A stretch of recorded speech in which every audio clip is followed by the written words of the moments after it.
Good morning, everybody. Welcome to Arizona High School Football West Valley Media Day. I'm here with our first group of prospects. Going to have everybody introduce themselves with their name, class, position, and school.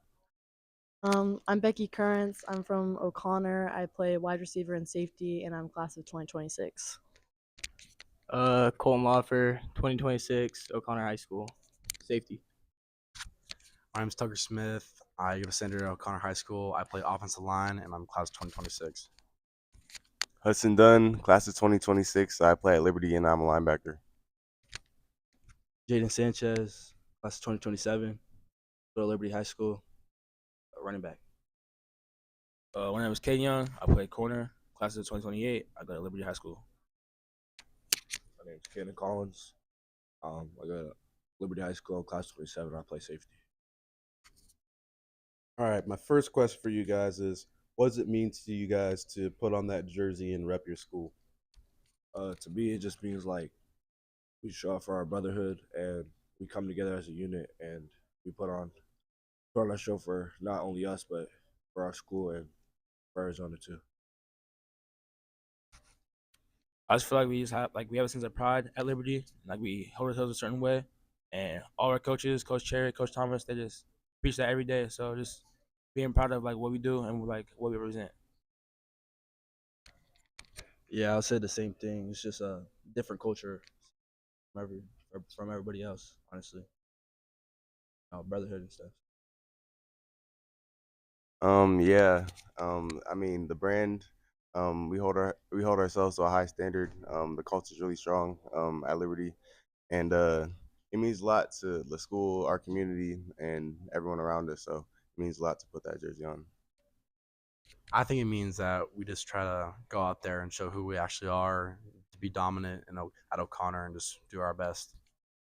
I think it means we just need to show out this year. We've faced a lot of adversity in the last 2 years, with coaches changing, and last year our defensive coordinator quit 2 weeks before our season. So I feel like last year wasn't a real fair evaluation of how we can do and what we're capable of, and I feel like this year will prove that.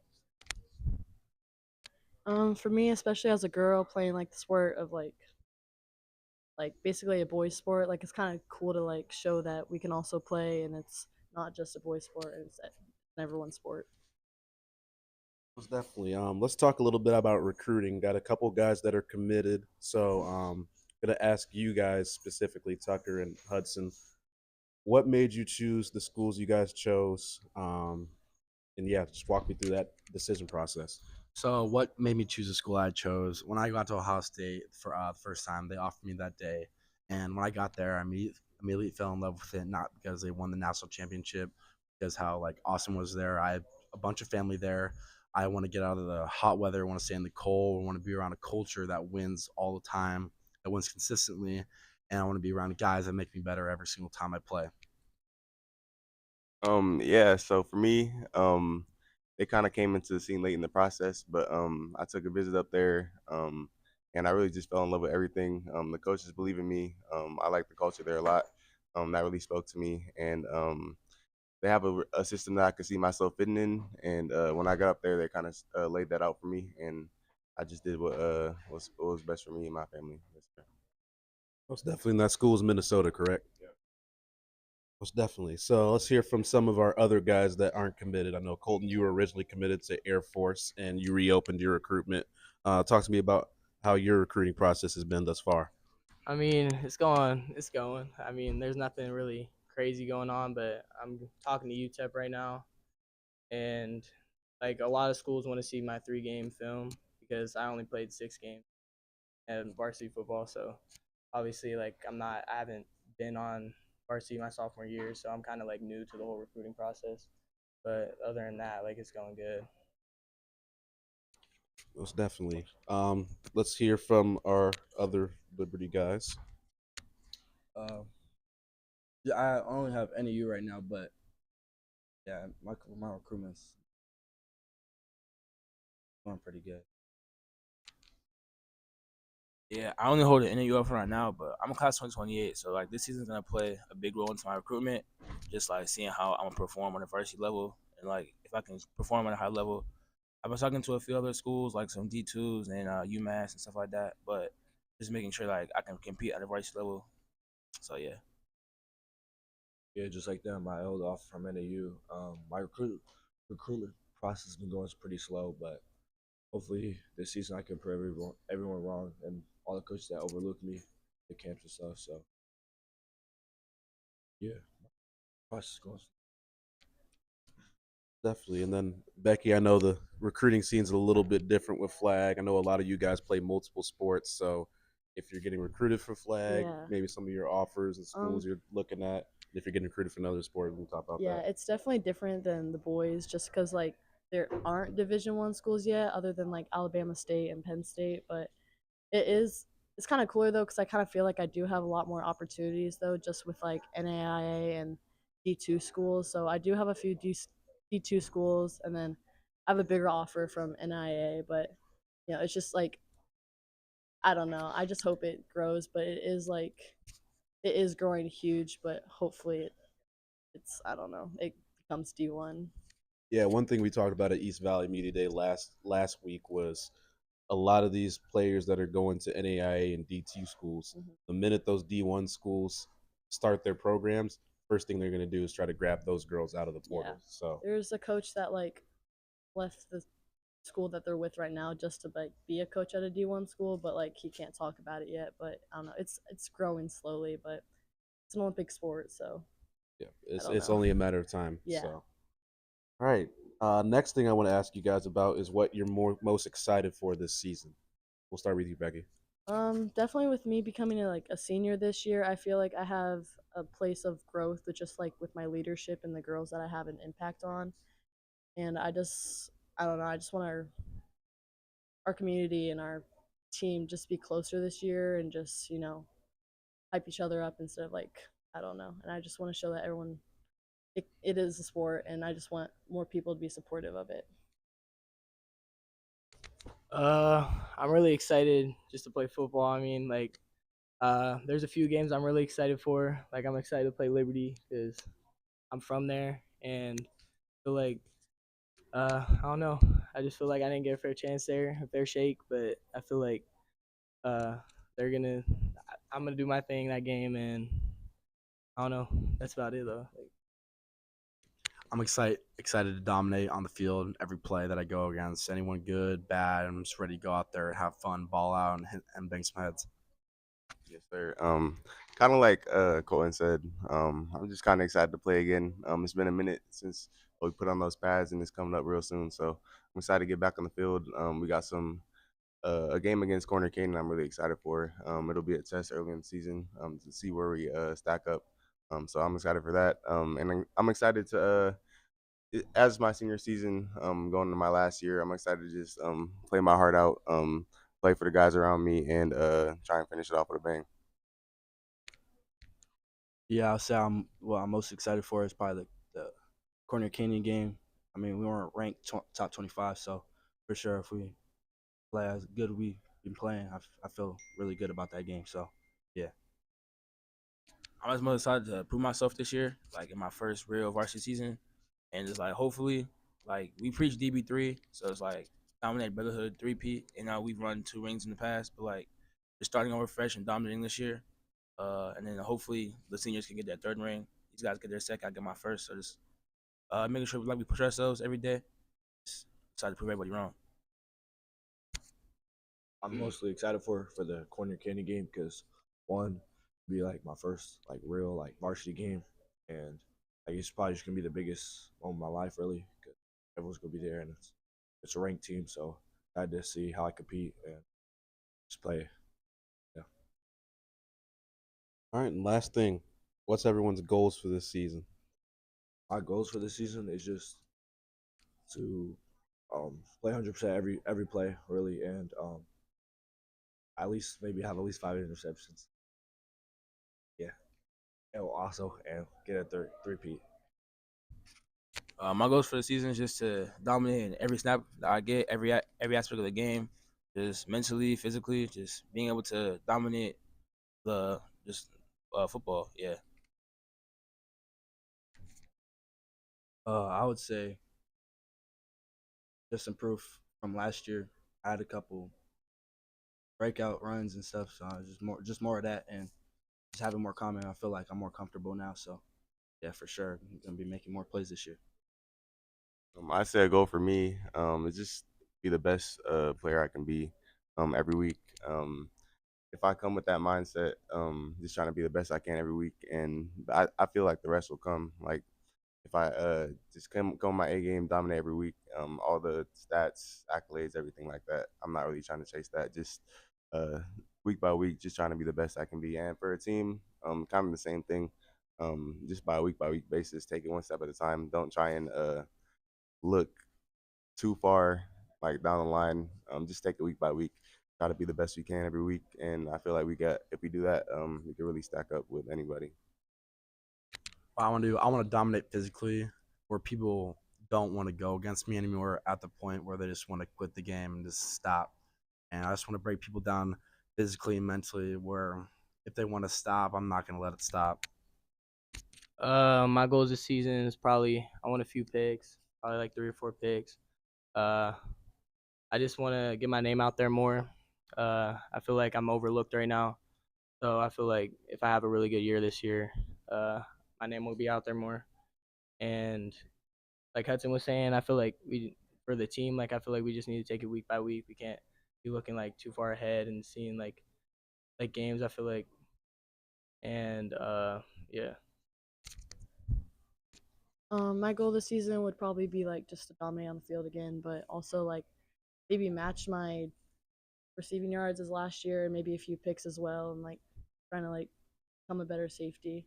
But also like, never mind, I have no idea what I was gonna say. Well, thank you guys for making the trip on out here to Goodyear for West Valley Media Day.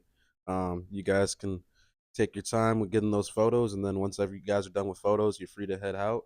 Once again, thank you guys for coming out and making this a great event. And we will be back on the stream in about 5 to 10 minutes with the next group.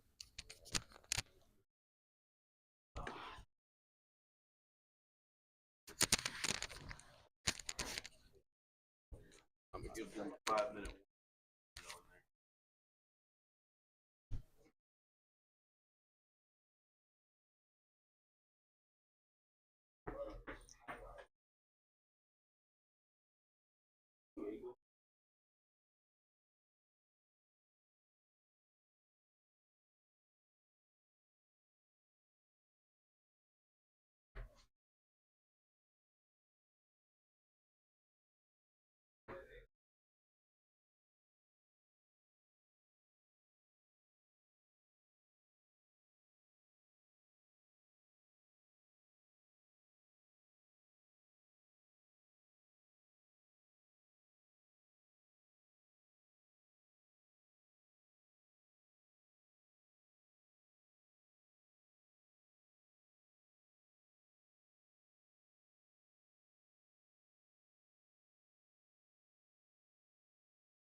Welcome back to Arizona High School Football West Valley Media Day. I'm here with our second prospect group. I'm going to have everybody introduce themselves with their name, class, position, and school. Rico Blasingame, wide receiver, class of 2026, Tolleson Union High School. Youngman Lee, class of 2026, quarterback, Tolleson Union High School. Ariana Richardson, class of 26, Kennedyview High School, and I'm a wide receiver in DB.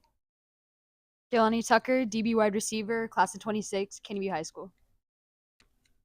Julian Ferrari, class of 28, receiver in DB, Brophy College Prep. Brady Powell, class of 28, tight end, Brophy. Jalen Fitzgerald, class 27, tight end, Brophy College Prep. Shane Ryersgard, class of 27, offensive line, Brophy College Prep. All right, we're going to start this discussion where I'm going to ask you guys what it means to represent your school. We can start on the end with Shane and pass it back down that way. What it means to represent my school to me is just being able to go out there, act as a leader on and off the field, and being able to just represent my school colors and all that. Brophy's been around for like 100 years, so it feels good to represent the rich culture that we have here. What was the question again? What it means to put on the uniform. What it means for me to represent my school? Honestly, I don't even know how to answer that. They kind of stole my answers, but it feels good to represent my school because I feel like Brophy were underrated a lot of the time, so I feel like we got something to prove this year. For me, Brophy's big on the brotherhood, so making new friends and building relationships with my teammate helps with that as well. Caneyview is a little newer. We've only been in school for 7 years, so right now our biggest thing at Caneyview representing is like building our community, building our legacy. Because Ari and I are going to be the third class graduating that has had flag football at our school. So for us, like representing our school is building that legacy, building that community, and making sure we're helping our underclassmen so we can go out and win another state title. To represent our school, I just feel like it's good to represent the blue, and we have a good culture and everything, so that's what it means. To represent Tolleson, probably just be a leader on and off the field and just help strengthen the tradition every year. For me, my job since like freshman year has been to change the culture. I've had a lot of opportunities to go elsewhere, and always stuck through with my coaches and really just representing my coaches and our relationship with them. Yeah. Definitely. Now we're going to transition into recruiting a little bit. We'll start with you, Rico, with you being committed to Minnesota. Why'd you choose Minnesota? My relationship with the coaching staff, since they offered me, I would say last spring they offered me, and then just always stay consistent. And then when it was time to make that decision, they just put the full court press, and it was a no-brainer for me. For my guys that are not committed or guys that are underclassmen, walk me through how your recruiting process has been as of recent. Definitely it's a little bit different, but definitely just going to camps, talking to coaches as much as you can, just trying to build a relationship with them and just being consistent with it so you can keep reaching out, send your film, just working on the off season, just keep grinding.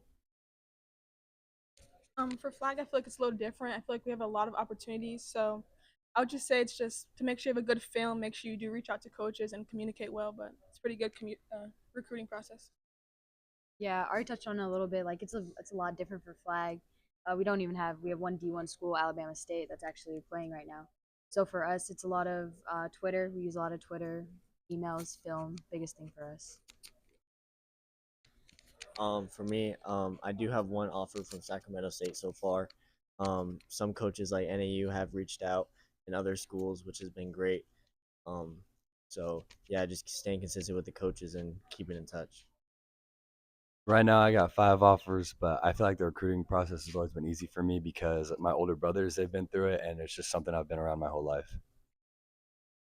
I have 9 offers, and the recruiting period has been fun to just like meet new coaches and just build relationships before the season. And I just feel like it's on me to just prove what I can do. Right now, I have 3 offers, and the recruiting process has been hard for me. It's something totally new to me, so it's just been going through talking to coaches like that and just trying to keep up with everything. What is everyone most excited for this football season? That would be a hard one. I think for us would be our schedule. We have a pretty hard one. I mean, we got Basha week 1, then we go out of state to Colorado week 2. I think that's probably going to be the most exciting things, playing all these really good teams, trying to prove ourselves. For me, I would just be like just getting into the Friday night, just everything like the band, the fans, just everything. I'm just excited for all the pressure, all the just everything that comes with varsity football. Just like Shane said, I feel like the best part is our schedule for sure. And I feel like Brophy, we have a lot to prove, and it'll be fun just playing with my brothers. Yeah, same as well. Three of my teammates really said it all, but I mean, really, our schedule's gonna be tough, but it's also gonna be fun. It's gonna be most of our first times playing on Friday night for the first time, feeling that pressure, and just getting things done. I'm really excited to see how we play with our new kids that are coming in, our new freshmen, our new transfer, stuff like that. We had a lot of really good seniors graduate last year, so I'm really excited to see how we as a community at Canyon View build, rebuild, reload, stuff like that. Like Kilani said, I'm just most excited to play with the upcoming freshmen. There's a lot of speed and talent, so that's what I'm most. Probably just from moving from Seattle to Arizona, probably just to make my make a name for myself, and just keep helping Tolleson change the culture and just make a legacy for ourselves. For me, my biggest thing is ending this year on a good note. I've had some rough seasons with Tolleson, so trying to put some wins on the board and really just get ready for this next chapter I have college. So yeah. Absolutely. And then the last question is, what's everyone's goals for this season? My goals, I don't want to throw no numbers out there, but definitely want to put up over 1,000 yards, win some games for sure. Probably to throw over 3,000 yards, break my touchdown passes from last year, have a winning season. My goal is just to get better and to have a winning record like we did last year and just do as good as we did last year. Yeah, I think we're in the same boat there. We just want to be able to go back and do just as good as we did last year. For me personally, I'm working on like my speed and agility, stuff like that. So just seeing that on the field, because I've been working on that off the field. For me, I had to switch positions a little bit. I'm a receiver, but then I had to play safety this year. So for me, I just want to be more confident and get better at that position so I can help my team out even more and hopefully put up some good stats to help my team. One of my goals is to be recognized as one of the top recruits in my class, and definitely another one is winning a state title, because I feel like Brophy hasn't done that in a while, and like that's just something we all want to do. Like, got to prove ourselves. I would say for me, it would be to succeed the expectations that have been put on Brophy. And personally, I just want to do the little things right and just put that on film and just have a great season. For me, we have a lot of young guys on the O-line. I just want to be there, be a leader as a returning guy on that O-line from last year. I also want to just work on my technique more and be able to make the blocks that I probably wouldn't have last season. Most definitely. Want to thank you guys for coming out here to Ape Recovery for this event, making this a great day, and wish you guys the best of luck this season. And we will be back with the next group of prospects in approximately 15 minutes.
Welcome back to Arizona High School Football West Valley Media Day. I'm here with our third prospect group and have everyone introduce themselves with their name, class, position, and school. My name's Andy Farrows. I'm class of 27, and I play D-line at Canyon View. My name is Jackson McCarthy, class of 26. I play linebacker at Canyon View. My name's Amber Hassan, class of 2027, play receiver and DB. My name's Daryl Little, class of 2028. I play receiver. My name is Ada Whitaker, class of 2027. I play receiver DB at McClintock High School. My name is Tanoa Kawi, class of 2029, and I play receiver safety at McClintock. My name is Kaidi Kaikog. I play quarterback at McClintock High School. I'm Maggie Manili. I'm a 2026. I play DB and I play at Prescott. I'm Michael Rivera, class of 2029. I play O-line. All right, so we're going to start with, I'm going to ask everyone what it means to put on your jersey and represent your high school. It's a great honor, you know. McClintock is a historic football team. It's been legendary. They've been winning for a while. I'm just grateful to play on varsity here, you know. It's a really great opportunity to be able to play flag football because it's a new sport. And it's just a great honor to be able to play for Prescott and with the coaches that I have.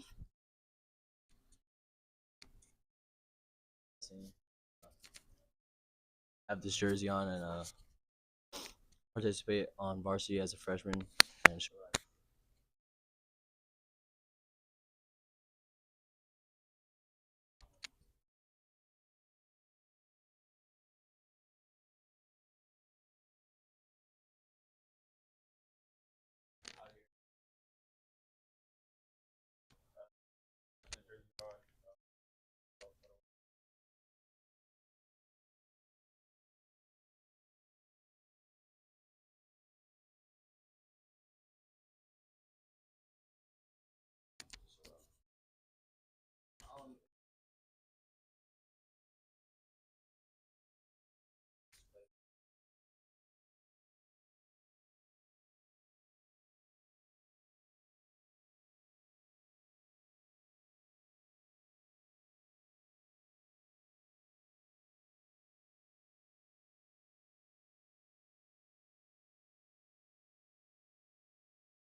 Let's talk about recruiting a little bit. I don't think we have any committed seniors. I think there's a pretty young group, but everyone just talk about where you are in your recruiting process and what offers you have, other interests, and all that good stuff.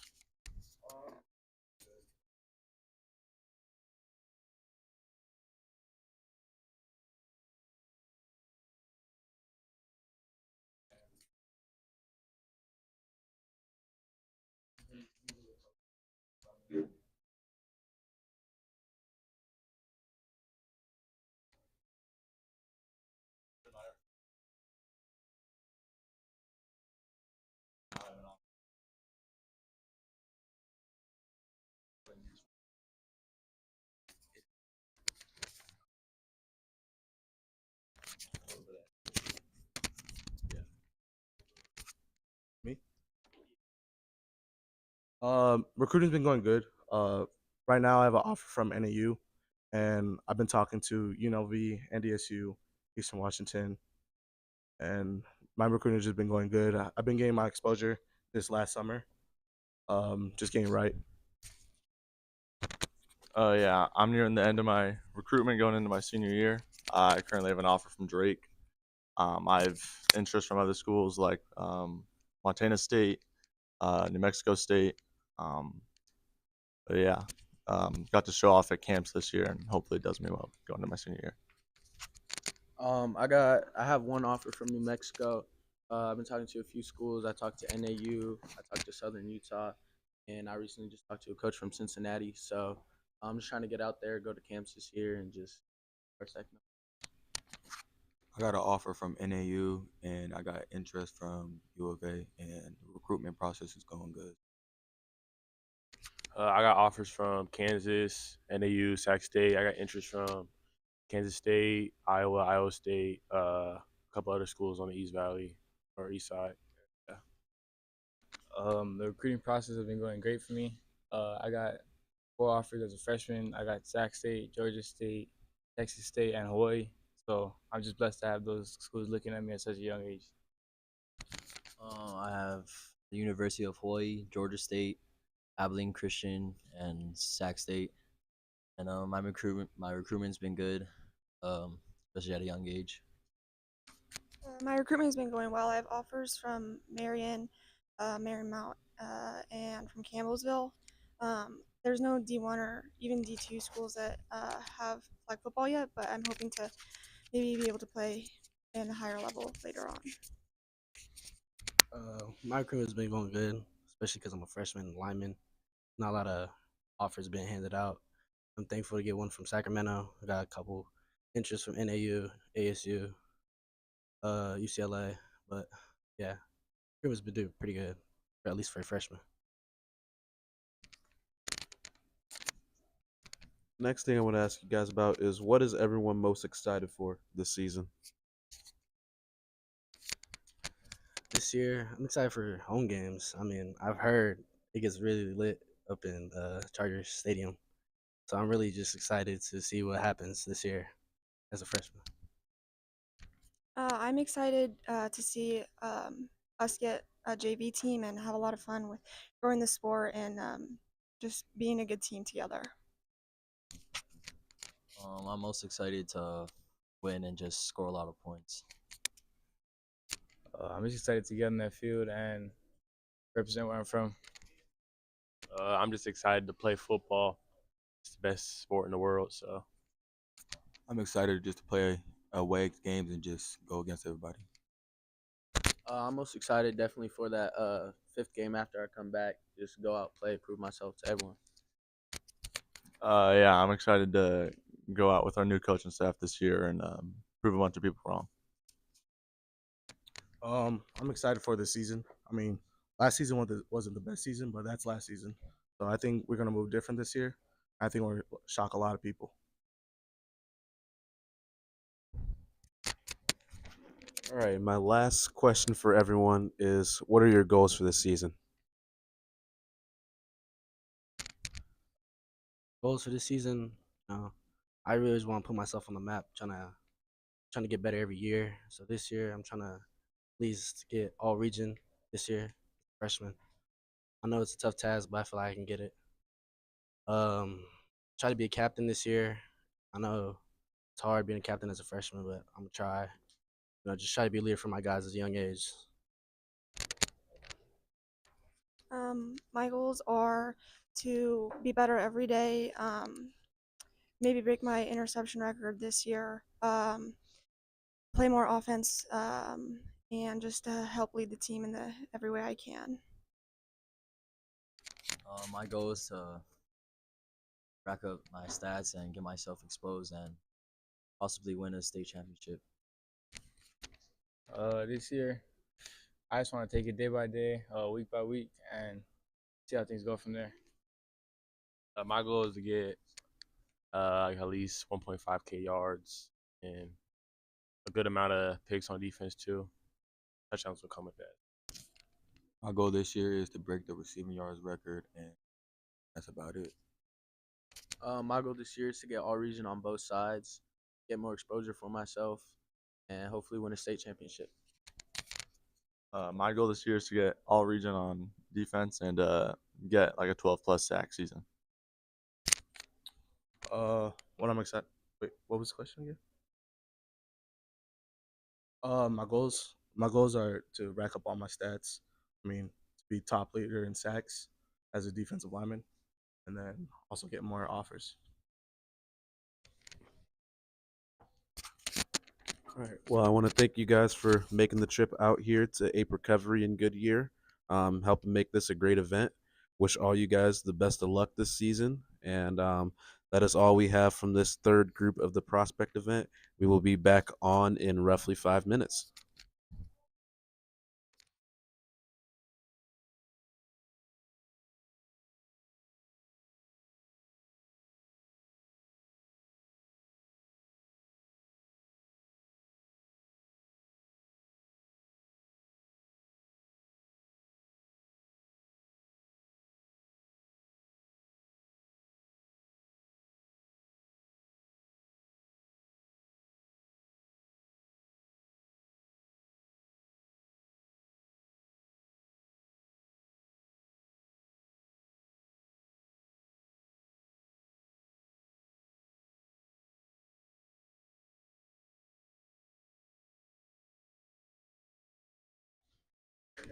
Test, test, test. Test, test, test. Yeah, bro, the player mic went out in between during the podcast, so I was like, hey, fuck, y'all gotta pass this one around. Test, test, test, test, test. Yeah, I can charge them. It's not dead. I think someone clicked it, turned it off. Yeah, I think we're good, bro.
All right, welcome back to Arizona High School Football West Valley Media Day. I'm here with our fourth and final prospect group. I'm going to have these guys introduce themselves with their name, class, position, and school. Cameron Hamill, class of 2026, Desert Edge High School. Antonio Parr, class of 2026, Desert Edge High School. Kendrick Gilmore, for Betty Fairfax High School, class of 2026. All right, so what does it mean to you guys to put on that jersey and represent your school? Typically, to me, what it means to put on a jersey, represent my school, it means dignity. It means something higher than yourself. It means that people look up to you, not just on the football field, but in the classroom, in the community. You have something to stand for. You have something to have people remember you by. To me, it's a blessing and an opportunity.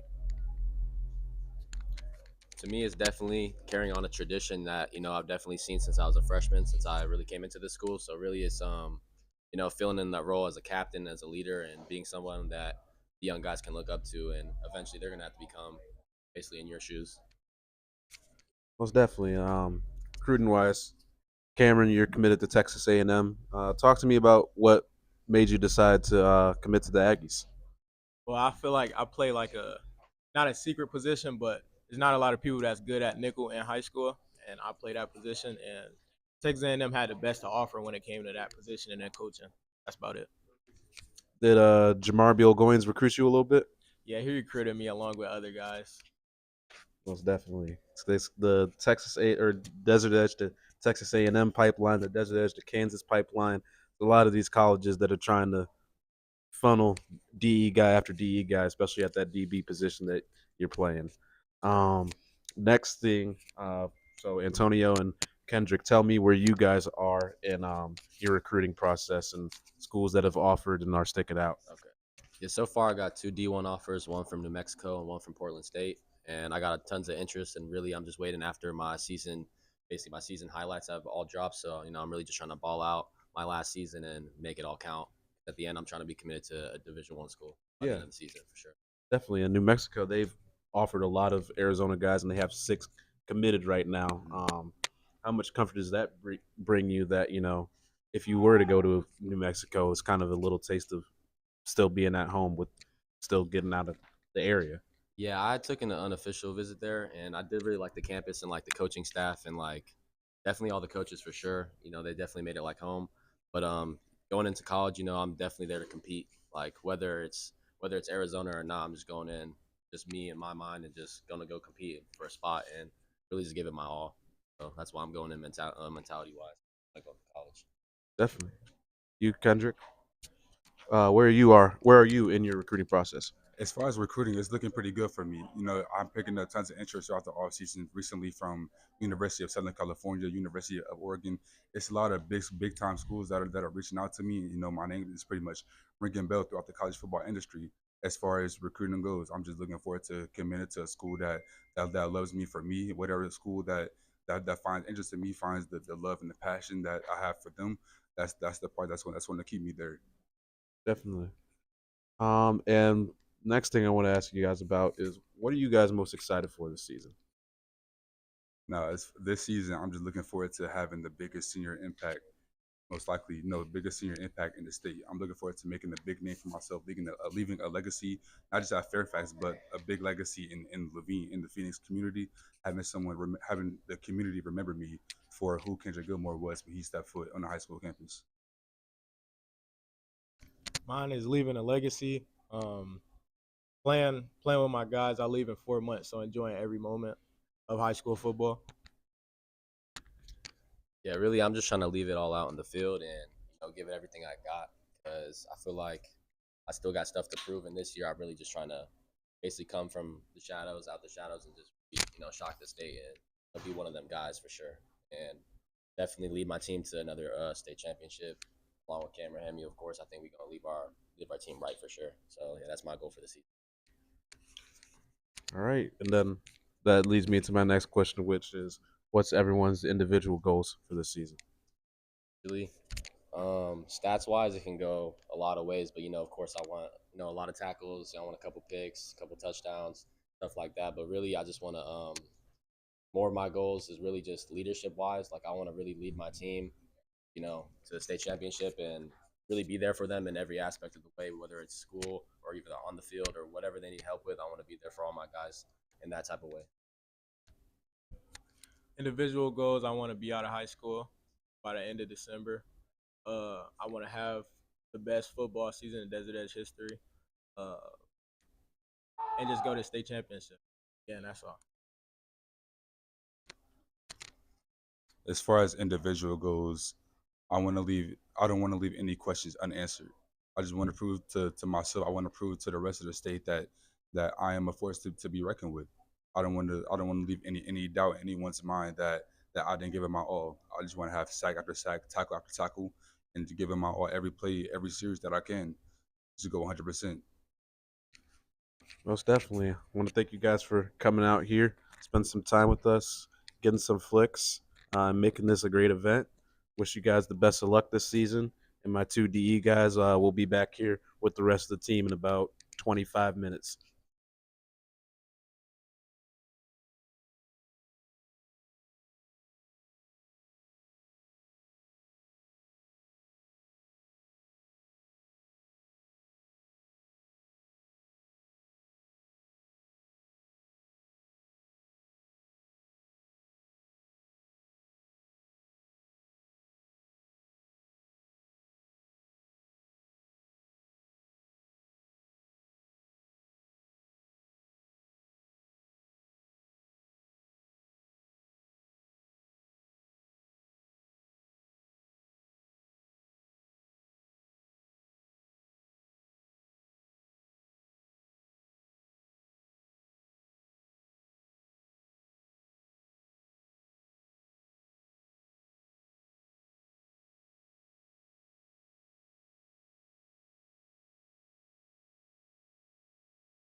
All right, good morning and welcome back to Arizona High School Football West Valley Media Day. I'm here with the defending 5A champion Desert Edge Scorpions. We're going to start off with everyone introducing themselves with their name, position, and class. Cameron Hamill, class 20. Zarek Sidney, class of 2027. Kayvon Clemens, 2026 safety. Blake Roscoff, 2027 quarterback. Nakai Lambie, 2028 cornerback. Jelani Miller, class 2026, offensive lineman. Izine Zion, class of 2027, D lineman. Jalen Easterling Flores, class of 28, DB/wide receiver. Jelani George, class of 28, edge rusher. Michael Davis, class of 2027, DB. Ramari Hodge, class of 2026, DB/linebacker. Marshawn Coleman, class of 2027, wide receiver/DB. Odd Brown, class of 2028, wide receiver. Byron Brandon, class of 2028, running back. Jaheim Brown, class of 2028, running back/receiver.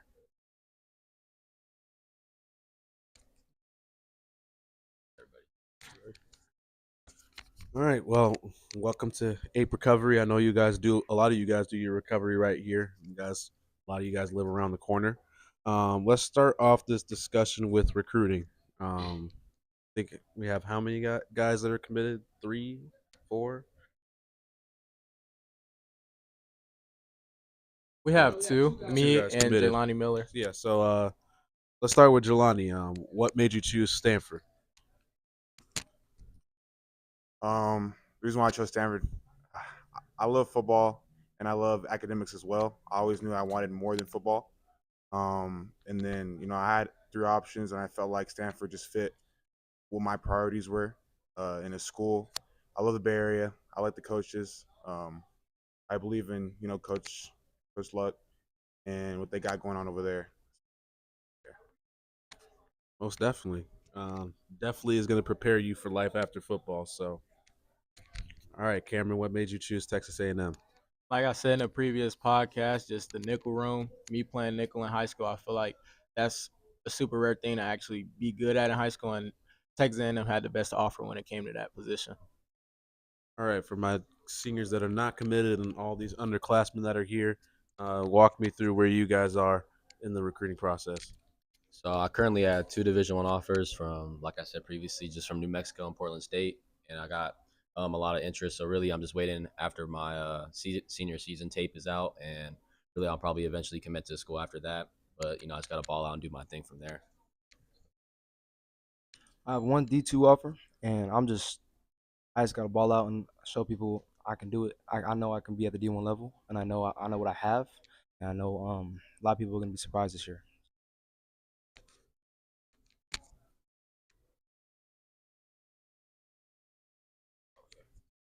Right now, recruiting process is starting to pick up more and more, and just excited to go out in the season, show what we can all do, and just excited to go out there, prove myself.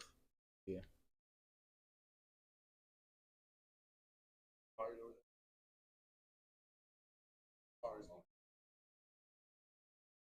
All right, we can go to this underclassmen now. I ain't got no offers right now, but with a big senior season, I'm hoping to boost my recruitment.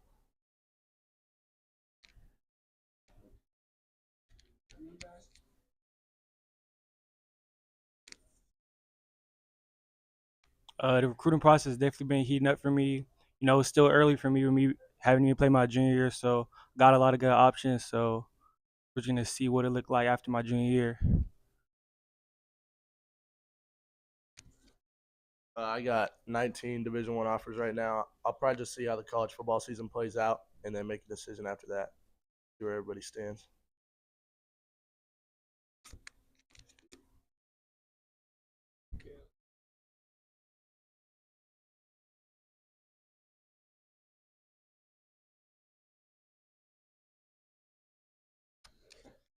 I got 2 Division I offers right now. currently I'm just trying to push for a good season this next year and more seasons ahead of me just to boost my recruiting even more.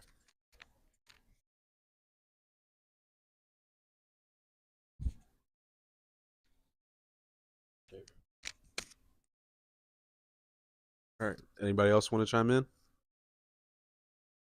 Cool. Next thing I want to talk about is obviously you guys talked about all the offers you guys had. Two of you guys are committed. Dozens of college coaches on campus throughout the off season, especially during spring ball. I mean, there were all those coaches out at the West Valley Showcase up in Surprise, and the majority of them were there to look at you guys.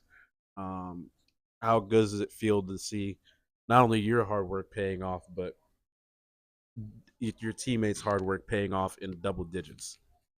It feels good because we all push each other day in and day out. Like we all go work out at 8 o'clock in the morning before school. Like we don't have school, just sweaty. But at the same time, we all had the same mentality. Like we haven't done nothing yet. Yeah, we have offers, but we're still in high school. We still got to work just as hard as anybody else. And I'll say that's about it. Yeah, I think a big issue in recruiting is a lot of guys will get offers early and then they think they've made it and they stop working, and those offers can get pulled like that.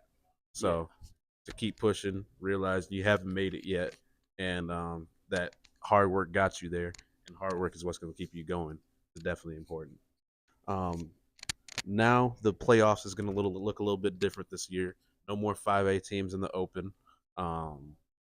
The playoffs are now 24 teams. How much do you guys look forward to that new 5A bracket as you guys try to repeat as 5A champs? You know, we're gonna treat it the same as if we made either the open 5A. We just gonna treat it the same because day in day out we put in the work, so we go out there and show what we can do. I think this team's special because we're teammates, but I think we're brothers. You know, we already go war for each other. So whoever's in front of us, we're gonna be ready to go out there and do what we do. I'd say regardless of playoff brackets or not, I think we all kind of stand as a unit all together, and no matter who we play against, I feel like even if it was hypothetical, we were to go to the open and play a 6A school, I think I got 10 toes on our guys, and I think we would have been able to do something crazy. But since we can't, I think we're still going to be able to do what we came to do and compete for sure. I think that's the goal in mind. As it is dominating, we plan on dominating everybody we play game by game. We're not looking past 1 week to look for another team. We're going week by week. All right, what will it take for you guys to go back to back? I think for us to go back to back, it just starts with the weight room, as we have all summer. It starts with the practices every day and not going past any opponent or looking to an opponent. Just go out there every single day, get better, 1% better every day, and just keep working. That's the way we can do it. Yeah, just to chime in on what he said, I completely agree with him. But yeah, our biggest opponent is ourselves. I don't think, feel me, if we on the same page and go out there and do what we do, it should be good. It should all play out how it should. I say remaining humble and just keeping a disciplined mindset. As in, like every time we get to play, it's a opportunity and it's a blessing. If we realize that every time we play, I don't think nobody will beat us. So we're gonna go back to back.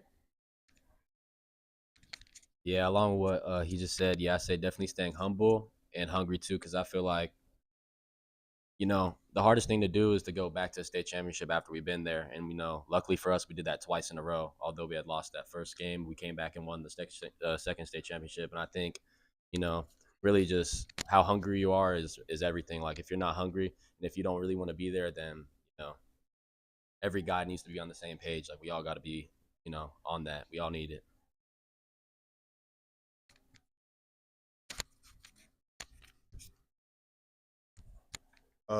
Just how they're saying, I think that we need each other. Most importantly, we can't win a game with just defense, just offense, in each other's backs. And I think at DE, we have like a certain type of brotherhood. We're not just teammates. Like they said, we're brothers. And I think that's what's most important when we come back, back to back. It showed last year what happens when we have each other's back. We dominate.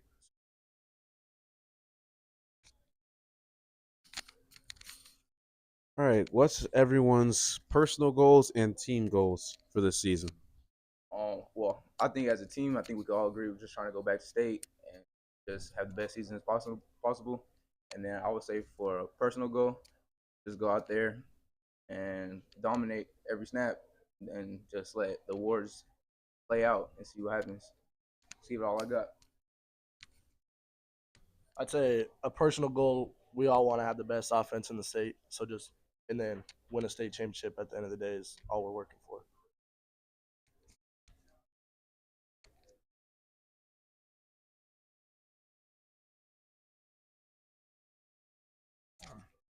As offense in general, like what Blake said, we just want to be the best. We want to show people that we got the talent in this room and we 100% can go out there and do it, and we can show it every single day. We do it in practice, so I know we can do it in the game. Last one, I say, as a team, go dominate the whole season. Everybody just dominate them. Individually, like I said, mine is somewhat academic, leaving on time to go to college, and then having the best defensive season in Desert Edge history. I think personally, I think the stats are going to speak for themselves. But I feel like more of my goals are more altered towards like the team itself, and really just trying to lead my guys and make sure I lead by example. So basically, yeah, I'm just trying to lead my guys and be the best leader I could be for the defense and the whole team in general. I think team goal, like everybody said, just win, dominate. At the end of the day, that's what we want to do. Personally, as right now, just have fun. Have fun. That's number one. But me personally, I'm in like a unique position as of right now. I've never been in before, so kind of fill into the role that everybody expects me to be. That I've never been in before, and just try to figure myself out.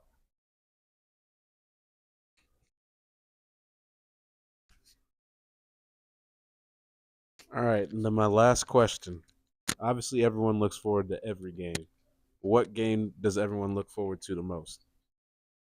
I would say on our season, no, we're taking it week by week. We don't really have no one highlighted. Looking forward to the playoffs and going back to ASU.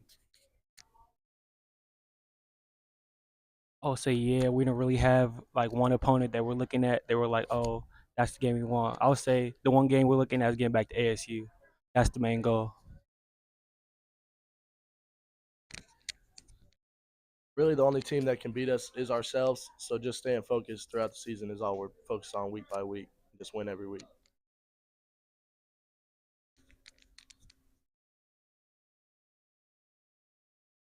All right, well, thank you guys for coming out here, spending some time to talk ball with us. Have a good time with your photos, and I wish you guys the best of luck this season. Yes, sir. Thank you for having us.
All right, welcome back to AZ High School Football West Valley Media Day. I am here with the Prescott Badgers flag football team. We're going to start with each player introducing themselves with their name, class, and position. Hi, I'm Maddie Larson. I'm a senior and I play strong safety and center. Hi, my name's Olivia Raber. I'm also a senior and I play running back and rusher. Hi, my name is Hallie. I am a junior and I play.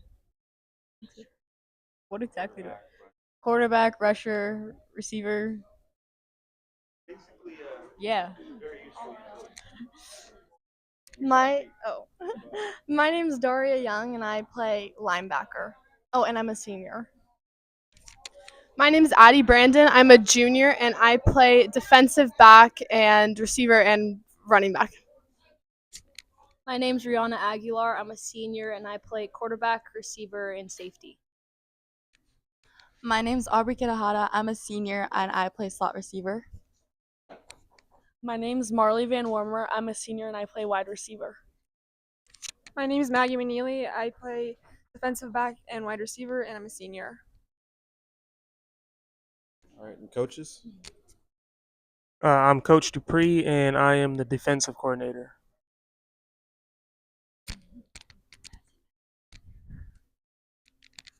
My name's Ryan Hart. I'm the head coach of the Prescott Flag Football Badgers. And Coach Dupree's more than just a defensive coordinator, by the way. All right, let's take a trip back to last season. Year one as a program, make it all the way to the 4A state championship game, and then lose on that heartbreaking last-second field goal. How have you guys kind of moved past that tough state championship loss and focused on getting back to that state championship game this season? I'll let the girls comment on that, but I'll just tell you, we've learned a lot. It forced us to reflect on how we did things. That was my first year as a head coach, and obviously the first time the program existed. So we learned a lot, and we're ready to go back at it.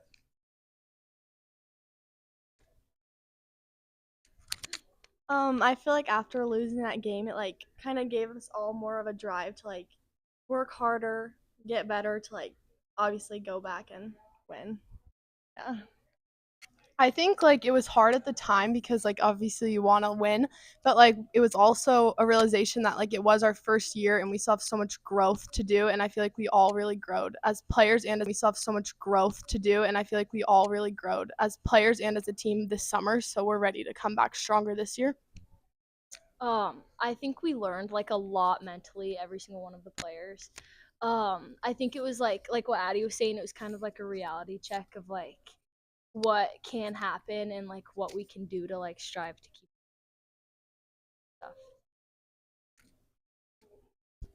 stuff. I think that it was really hard because we went undefeated the whole season. So yeah, it definitely was a reality check. But I think we all have grown a lot and we are definitely ready for this season.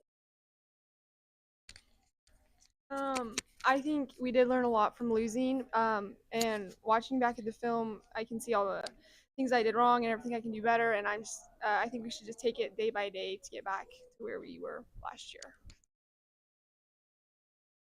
That was hard to lose that game, obviously, but as you've heard, they've all learned something. So losing the championship game is probably one of the hardest things to do, but you learn a lot. And they came back this summer ready to work, and we got lots of girls, so it's going to be fun. You want to watch Prescott Badgers play flag football.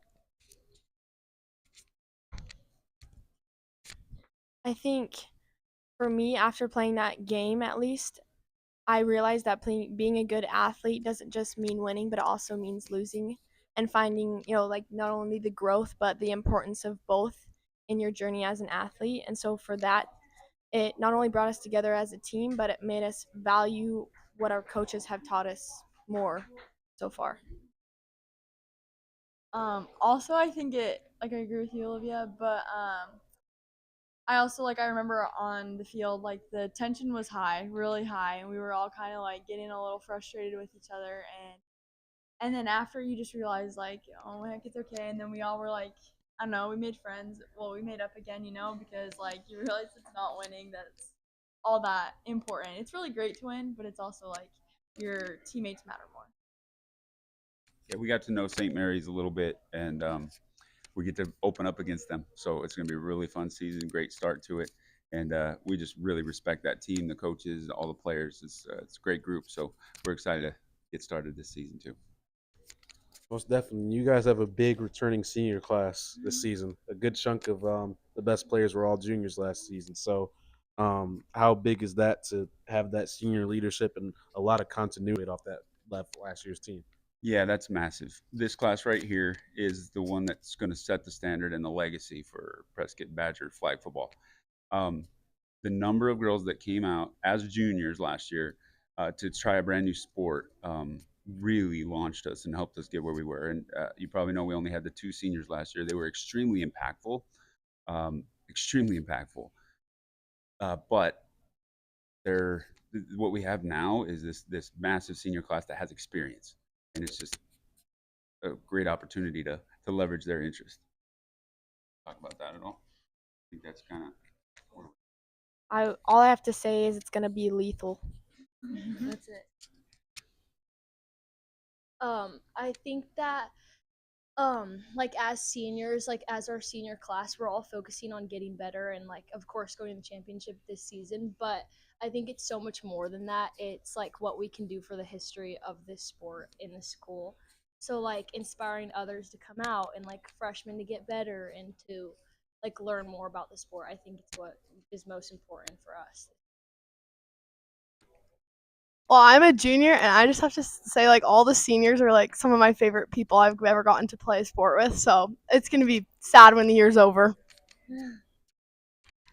I feel like seniors like are usually like very like intimidating, like because when I was a freshman, I was on varsity, and it's like very intimidating. But I feel like our senior class is very like welcoming, but also I feel like we know like how to be serious at the same time. So I feel like we work very well as a team together. I think it's more important for all the underclassmen that we're bringing up and like fostering basically into the sport of flag football. As seniors, like we kind of paved like the first year, but there's still so much more to come. So honestly, the underclassmen are probably more important at this point. Yeah, our 2 seniors are very important. I'm sure they convinced a lot of these girls to come out and stick with it and try it. And they led the team all year from summer practice all the way into the championship game. So losing them was huge, but like you said, we got a big group of seniors coming up now. So I feel like that's important because we have a group of freshmen and sophomores coming up. So we can split all of their knowledge in between all of those players and then can build a nice, strong dynasty for these girls.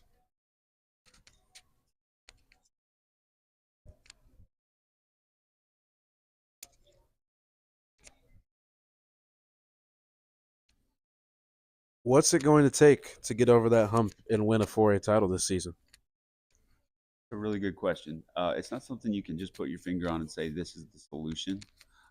We were right there, you know, and in that reflection process, we've learned a lot as a team, as individuals, and we're just grateful for the opportunity to get back there and close the deal the next time. So we lock in and we hang loose. That's kind of our theme, right? So when it's time to play football, we really dig deep. We play as a team and we play for each other. And just doing that and coming back this second season with all these wonderful personalities and athletes, they know how to have fun, but they also know how to play some football. So we're super proud of it, and I think that's your big X factor for getting over the hump. We'll see what we can do.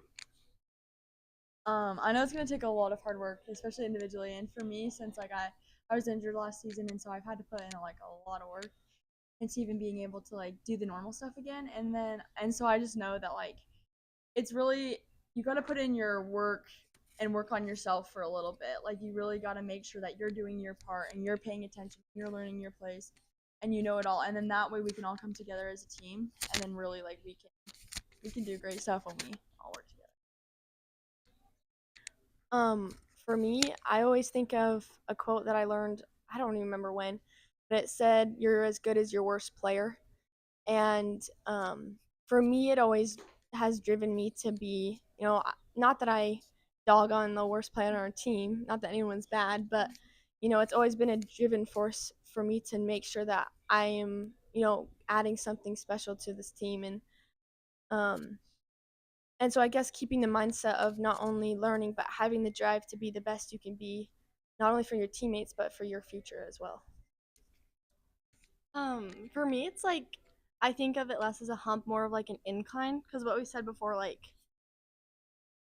that hump, as people would say, made us reflect like a ton. And so I don't know, I feel like that's part of growing. And so we're growing and learning. So it's like almost like it's just going up. I think one thing that'll get us back to where we were last year and like push us to win that title is keeping our like sense of hang loose that coach says that we have, because like I think if we lock in too hard this year and we kind of lose that positive dynamic and that like fun upbeat practice sense that we have in our practices, we'll kind of lose like our identity as a team in a process, because I feel like that's a lot about who we are, is our ability to like have fun but also play good football. I feel like as a team, we've built a really strong foundation as of last year. And I think one thing that we can do is continuing to stay calm under pressure. I feel like we know how we are as a team. We know how it feels like to win, but we also know how it feels to be at practice and being in our own element. And I feel like that's the most important thing that we need to look back on in times where we feel like we don't know what we were doing. We do, and we need to focus back on that. And I feel like we have the ability to do that in every game, whether it's like a 6A team or teams that are lower divisions than us. We have the ability to succeed in whatever game that we play. I think if we take the season game by game, practice by practice, and get better every day and focus on the little things, then we can get right back to the state championship and just work hard and focus in, and I think we could have a chance. Yeah, Maggie said what I was going to say. Our motto last year was, did you get better today? One day, one practice at a time. Same thing with games. And take it one quarter, one play at a time. And I think that's how we get over the hump. The girls are already excited. They're more familiar with the game than they were last year. But I think we're over that hump, but we got some hills to climb basically, so that we can stay on top and compete for another state title.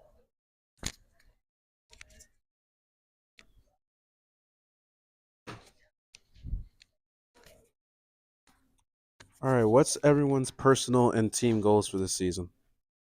That's a really good question.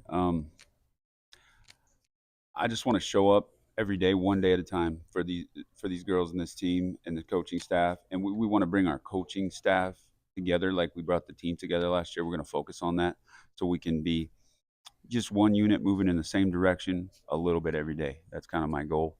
And as far as the team, we want to be a part of what flag football is in Arizona. Like, we're so proud that we're one of the pioneering states. We're so proud to be a part of it. So I think we just want to do our best and show up every day for not only our team, the teams in our conference, the teams across the state, and the sport as a whole in the nation. I guess a personal goal would be to like make sure my body is at its like 100%, that so that I can be prepared to give 100% in the game and even more than that. And then a team goal, I guess, is to really to have fun this year, but also to make sure that we do lock in. I guess to keep to our motto is lock in. For me, it's for my team goal, it's going to be keeping connection and keeping that chemistry with my teammates and the players, and ensuring that we're all in the same mindset, and ensuring that our team goals and what we value is as one. And personally, another thing that I want to that I live by is, if I'm going to do something, you might as well go all in. So take this opportunity fully to be the best that I live by is, if I'm going to do something, you might as well go all in. So take this opportunity fully to be the best that I can be. And yeah. I think a personal goal for me is just to be the best that I can be, and to get to reach my full potential of what I can do and what I can be. And for a team goal is, for this team, like coming in, this team is different than other teams I've been a part of. It's more of a family, and I've seen really close connections, and just how the team and how the coaches work with everyone and treat us like we're a family instead of just being some girls on a team. So I think for me, a team goal is to make connections and just thrive as part of a team and just grow all together. A team goal for me is like, obviously we made kind of like a big name for ourselves last year, like going undefeated and then going to the championship. And so I feel like a team goal would to be like keep like like give them like show the reason like why we're like known, I guess. And a personal goal, like obviously everyone wants to like increase their stats and stuff, but I just want to reach my full potential as well. My personal goal, it's a little big, but I think also one of our seniors that left last year, Delaney, was region defensive player of the year, and I think I'd like to follow in her footsteps and do that this year. And then as a team, I feel like I just really want to just have some fun, especially with this group of girls that we're losing this year. I just want to kind of enjoy the moment of the fun that we have during practices and games and just enjoy high school, I guess. My team goal this year would just to be like Hallie was saying, like our team is very different and we're very much a family, and I kind of just want to show the underclassmen that it can stay like that, and I want to like help them to keep that going, so then this program at Prescott High School can just keep growing and getting bigger. I think a personal goal for me is to just not let like the outside world get to me and just like keep my like mental strength good, I guess, because I think like definitely with the championship game, it I learned a lot from it personally, so I just want to keep that going throughout the season. I feel like as a team goal, I feel like to show other teams and show people what a true like team is, to show sportsmanship, to continue to stay, like we're just like a team that stays calm. We're not one that like gets angry. We like always stay like last year we were really good about picking out flags and being kind to other teams. I feel like we need to set that standard for all other teams to follow, which I know we will. I know we will do. And I think for a personal goal, I think it would be just to take full advantage of the opportunity to play the sport, but also just like not let flag football be something that I can just play and not have to worry about anything else now outside of what like Rihanna was saying, and kind of just let it be my element of showing skill and stuff like that. For my personal goal, it would be not to get in my head, because flag football is like a very like it's like hard. I don't know. Like it's like, oh, why didn't I catch that ball? Why didn't I pull that flag? And in the heat of the moment, it's really hard, and you can be really hard on yourself. So I just need to keep my head up and just try again, I guess. And for my team goal, it would be honestly just to keep what we have going. I feel like we all are like best friends. Like just have so much fun together, and I feel like that's what helps us win, because we don't pin each other against each other, and our coaches like just encourage us, and I feel like we just have a really good like energy going. For my team goal, I want the team to stay positive the whole year and always be lifting each other up, even when the moments are hard and difficult. And for my personal goal, I want to be the best I can be on both defense and offense, and maybe break my interception record again. I'm going to start with a personal goal. My personal goal is to become a better coach this year. I'm going to do that by trying to hang loose a little more. Maybe you see me dancing on the sideline or running down with more interceptions, but I think that will make me a better coach. And then my team goal this year is to remain one of the best defenses in Arizona. We only gave up like 55 points last year, less than a touchdown a game. And then make sure the girls that want to get recruited at the next level find a school for them, especially with all the seniors we have this year, and give them a place to keep going, growing their legacy in flag football.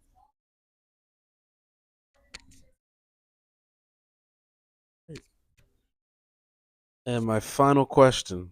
Obviously, everyone's excited for every game. What game is everyone the most excited for? Ooh, I'll just let you guys talk about this. I'm excited every time we step on the field. Probably St. Mary's game. 1000% St. Mary's. Like I was telling coach about this, but I had dreams about it over the summer. Like I'm so serious. I'm so excited for that game. I'm not entirely sure because I've never played any of the schools before, but I'm excited for every game and definitely in St. Mary's, just knowing what happened last year.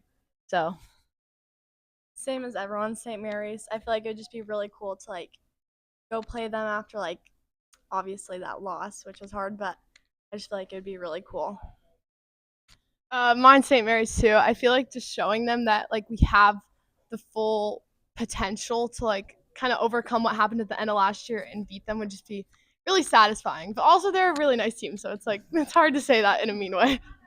Obviously St. Mary's, but I think it's because I'm just so excited to see like our growth from our team from last year because we've all been putting in the work this summer, and I'm just excited to see that on the field.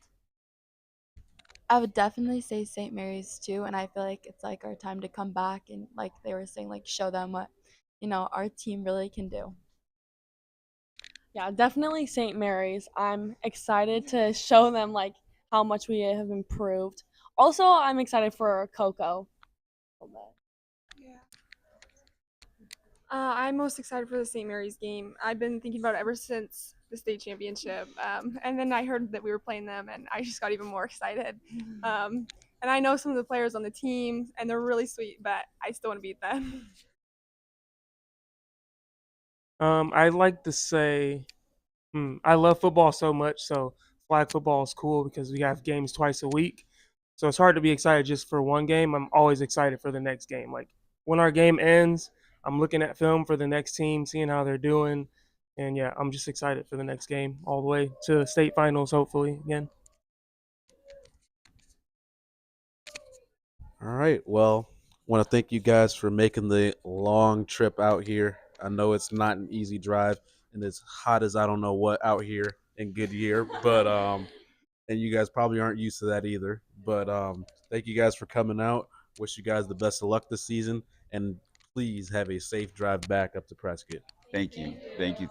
Brandon, on behalf of the athletic department and all these Badgers and all of our Badgers at home, thank you for having us, and thank you for doing what you do. We appreciate it. My pleasure.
Good morning. Welcome back to Arizona High School Football West Valley Media Day. I'm here with the Mountain Point Pride. I'm going to start with each player introducing themselves with their name, class, and position.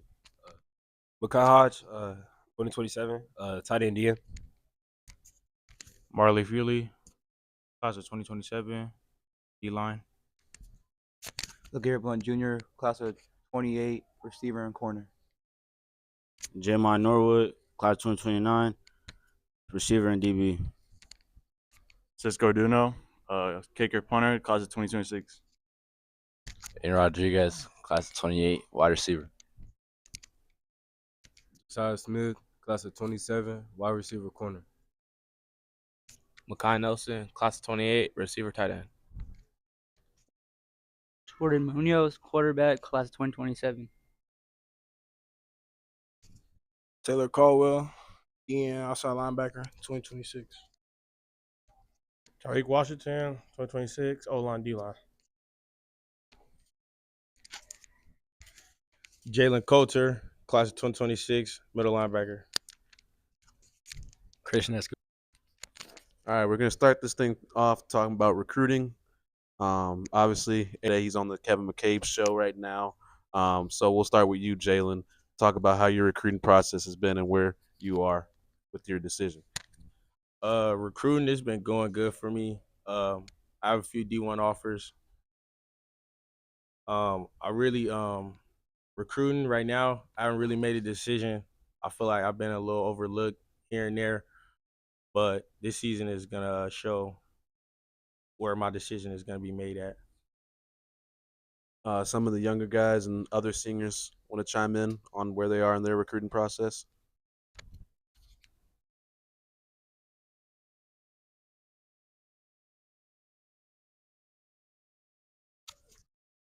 You asked a question? Where are you in your recruiting process? Who are some teams that are interested in you, teams that have offered you, etc.? Well, teams that have offered me was North Carolina, Marshall, Southern Mississippi, and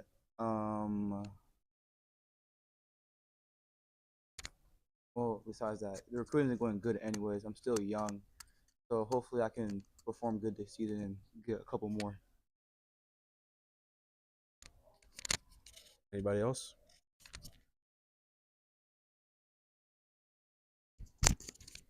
My only offer right now is Arizona State, but I've been talking a lot with Arizona recently. That's my favorite school, so school I hope to go to. All right, next thing. New coaching staff this season, and also a lot of transfers. A lot of you guys are new here to Mountain Point. So for those of you that are not new to Mountain Point, kind of talk with me about what it's been like adjusting to this new coaching staff. It's been good, and still learning about them. It's been great lately.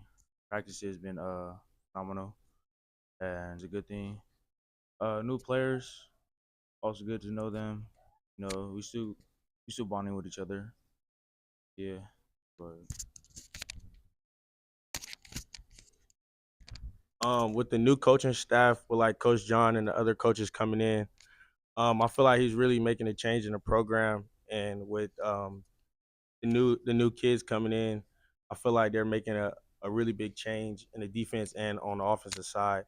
So I really feel like we're gonna be doing something really good here. Yeah, to back up what Jalen said, Coach Robert is really making some changes, and we're making a lot of good moves. So yeah, a lot of big things coming this season. I mean, it's a blessing to have new coaches. The kids, maybe we'll turn up this year.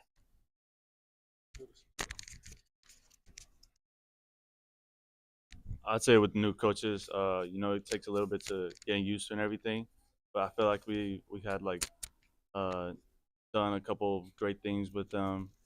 Great practices, great offense, defense, special teams, everything. With the new coaching staff, I feel like we all got one goal in mind: is make it to the state championship and win the whole thing. And I'm grateful that all the coaches and Coach Roberts came together and had one plan and one dream. With the new coaching staff, I feel like it's been great. With Coach Roberts coming in, just making a change in the school, and then with this whole offense, learning it, being able to learn as much as I learned, it's just been great. With the new coaching staff, I feel like Coach Roberts has been doing a great job making these new adjustments, and also the players, the team, were adjusting to it. It's not easy to adjust to a new coaching staff early on, but besides that, been going good. Practice has been up and intense. It's going great. I just feel like he made the transition really smooth for me, like for me a lot, and it's just been a really good transition. I wasn't here before to see what it's like before, but it's like we're like that. We gonna do something big. All right. Well, you guys for the past few years kept competing in 6A with a 4A enrollment. Now you guys are playing in 5A this season. What are you guys looking forward to in playing 5A football? We're gonna take the whole thing this year. We're gonna get it done. Play ASU, get it done. Yeah, what Makai said, but just to progress our way of playing, and then like being as a better team, players and coaching staff wise. I think we're gonna go undefeated and go to state, win that, and along with that, have the team bond together like on the same. I feel like that we gonna make it to state. We're gonna play ASU, win the whole thing, mainly compete and accomplish that one goal everybody wants to accomplish. So we're gonna come out, show out, prove ourselves as a team. Feel like we're gonna, show everybody what we got, and just, of course, try to win state, of course. Yeah, whether it's 6A or 5A, I feel like we still got to put our best foot forward. And at the end of the day, we're going to lift that gold ball. Man, I kind of feel like the whole state been doubting us. They all got something to say, so we're gonna go out there on the field and just show what we can do. Obviously, our goal to win a state championship, so that means going week by week. But there's definitely some games that are going to be personal that we're going to be looking forward to this season. I feel like the move to 5A is going to allow us to have a big year for everyone, and at the end of the day, the state championship is the goal. 5A, it's a big change, It's great competition at 5A, Just put our best foot forward and win that gold ball. Yeah, I know. I feel like it's disrespectful putting us down to 5A. We're gonna go in with some games. Set the tone. Week 1, Maricopa. To piggyback off what my man's Cheese said, I really feel like it was very disrespectful to drop us down to 5A. But I will say this, we taking that very personal and very disrespectful, so we're just going to come out and show everybody.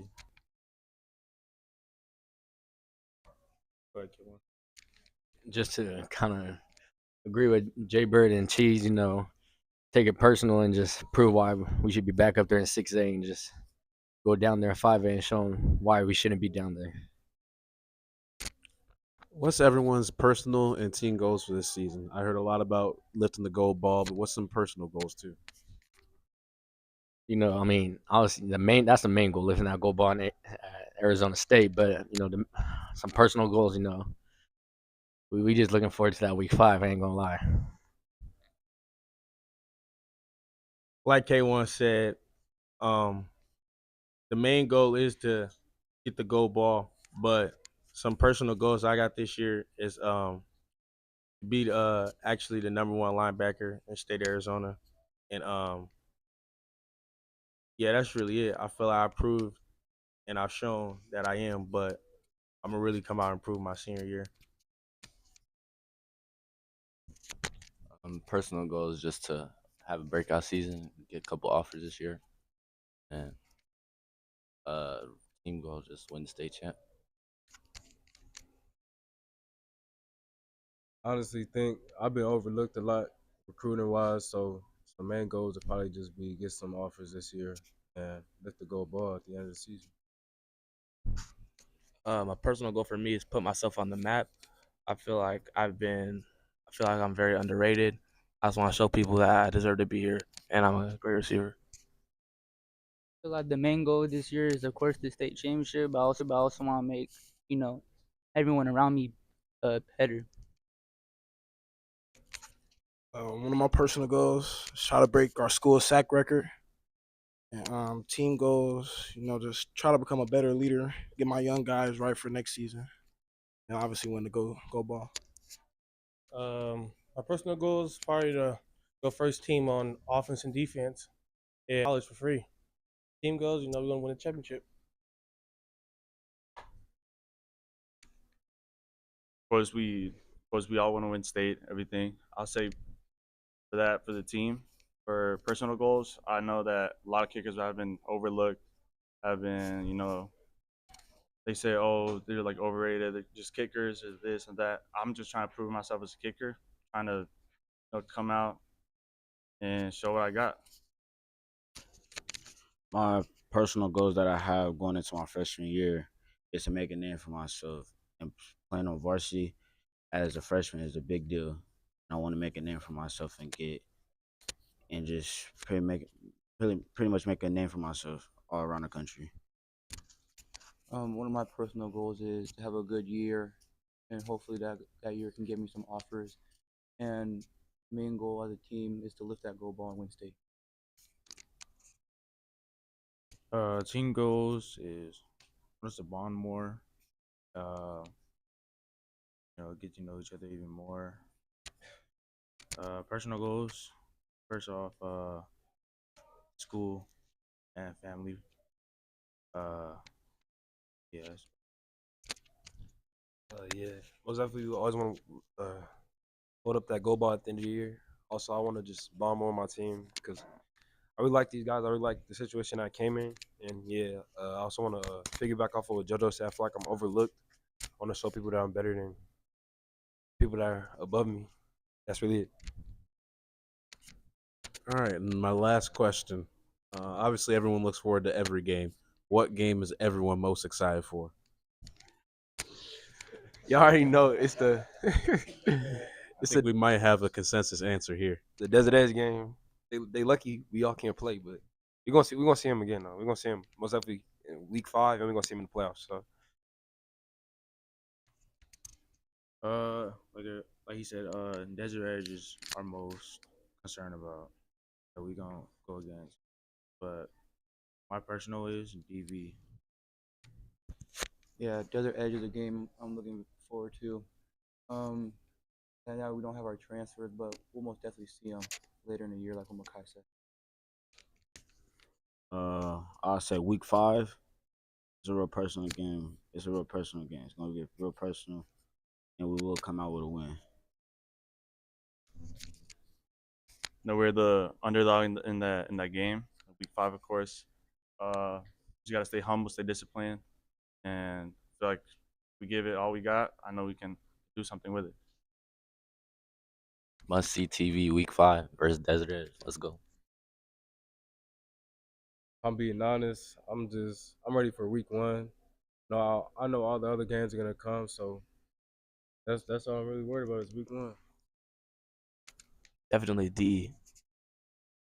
Honestly, with me, I'm excited for every game, but honestly, I'm gonna just take it game by game. And Desert Edge, I need that right now. Yeah, they heard them. You heard them. That's the edge. But my personal, like Capo Verde, the battle with Jake Jones.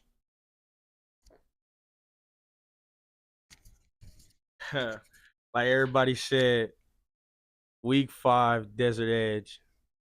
That game real personal. It really talked too much for me. So yeah, it's on. Tell everybody to strap up their shoulder pads, put their helmets on, cause it's gonna be a dog fight. I mean, like I already said, week 5, but I'm also looking forward to DV because that's just a gamer battle of Tukey, and everybody shows out and come support that game. Most definitely. Well, I want to thank you guys for making the trek out here to April.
Welcome back to West Valley Media Day. I'm here with the Mountain Ridge Mountain Lions flag football team. We're going to start with everyone introducing themselves with their name, class, and position. I'm Allie Jensen. I'm a junior, and I play receiver and linebacker. I'm Emily Scott. I'm a junior, and I play receiver, DB, and kicker. I'm Avery Luke. I'm a junior, and I play center, blocker, and wide receiver. I'm Talia Hempen. I'm a junior. I play receiver, I block, and I'm also safety. I'm Amaya Tice. I'm a sophomore, and I play quarterback and corner. I'm Cameron Mayu. I'm a senior, and I play quarterback, receiver, safety, and DB. I'm Caliana Baldwin. I'm a senior. I play quarterback, wide receiver, blocking. I'm Peyton Yankovic. I'm a senior. I'm a wide receiver, center, and blocker. I'm Kaylee Murphy. I'm a senior, and I do all defense.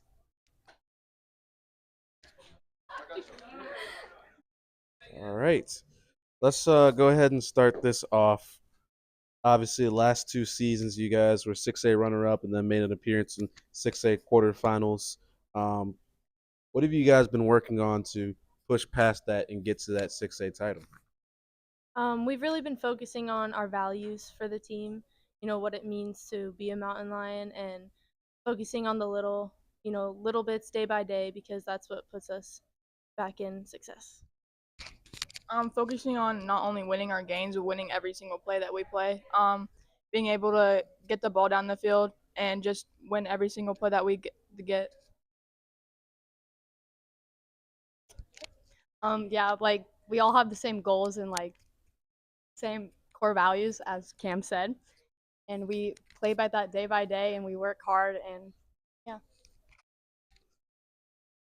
Just working together as a team to improve with every little thing that we do. You want to chime in, Coach Warmers? Oh, sorry. No, hold on. Callie wants to chime in. Oh, I was gonna say just to take one play at a time and to like get our core values into the team in the region and weren't really challenged for a lot of the season, and I think it kind of showed during the play. Team in the region and weren't really challenged for a lot of the season, and I think it kind of showed during the playoffs. And now you guys are scheduling those tough games. 1000% intentional. Yes. So another thing I wanted to talk about was obviously the media coverage. Each year that flag has been a sport has been increasingly better. The TV between the TV games, the Arizona Cardinals game of the week, what the Fiesta Bowl does. But one thing that I've noticed is a lot of that specific coverage has been a lot more geared towards East Valley teams like Chandler, Basha, Hamilton, Castile, Mesa, whatever teams it may be. I haven't really seen the West Valley teams like you guys and Millennium and VERRADO and the other good teams in the West Valley get that same attention that some of these East Valley teams have. Does that kind of put a chip on you guys' shoulder to go out and beat those teams that are kind of getting more attention? I think there's a lot of factors that's always going to add fuel to our fire in general, which I think in general, we're just really grateful for the opportunity that across the world that flag football is blowing up. And we're a part of it, and we already know we're making a big statement in the West Valley and then in the state of Arizona. So all in all, we're just really grateful for the opportunity to kind of put this sport out there, put these girls out here. Like I said, it's blowing up all over the world, Olympics, colleges, everything. So at the end of the day, we're just really grateful for it. Anyone else want to chime in?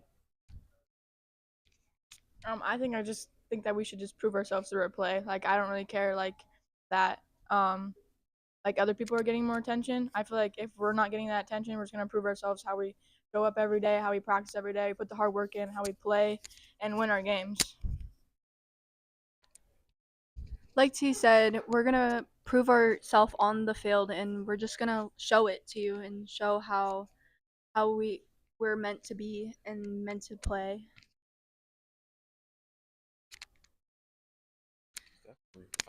What are some personal and team goals for this season for all you guys? Some big team goals that we have are definitely, just putting ourselves out there, states, region, again, getting those core values set. I think a big one early on is definitely to gel together. We have a lot of new athletes coming in. It's getting that flow together it's becoming a team, not just a bunch of athletes on the field.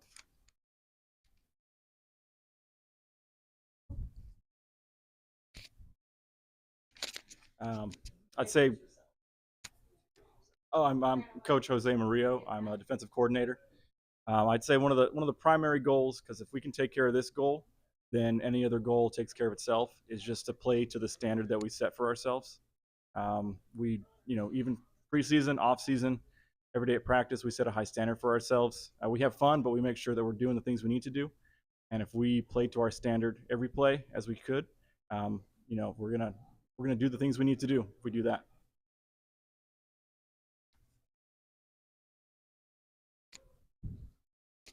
Growth and development would be a big one too. Not only are we becoming another family this year, but we're also having to grow with each other, develop with each other, and be able to come out stronger than ever. Because, like we said, our schedule is hard, so we have to push ourselves, be honest with each other, speak truth, and just help us come out stronger than ever.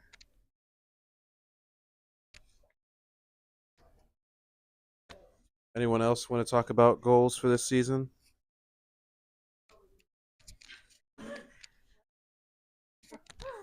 I think one big goal that we were just talking about like yesterday, just take it one play at a time. Because if we're looking too far ahead into the future, we just get lost in where we're at. So, yeah.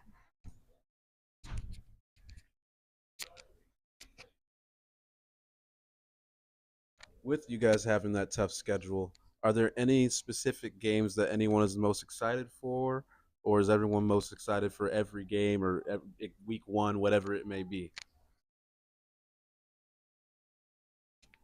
I'm excited for every game, but also just winning every play. That's our motto this season. That's our biggest, goal, value, everything.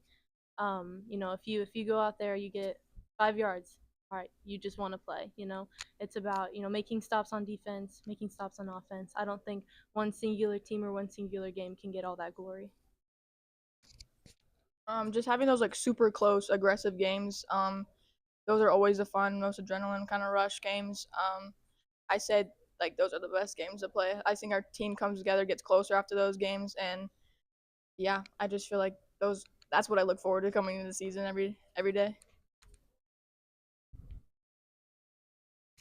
I'm looking forward to our first game and every game that they play in, so that's where I stand. All right, and then we'll wrap this thing up with recruiting. Obviously, recruiting in flag football is constantly changing. Right now, for the most part, it's NAIA options. I'm sure in the next maybe year, 2, 3 years, we'll be talking about D1 and some D2s and D3s having scholarships options as well. But for those of you that are getting recruited and are focusing on getting recruited for flag football and maybe not another sport that you play, tell me about some of the schools you're looking at, some of the schools that have offered you and stick out to you. I have an offer from Ottawa, Arizona currently, and I think that's a good opportunity. All the Arizona schools doing a good job of reaching out and getting college football available. I have an offer from Campbellsville University. It was just, yeah, it's great to get an offer, and it's more to come, all of us. I don't know. I have a couple offers from a few colleges. I'm in contact with a few. I think there are D2 schools offering now. Next coming year it might be D1. So it's really exciting to see this sport grow as it is. You got so many other opportunities outside of college, like club. You got your USA national team, and I think it's all really great opportunities. All exciting to see what's happening. I wanted to add that our coaches does a very good job also of inviting college coaches to some of our practice, just getting us inviting college coaches to some of our practice, just getting us the feel of talking to them, recognizing who they are, just being able to like, this is what it's gonna look like. You're gonna have to talk to these people, and I think she does a really good job of that, preparing us for our future. All right. Well, is there any final thoughts on what we can expect from Mountain Ridge flag football this season? Pure entertainment. Yeah. Pure I think entertainment. Pure entertainment. I think that's a pretty good yeah, answer. I just want to say thank you, for having us out here. We appreciate every opportunity that we get. And again, like I said, it's gonna be pure entertainment. I think they just love what they do, and they're gonna have fun with what they do, and they're gonna compete, and they're just competitors. No matter what we do, even if we play kickball, they're at each other's throats because they want to win. They're competitors, and but more importantly is they're all great individual people. And they surround themselves with great individual people or great people together. So that's what I enjoy most about our team and even our coaching staff. We have a lot of coaches coming in, and we all just become one big family. We all celebrate together. We all take losses together. So we're just looking forward to that bond that we develop throughout the season. And again, just put on a good show and entertain. Thank you. Absolutely. And thank you guys for making the trip out here and helping make this a great event. Thank you.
Welcome back to West Valley Media Day. I'm here with the Cesar Chavez champions.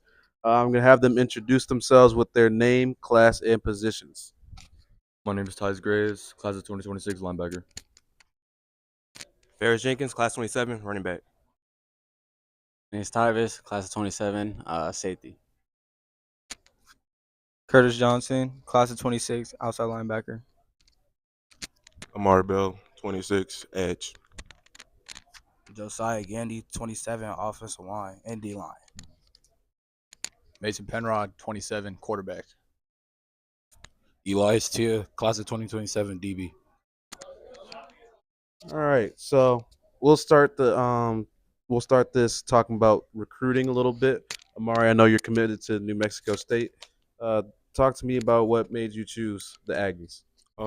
Really the Aggies because when I went there, like I really felt like at home, and the coaches like really came out to me like, where's the other schools? It was kind of just like more about what I could do for them. But one thing about like Coach Enna, he really like came out to me and looked out for my goals and my aspirations and where I wanted to be in the next 3 to 4 years, and I appreciated that very much. So that's what made me choose the Aggies, and it made me feel at home there. Definitely. And then for the rest of the guys, the underclassmen and then the seniors that are not committed, talk to me about where you are in your recruiting process so far.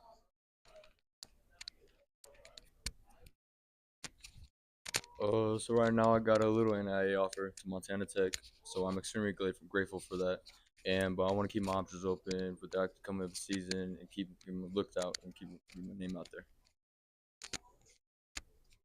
there. Right now, I have an offer to ACU from Coach Will, and we had a really a good conversation over the phone, and I really liked what he had over there. And my recruitment is still open, and I'm ready to go harder this season and hopefully get some more.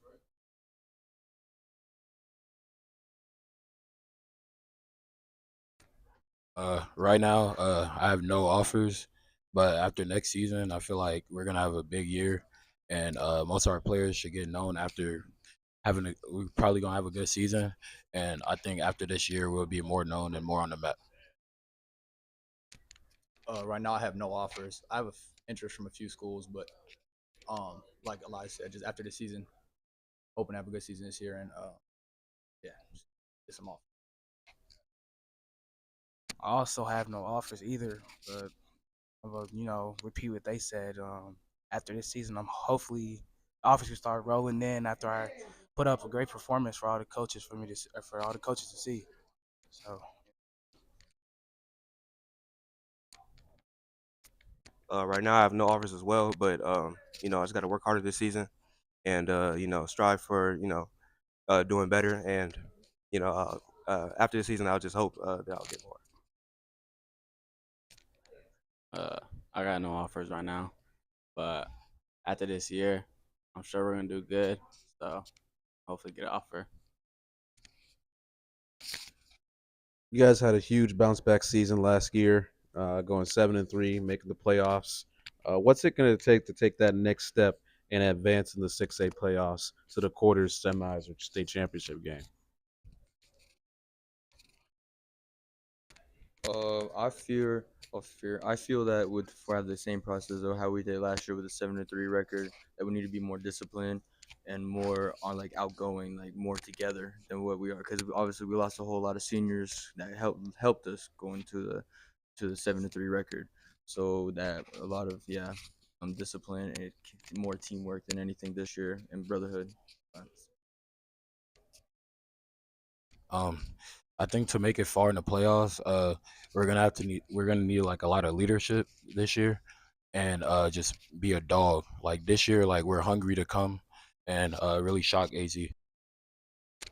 I think this year, we just have to stay focused, stay disciplined. Last year we had a good season, obviously, but just realizing that that's in the past and whole new team, so obviously new schedule. So just staying focused and being disciplined.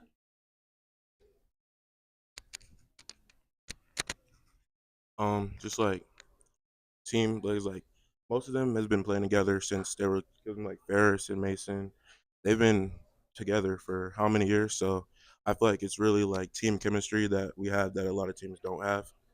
And I feel like if we work hard, because it's not a shock anymore, because last year when we kept it close with Chandler, everybody was saying, oh, Chavez, this maybe was a fluke, but like there was unexpected, but now we're expected, so the teams are going to come even harder than what they did previously. So that's all I have to say. All I gotta say is we're coming back this year, and we worked hard last season, and we're gonna continue working as we do. And I say that our team IQ is getting better as the days go on, and we're ready to just keep working this season, just go hard. I was gonna say, we're hungry this year. We're gonna take it one game at a time, and we'll just play Chavez football every game. Is that everybody? All right. What's everyone's personal goals and team goals for this season?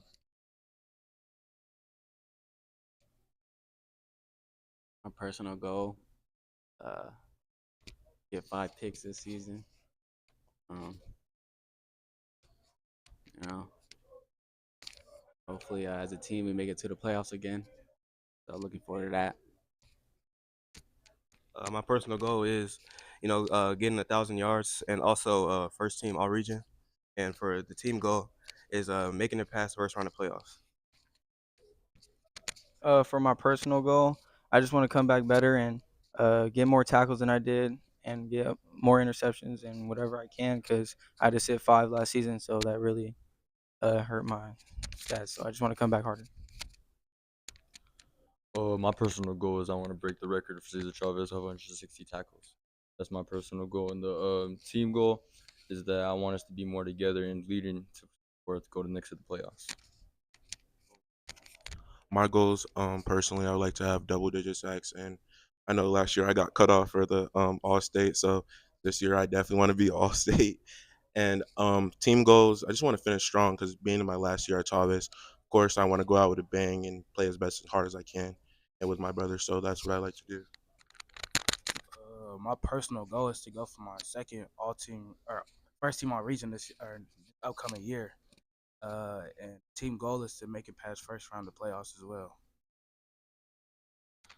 My personal goal is just do better than last year, not really being too focused on the stats part of it, just going out there having fun. And as a team goal, just winning games and making it deep in playoffs this year. My personal goals this year is to have a better season than I did last year. I'm also a transfer from Fairfax, so I have to possibly sit 5 games. And last year, I just want to have more than 60 tackles like I had last year, and probably 3 picks this season. And a team goal for us, I feel like for me or the team, I think we should all just work together and just have a leader on the team and make it far in the playoffs. All right, then to wrap this thing up, my final question. Obviously, everyone's excited for every game. But what game is everyone most excited for?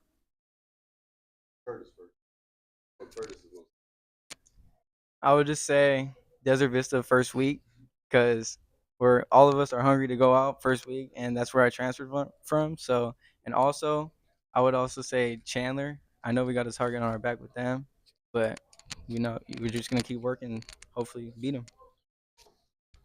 I'm gonna say Chandler. We came up short last year. I know a lot of players on that team, and it'll be really good if I get a chance to beat them before I graduate. So yeah. Hamilton, because they're the big dogs. We're the underdogs. So it look good for us. I will have to say Hamilton. I'm very excited for the season, but through all the games, I'm very excited to come play. Chandler and Hamilton. I say probably Queen Creek because I got the #1 quarterback in the state. So go out there and try to outperform him. That's what I'm looking forward to. Mine is tomorrow because it's a Thursday night game and it's gonna be filmed on the news for everybody to watch and see. So just want to go out there and show out. I'm most excited for Hamilton. Rex Waterman, you're up because we're gonna see what it's about. Hey, I like these answers. Well, thank you guys for coming up here to Ape Recovery. Come and hang out and talk ball with us, and wish you guys the best of luck this season. Yeah.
Welcome back to West Valley Media Day. I'm here with the Cactus Shadows Falcons. I'm going to have them introduce themselves with their name, class, and position.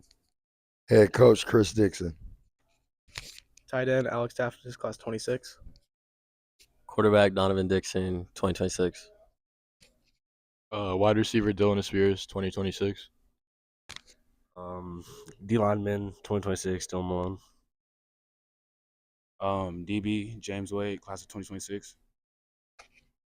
Offensive lineman Riley Boffman, class of 2026.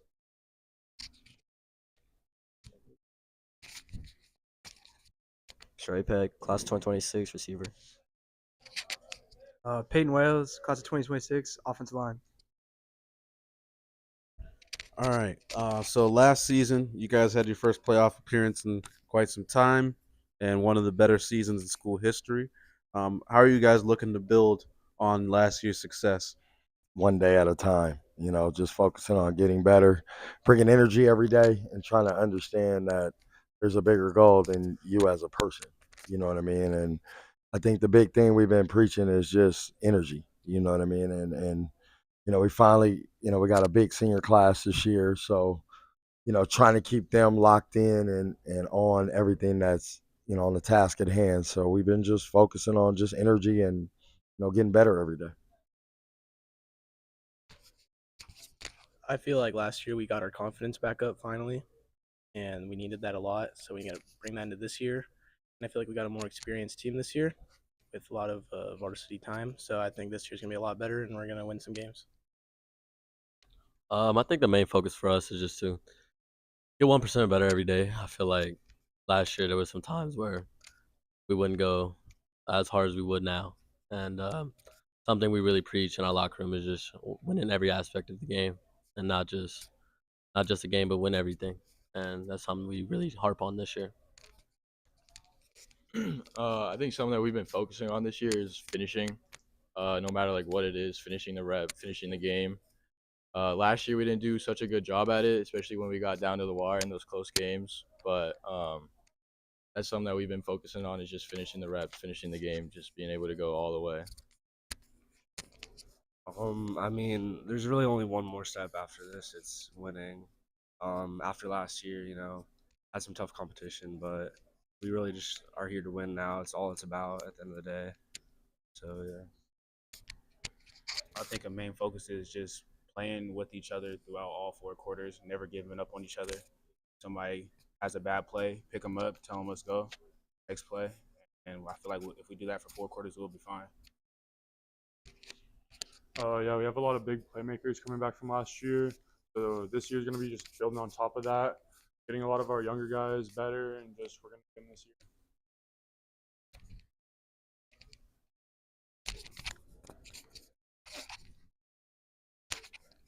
I would just say the main focus is just 11 as one.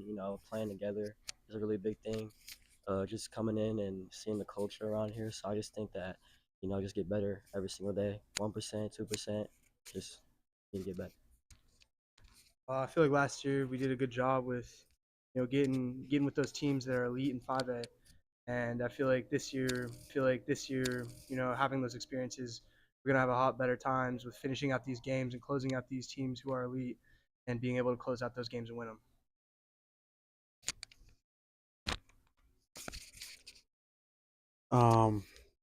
This year's team is going to have a big senior class, a lot of returning. How is having a lot of that continuity this season going to be big for you guys' success? Well, I think it's going to be big when it finally come together. I think one thing is everybody has to throw the ego out. You know what I mean? And go into the season like we want to win together. And so no matter who gets to shine that day or that game, like we got to be able to celebrate each other. And I think that's one thing this group is starting to put together is celebrating each other and having each other's back and knowing that, we have to do it for each other. It can't be about me, you know what I'm saying? And those things, it has to be about team and us, you know what I'm saying? So I think once they really can put their egos aside, when the game starts, as long as they don't bring their egos, I think we're fine. feel like it's gonna be a great year just because there's so many seniors and we've got really good chemistry because we've been working hard 4 years, getting to know each other, and just getting better together and pushing each other to get even better. I feel like our continuity will be a big thing this year. We're all pretty much all friends. We all hang out, so the chemistry I feel like this year will be a lot better than any other year that we've had. So, I feel like that'll help our success a lot. Yeah, just going off what Donovan said, I think we're one of the closer classes that the school has had, especially within the last 2-3 years. And I think just that in general is just us being close as friends. I think that'll help a lot throughout the games. Is just being able to help pick each other up no matter what. Yeah, I mean, like we have a pretty big senior class size. So I mean, a lot of us know each other 4 years, 3 years, some even that just started. But like, if you look at us, like we're kind of like a family. Like you wouldn't even know. Some people just got here. I mean, that's just like how we are. That's definitely gonna play a big role this season with us. Just piggybacking off of what Coach said, as long as we put our egos aside and not just think me, I think the seniors could really help all the underclassmen like get through all the hard stuff and just like not because we're their examples, and so we don't want to give them a bad example just always being selfish because then they're gonna try to do that, then it's just gonna mess off the game entirely. Yeah, I think the senior class definitely has a lot of chemistry. A lot of us here have been on varsity since being underclassmen, and I think that experience is really going to show this year.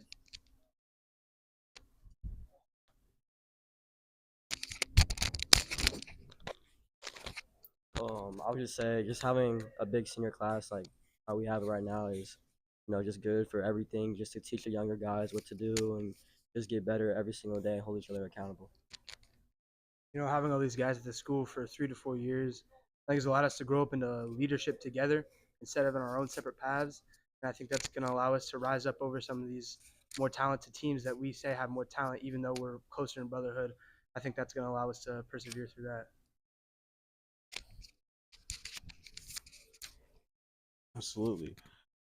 Region last year, your y'all's region was the toughest region in 5A. This year, that region's changed up a little bit. Higley went up to 6A. LA Gilbert North got put in a different region, and now Chaparral's in the region. How much do you guys look forward to having a little bit of a redesigned region this season? I don't think it's redesigned. I think you still got the same problems. Everybody act like Shap wasn't a dog in 6A at one point.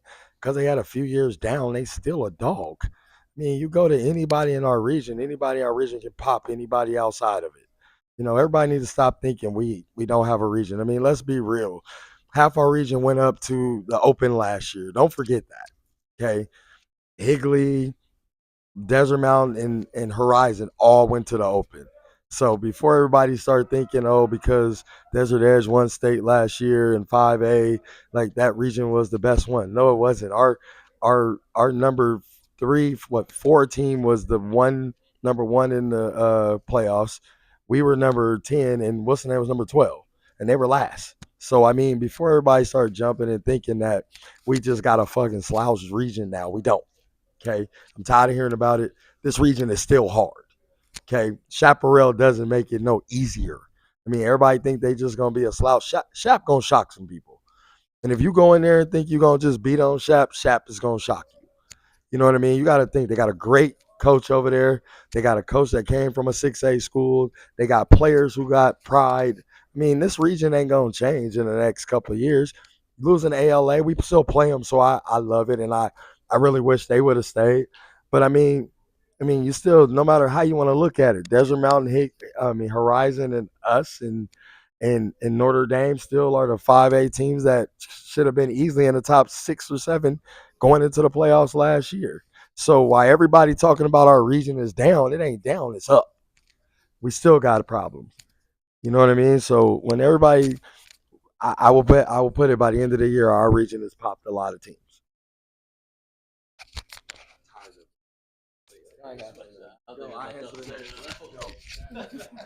Tired of it. Tired of hearing it. Shap is still a problem. To Chaparral's problem, Shap is still a problem. I didn't say that they weren't. I Nah, just say you. the region's different. But I've been reading I just too putting much that out online, man. Stop disrespecting Shap. Shap is still a problem. And then the next thing I want to talk about was personal and team goals. What's everyone's goals for themselves? What's everyone's goals for the team? My first goal was getting 1,000 yards receiving this year. I was close with 750, and I just feel like I can reach that number this year with more experience. And then for a team goal, obviously it's a state championship, but mainly just like everyone coming together and coming closer, and just that bond just gets stronger. Personally, this year, I feel like I don't really have any personal goals. My only goal is just to win state. That's something I've been wanting to do for 4 years now. So I feel like this year, I feel like it's not about me at all. It's about everybody else. It's about my team. It's about winning, and that's all I care about. My goal for the team is to win state, obviously, and I think to bring the team together also would be a great thing. But I don't know. One of my goals is to finally be a 1,000-yard receiver as well. It's something that I've been working on for 3 years, so just hope to accomplish it. My personal goal really is first team all region. Kind of got snubbed last year, I feel like, so it's a big thing for me. I'm just gonna prove them all wrong, and then obviously state, like that's the next best thing for us. Team goal, obviously, we all want to win state. That's the number one goal for every team, I feel like. My personal goal is just to put my name out there. I feel like not much people in Arizona know who I am, but I feel like this year, after I show who I am and how I perform, everybody know who I am. Personal goal for mine is getting all state. I feel like I can really compete with these kids at a high level, and I feel like I'm pretty slept on. And a team goal, I think, yeah, if you ask anyone on our team, it's just winning state. I know we can do it, and that's just our team goal.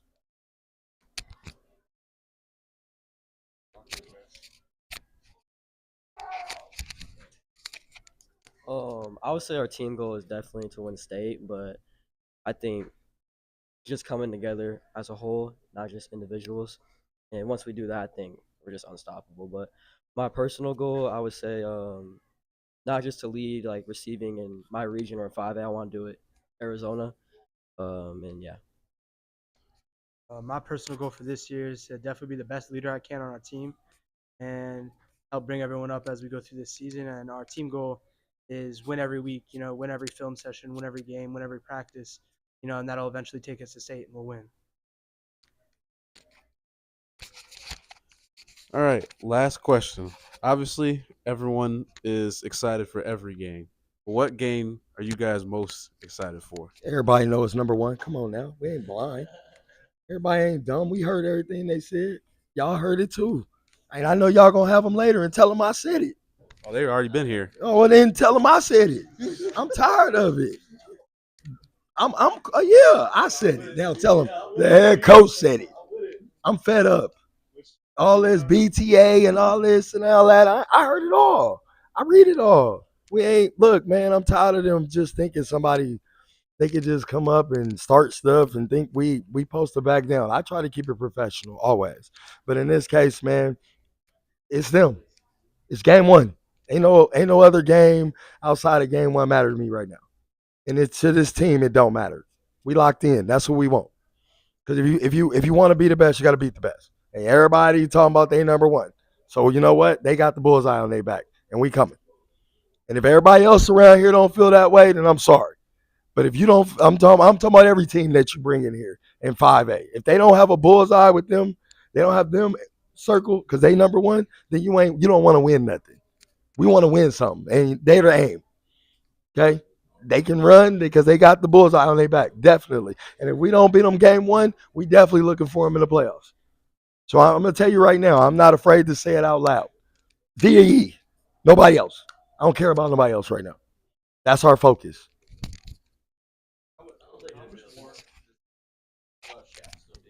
That is a contender, and some of these other 5A teams, and obviously DE being a target.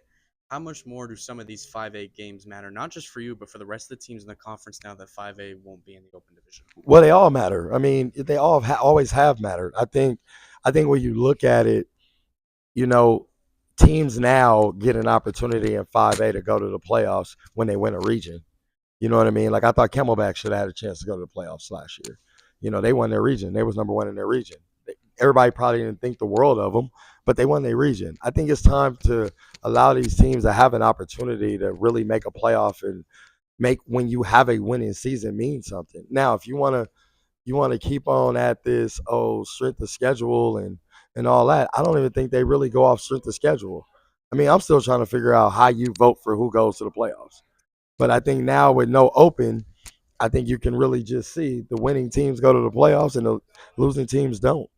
You know, we gotta start making it winning a valuable thing around here, and we don't.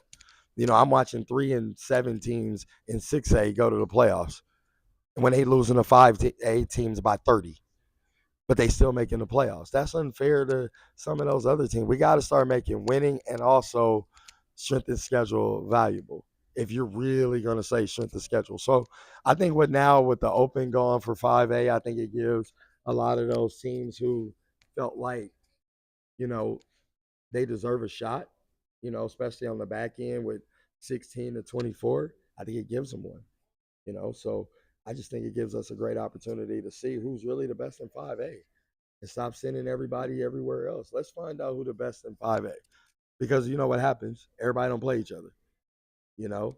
And I'll call it like it is. Like, what if Miranda or Tucson had to go through our region last year?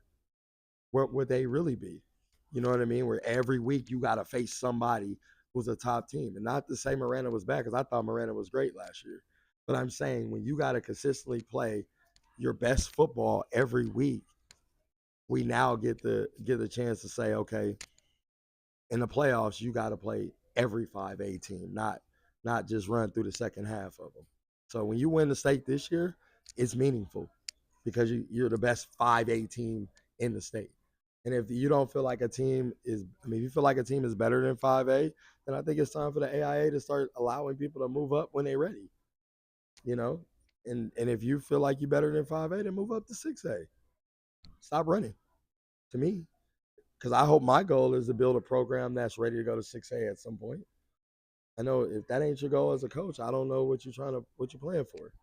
So I think it's give us a chance to really see who's the best 5A team, you know? And so.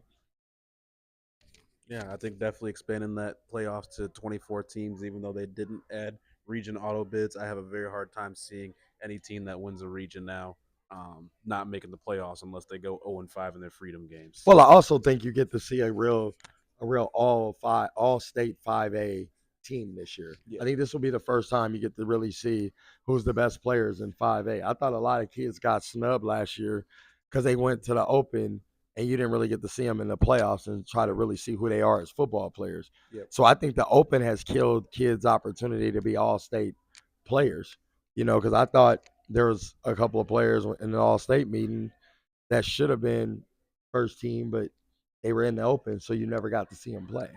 Yeah. And so now we do. I agree. I think it's going to be a very exciting season in 5A. I think you guys are going to be right there at the top with some of these other top teams, and looking forward to seeing what you guys do. Thank you for making this long drive out here to Ape Recovery for West Valley Media Day. I wish you guys the best of luck this season. Appreciate it.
Welcome back to West Valley Media Day. I'm here with the Millennium flag football team and have them introduce themselves with their name, class, and position. Hello, my name is Jocelyn McMillan. I'm class of 2027 and I'm a linebacker. My name's Jaya Davis, class of 26, wide receiver DB. My name is Mackenzie Rubel. I'm class of 26 and I play wide receiver DB. My name is Akira Dell and I'm a rusher and I'm class of 26. My name's Ariana Ignacio. I'm a senior, so 26, and I play cornerback and wide receiver. All right. So it's been quite a 2-year journey. The first 2 years of flag football for you guys, kind of dominated 5A in the regular season, and lost a close semifinal game in 23, and then in 2024, you guys adjusted well to 6A, won a lot of games, made a good run in the playoffs. What's next for you guys in year 2 in 6A of flag football? So I'll start by answering this, but I think we lost a lot of our seniors from last year, so it's definitely like a newer group. There's a lot of new younger girls coming out, and I think our new energy with everything that we've lost, we had to kind of compensate for it, and we're coming in with a lot bigger and a lot better energy than we had previous years. I would say I feel like we're gonna be good this year because although that we lost our seniors and we have the younger girls coming in, they're very athletic and very coachable. So I feel like that would be great for us. I agree with what they're saying. We're going to build a culture kind of from the ground up. We have great athletes, and I think we're going to go really far, just starting from the ground up. I agree on everything that they're saying. They are very coachable and they're always wanting to learn stuff. So it's really easy to get to know them and get to help them out and learn different things. Yeah, what's coming up is just we're really trying to create a really strong team so we can all bond together and work together and just make it a good season and have higher goals for us. Speaking of goals, obviously it's everyone's goal for the most part to win a state title. What's it going to take for you guys to win a 6A title this season? I think what's it gonna take is the communication and hard working and always striving to be better and to just give it your all on the field. I'd say the commitment and being a team and not being trying to be independent and try to be just be a team and be all together. That's kind of what I was going to say. I was going to say attitude. I think Millennium has one of the best attitudes, especially in flag football. Everyone is very, we're all a family, and all of us will all go hang out with each other, and I think our attitude is the best, and that's what's going to help us get it. I would say having leaders on the team, people who are able to lead the team when it's hard or people who don't understand something, to be able to step up and be there for the team. All that and consistency at practices, consistency at the games, always doing your best and never letting up on the grind. Ever since girls flag football became an AIA sport, there's really been a lot of great media coverage between the Arizona Cardinals game of the week, between all the stuff that the Fiesta Bowl does for the game, Arizona Family televising games starting last year. But one thing I've noticed is a lot of that coverage has gone to East Valley teams, and West Valley teams like y'all and Canyon View and Mountain Ridge maybe necessarily haven't gotten as much love as the Hamiltons and Castiles and Gilberts. So what does it mean to you guys to represent the West Valley and kind of have that chip on your shoulder that the West Valley doesn't get the same love in flag football that the East Valley does? I think it's a great opportunity. We're here. We're really good. I think we worked very hard last year, so I'm glad that we're kind of getting some recognition, and I think we're going to go very far this year, and I'd love the media coverage to see that. I would say I do like it. I do like that we're all here representing our school, even though everybody sees us as underdogs. They're all looking at the Hamiltons, like you said, but I'm just glad to be here representing our school.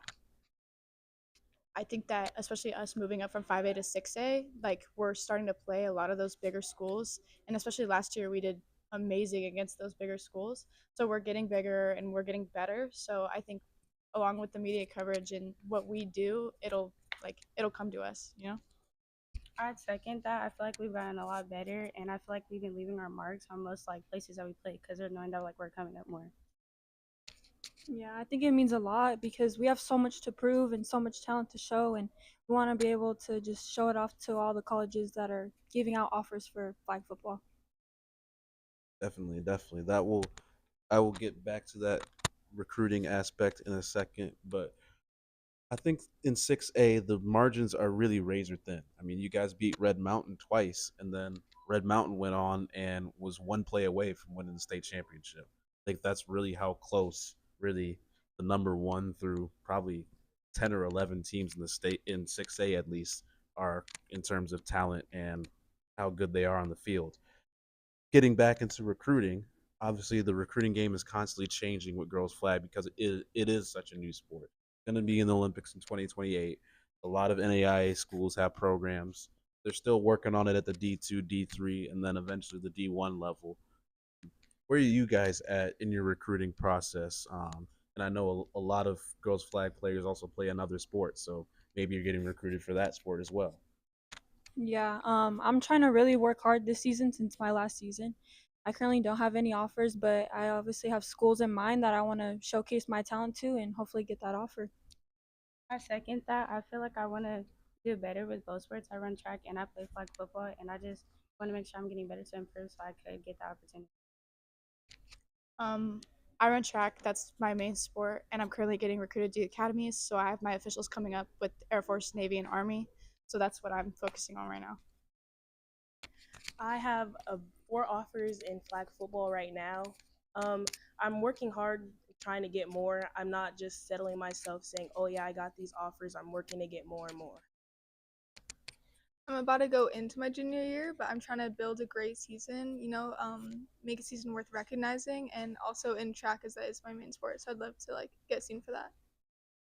Most definitely.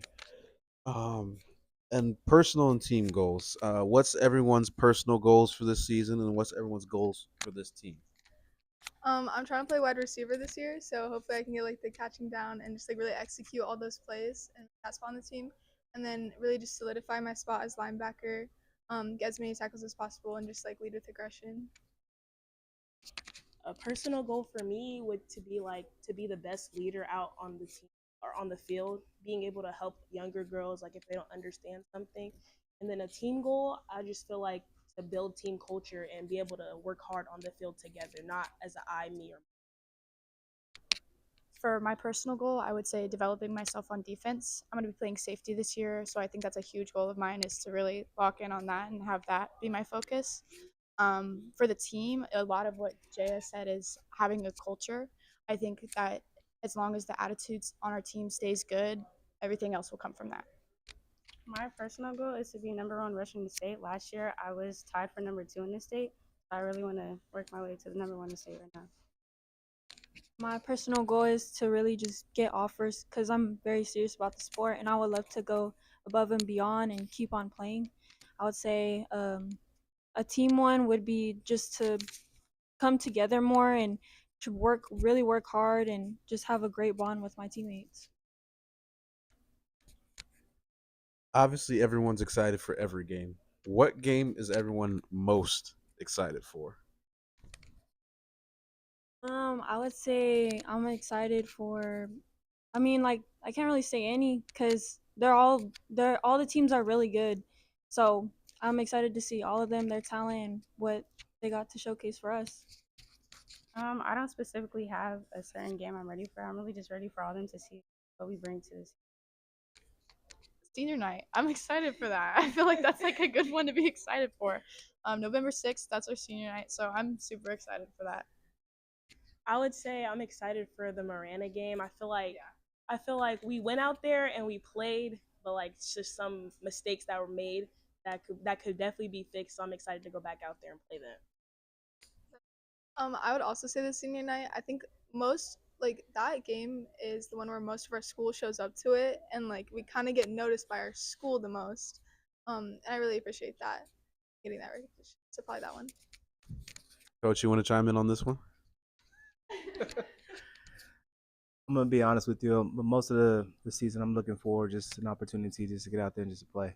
I know that we had our chances a couple times against Miranda, So I'm looking forward to that game, and then I'm also looking forward to just getting out there, just competing against everybody this year. Definitely. Well, want to thank you guys. I know it was a pretty short drive, but thank you guys for coming out here to come talk ball, grab some photos. Wish you guys the best of luck this season. Thank you.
Welcome back to West Valley Media Day. I'm here with the VERRADO Vipers flag football team. I'm going to start with everyone introducing themselves with their name, class, and position. Hello, my name's Mia Williams. I'm class of 2028 and I play quarterback. Hi, I'm Allison Ospierski. I'm class of 2026 and I play wide receiver and defense.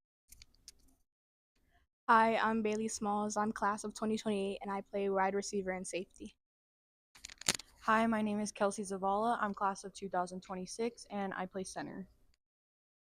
Hi, my name's Sinead Holiday. I'm a quarterback, wide receiver, and safety, and I'm a 2028. Hi, I'm Abigail Vasquez. I'm class of 2026 and I play corner. Hi, I'm Bryn Will. I'm class of 2028. I play rusher, middle, and the B for offense. All right, so last season you guys dominated the regular season. I believe went undefeated and then made it to the 5A quarterfinals. What's it going to take for you guys to make that next step and get to the semis or the championship this season? Personally, I think that we all just need to be able to play for each other and not for ourselves. Just be able to play as a team, have that bond which we already have. We have good friendships on this team, and just be able to carry each other all the way to the championship.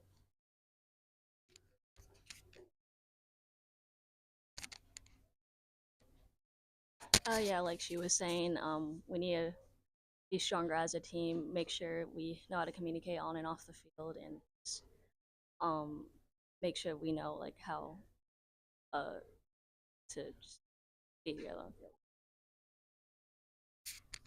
the field. I would think that we just need to work together, and everyone has bad days, and we need to be there for each other and uplift each other, and let everyone know that no matter how your day's going, even if it feels like the world is just coming to get you, that we're here for you and that we'll get you to the end.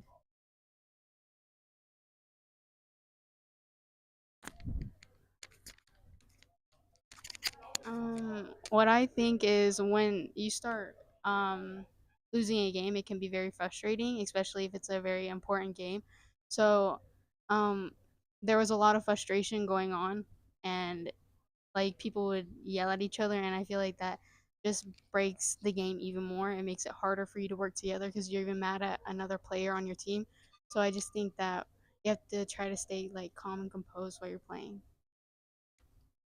Yeah, and another thing I think it's really important for all of us to kind of echo what everyone else said, to be there for each other, but also show up to every practice and every game with the same intensity and with the same drive, because at the end of the day, we all come for the same thing, is to play football, and we all love the sport that we play. So I think the main thing is to come and show up every single day, even whenever you're not feeling like it or whenever you just had the best practice of your life, still showing up and still having that intensity and love for the sport.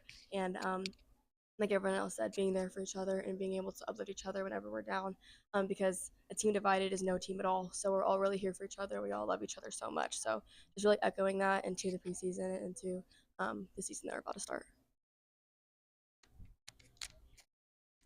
Adding on to that, I feel like even after the season ended in the off season, everybody was still together, hanging out, whether it was being on different teams like basketball or softball. We gelled really well in and out of the sport.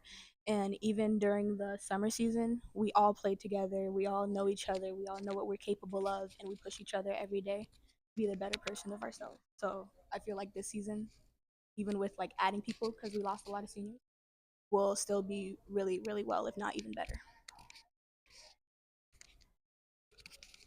You guys have a lot of returning talent, a lot of freshmen, sophomores, and juniors that contributed to last season. How is having a lot of continuity with this year's team going to help you guys being successful this season?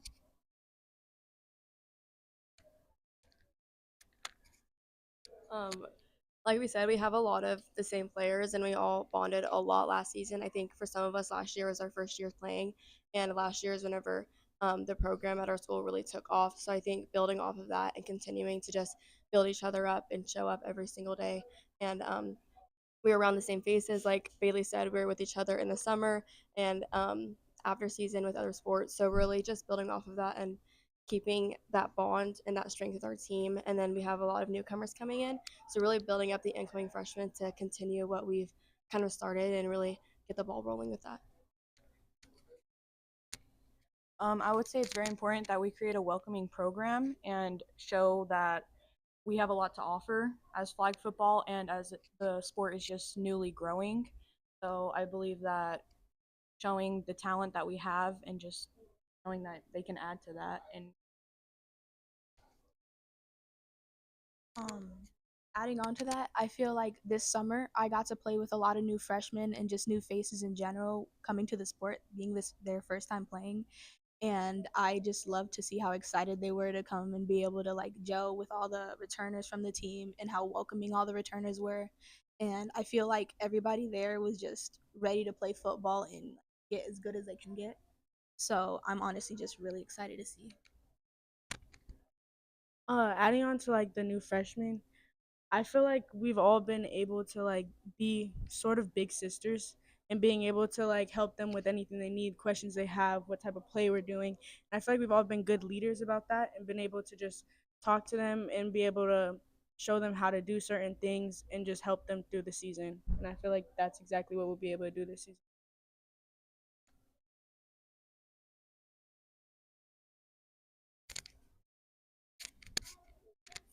I know we have a lot of new players this year, and I'm honestly so happy to see it because I've been playing this sport for so long, and I love getting to see girls playing this sport and playing a sport that I love. I've gotten to know these girls for the past year, and I know that every single one of them will welcome every single new player into this team with open arms. And I want, as a team, us to welcome everyone and have a welcoming environment so that girls can also learn to love this sport.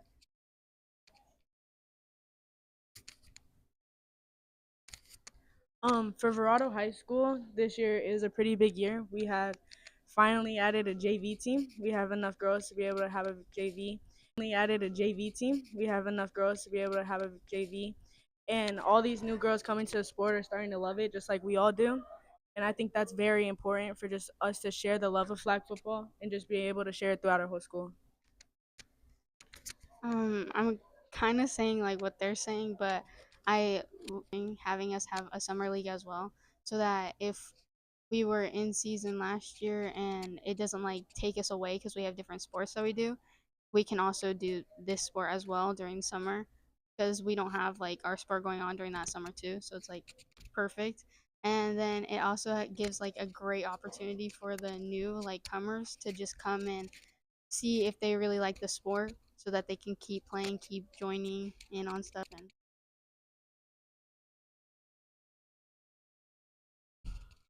Mm. What are some of y'all's individual and team goals for this season?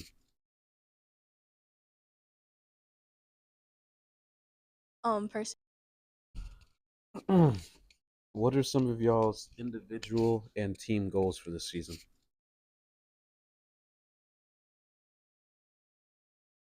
Personally, I just want to get another banner. It was pretty cool being able to be one of like the only teams at our school to get a banner last year. So I want to get that goal. Also go undefeated again because that was also great and make playoffs years in a row. Oh yeah, to add on to that, I hope we go further than we did last year. Hopefully, semifinals, hopefully finals, and individually, I hope to just be there for the younger students. An individual goal I have for myself just to get back on the field. I injured myself and I would love to play again. And as a team goal, I would love to get another banner. That would be so awesome. My team goal is for us to be able to go all the way to the playoffs and take it all the way. Me being a senior is big for me for us to be able to do that as a team and just continue to grow this program. And my personal goal would be, I would say, to just continue to grow as a player and see how far this takes me. One of my personal goals is I'm taking on a new position and I'm going to be one of the quarterbacks. And I just really want to be able to be that heart of the team and be able to help all of like the people on the field and people on the side, just being able to gel together and just be that one whole team. I'd like to add on to that. Another one of my personal goals is that I want to have all the newcomers be welcomed. And when somebody asks, "Hey, how's your new sport going? How's football going?" I want them to be like, "Oh, this is like the best team I've ever been on. All the girls are welcoming. The coaches are great. I'm having fun with what I'm doing. It doesn't even feel like a sport to them. Like they're going after school. They're getting there and they're just being like, yo, this is my time. This is I don't have homework. I'm not worried about the world outside of it. I'm just ready to play."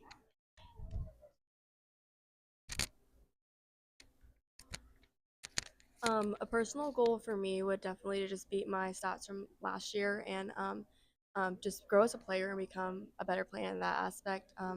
To really focus on being welcoming to our new players that we have coming in, and really just focus on good sportsmanship for myself and for our whole team, and really having that love for the sport and letting it show in the way we play and the way we treat each other and the other team. So I think really just honing on that would be great. And then like we all said, I really want to make it to the playoffs again this year, get even further than we did last year, and secure that banner and just show that our school and our community that flag football is a serious sport and it's something that I think every girl should do, and I love it so much and it's so much fun. So I think just kind of showing that flag is important and that it's really taking off in our community.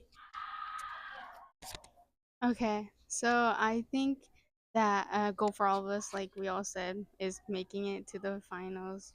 Yeah, and just playing our best. And then a personal goal of mine, I would say helping the team more. Like I want to get in a position where I they're all they're all depending on me, and then I can make that play and push through no matter what, so that I can help my team in a way. All right, and my final question. Obviously, everyone's excited for every game. What game is everyone most excited for? Oh, I'm most excited for Canyon View for sure. I feel like we got a lot of talent coming, and I believe that we are gonna go big, and I think we could win. I'm also excited for Kenny Vu. I'm excited to play Shadow Ridge because that is our first game back on the field, and I'm excited to see where everybody's at, where they came from last year, how much growth we've had, because I'm sure everybody on that field has gotten better. And I'm gonna say the same as Bailey. I feel like our first game is so like exciting. I'm excited to see how everyone plays, especially under like the pressure of it being an actual game, and just being able to see how each and every one of us play underneath that pressure, and just being able to help each other out. I have the same. I think my favorite game is the first game because it's just new and you're just getting on the field, just playing against new people because everyone has different people on their team. No matter if it's freshmen, like some people that transferred, So it would be really fun to play against the first team, and then obviously Canyon View because they're rivals with our school, and because last year it was really difficult to play against them. So I want to see how far we can get in that game.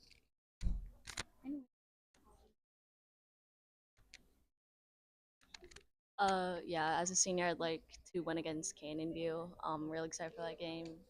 And yeah, again, like they said, also the beginning of the season is always important, and it'll show how like hard we'll come out as a team. Well, if I'm going truth for truth here, I am very excited to play Canyon View.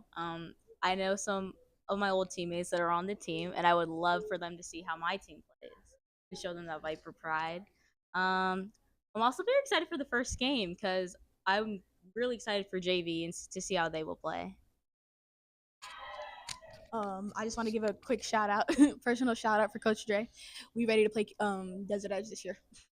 We ready to beat them. However many times we play them.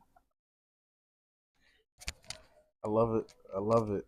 Well, thank you guys for making the trip out here for to come talk ball and take some photos.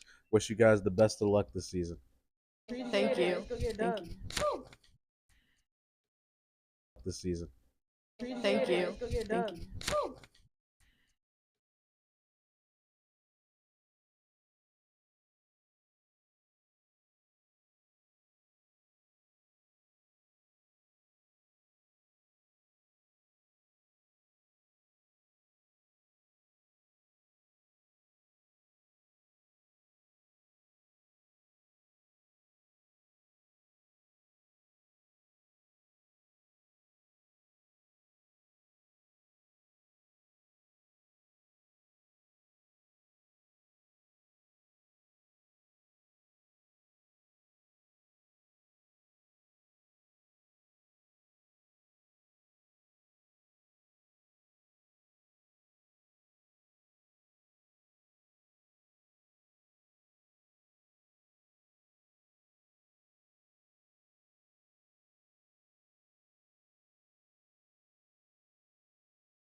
Welcome back to West Valley Media Day. I'm here with the back-to-back Open Division champion Liberty Lions. They're going to start with introducing themselves with their name, class, and position. Cam Seal, class 2026. I play tight end. Tyler Bernstein, 2026 D line. Zethus, 2026 safety. Pod St. John, class of 2026 D line. Hudson Dunn, 2026 linebacker. Braxton Wing, class of 2027 receiver. Marley Chansey, class of 2026 receiver. Cannon Garde, class of 2026 linebacker. Tabo Calloway, class of 2026 DB. Callan Thomas, football coach.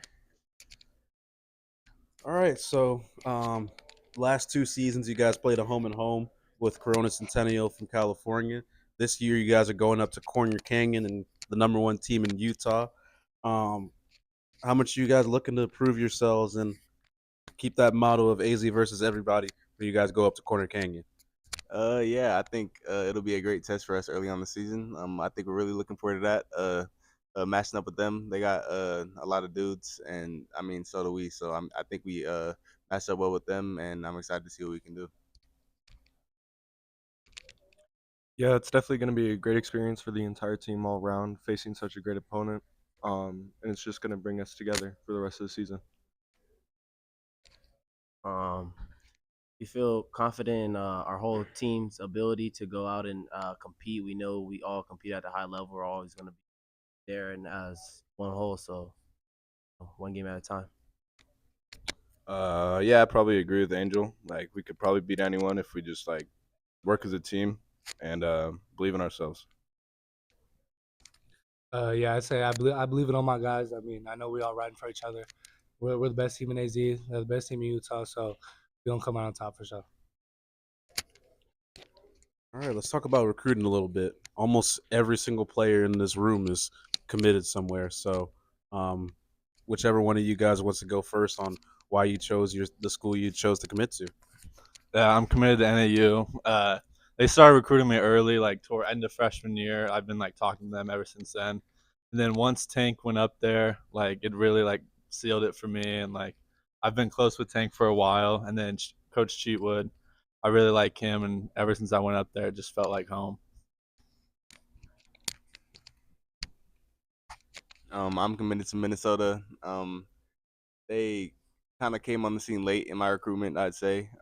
But I went up there for a visit in the spring, and I really loved everything. I love the culture, the atmosphere, the coaches. Everything just spoke to me, and it was just the best fit for me. I committed to Boise State, and I just really fell in love with their culture, their blue collar, just hardworking mentality. Absolutely love that, and their coaches are phenomenal there. So yeah. I'm committed to ASU. I committed just because it's home. I grew up here. I grew up watching them. My family, my parents, they're all close to, they can easily get to the game. So that's a big reason.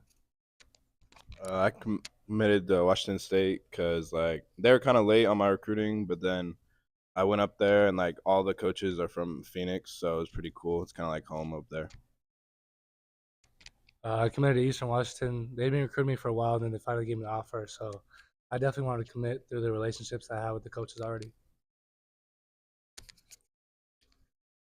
All right, so here's the big question everybody's been wondering.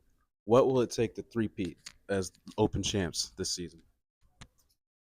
I think just us continuing to just build as a team. I think last year and the previous year, you can tell we pride ourselves on brotherhood.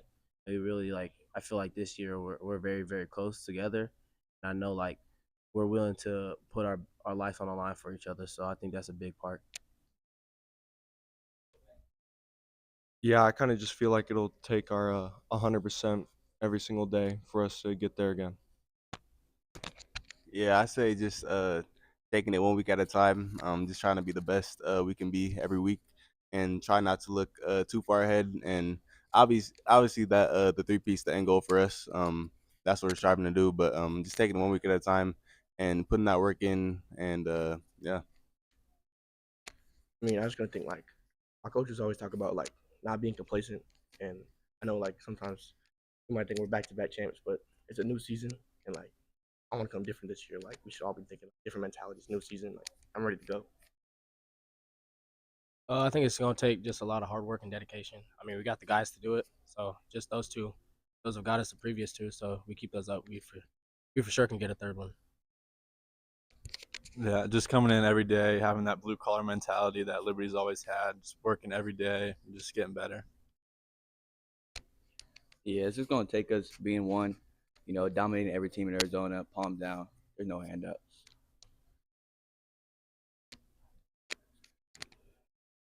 So, anyone else want to chime in? This off season, maybe not myself, but I've seen a lot of media guys kind of talking about bash of this, bash of that. I know you guys don't like to look into preseason hype too much, but it's got to rub you guys the wrong way to hear Bash being talked about so much, and you guys have beat them 3 or 4 times in a row, right? I mean, yeah, it's a little frustrating. Obviously, like we've gone back to back, so we'd want a little bit of hype, but it doesn't really affect us honestly because we're gonna go out there and show what we can do. We do it every year, so the hype doesn't really get to us. Yeah, I mean, I will agree with that. I mean, at the end of the day, we know who we are, so a lot of times we don't really pay attention to that media stuff because we know at the end of the day, with Liberty football, we good. Yeah, I'd say even the past couple years has been like that. I feel like just with the media narratives and stuff like that. But as long as we I'd say just be us and go out there and do what we need to do, that respect will be earned. We don't really expect anything. We're gonna earn that respect through our play.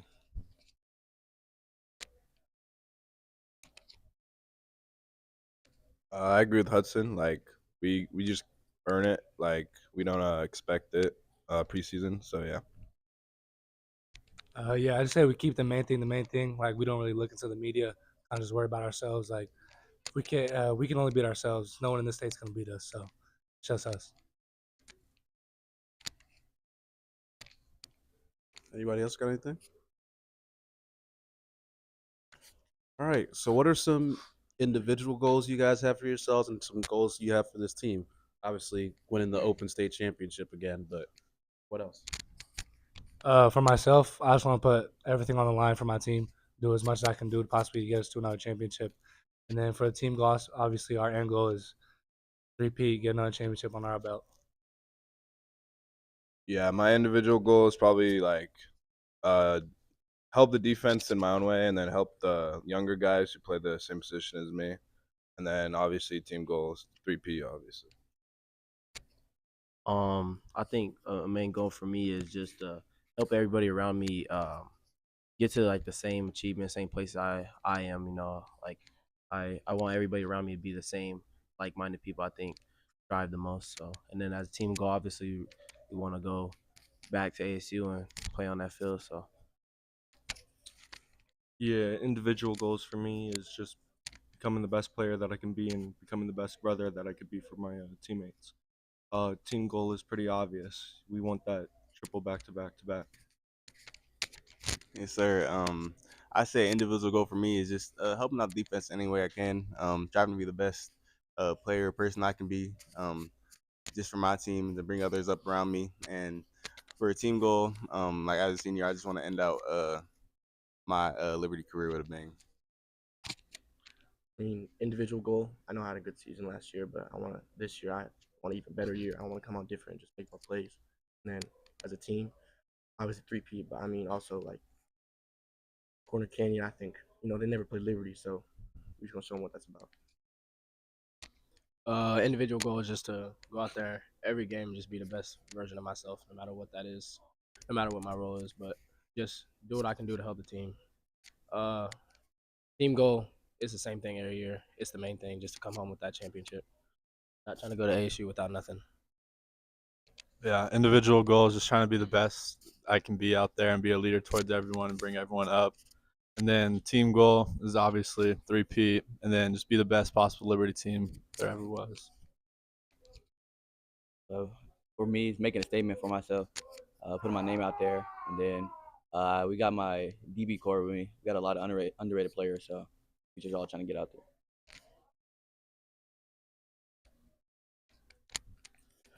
All right, and my final question for you guys. Obviously, everyone's excited for every game. You don't want to look too far ahead. Is there any specific game that everyone is most excited for? All of them, I could say. As somebody said over there, I think it was Angel, just taking it one step at a time. So every game is a big game. Every game is the most important game for us. I mean, basically said it. I mean, we don't even look past that 1 week at a time. Wherever we got first week, that's what we're looking at. We're not looking ahead. Yeah, kind of like they said. Like we don't really look too far ahead, but Corner Canyon though, I'm excited for that because just more so because it's on the biggest stage. That'll be a huge game, huge test for us. They got guys, we got guys, so I'm excited to see how we compete and stack up with them. I'm just looking forward to week 1. I just think looking forward to the whole season, honestly, just to continue to strive with the brothers around me. That's really what I'm looking forward to. Yeah, I agree with Paz. Just looking forward to week 1. I say we take it week by week, but definitely Corner Canyon. Like Hudson was saying, I mean, we got the out-of-state matchup. We definitely want to come out on top on that one. We've never went undefeated in the season, so we definitely want to win our out-of-state game. All right. Well, want to thank you guys for coming out here to Ape Recovery for West Valley Media Day. Wish you guys the best of luck this season and have some fun with the photo shoot.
Welcome back to West Valley Media Day. I'm here with the Brophy Broncos. We're going to start with everyone introduce themselves with their name, class, and position.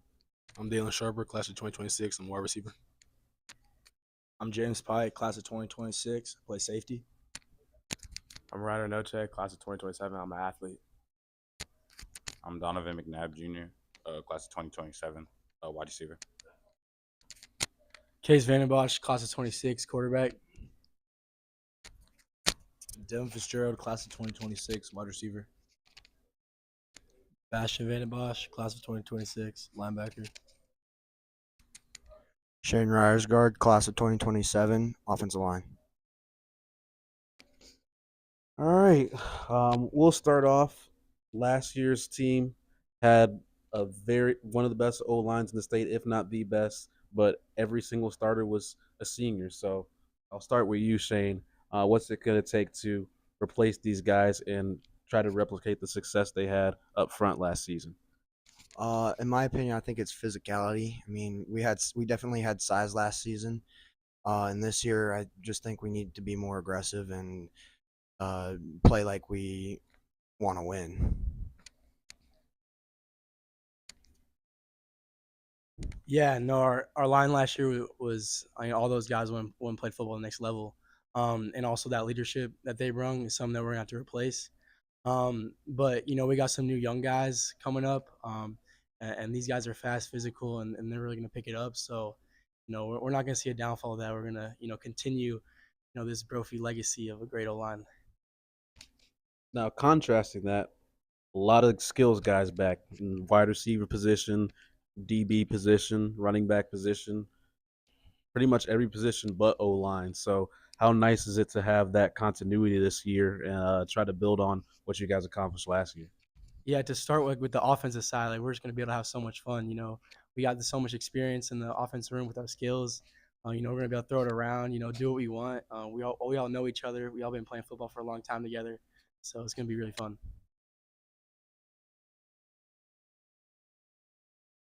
Yeah, definitely on the defensive side, we lost a couple seniors, but outside of the linebacker and DB, we're a young team.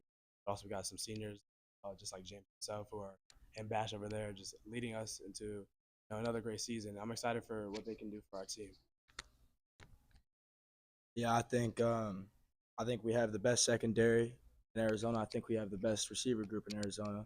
So I think it's going to be a lot of fun to show all of our skills. We've got good young guys. We even got a freshman that's a baller. He's gonna play well this season for us. So our skill positions are not lacking at all. I mean, we're gonna ball out this year. Yeah, we definitely have a lot of experience all around, and specifically in the receiver room. And I'm just really excited what offense and defense can do this year. And really, if we just stick together, continue our chemistry and our bond, I think we'll be good.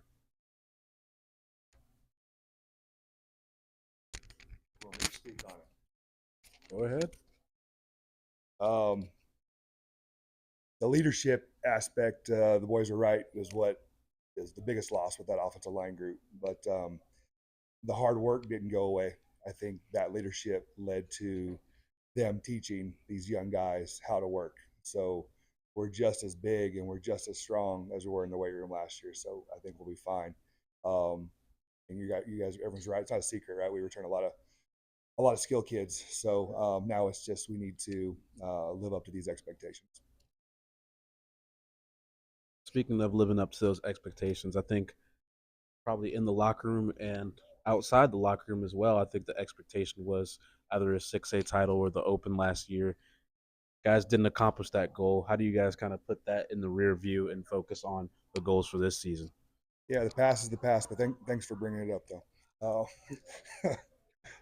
We're right there, and we feel like we've turned the corner. And our goal was to make the Open last year, and it was in our hands, and we fumbled the ball away, that last game. So just can't let it happen again. Be able to learn from our mistakes. So 2 years ago, we were a team that was 3-8 and couldn't figure out a way to win. Now we've been winning close football games, and now it's time to take the next step and turn the corner and get into the Open. Most definitely. In this group, and on this team in general, there's a lot of NFL DNA. Some of the guys that have dads that played in the NFL. Some of the guys have dads that played D1. You guys have uncles and other family members. How much of that NFL DNA has transferred to these guys' work ethic and just how they go about the game of football? I think it's just them. They've been around the game and know how to act as a professional. But at the end of the day, like, you know, Devin is Devin Fitzgerald, not Larry Fitzgerald's son, and Dalen is Dalen Sharper, and not Darren Sharper's son. Same with everybody else. So that hasn't changed since I've been here. 19, you know, 19 at Brophy, we've had that legacy of having that tradition of having NFL guys, kids in our locker room. But they're their own men, you know, and uh, they take it where they want it to go. So I mean, just because their dad played in the NFL doesn't mean that necessarily is their aspirations. But all these guys in this room have a bunch of talent, and again, but they're their own young men. So I think a lot of times it's unfair to these young men to say that and compare them to their dad. They're trying to pave their own road. Most definitely. Any of you guys want to speak on that? Yeah, I think we're all like proud to have like the last name and carry on our family legacy, but I think we all just want to be Evan or Ash. Like we all just trying to make our own name for ourselves. Path, like Coach said. Yeah, I mean we're all our own players, and I think we all already proved that, all our own players, and you know. But for me, like my dad, he's always pushing me. He's our coach on our team, and you know it's just nice because he's done that before, and he instills that motivation and hard work, and so does other parents on the team as well.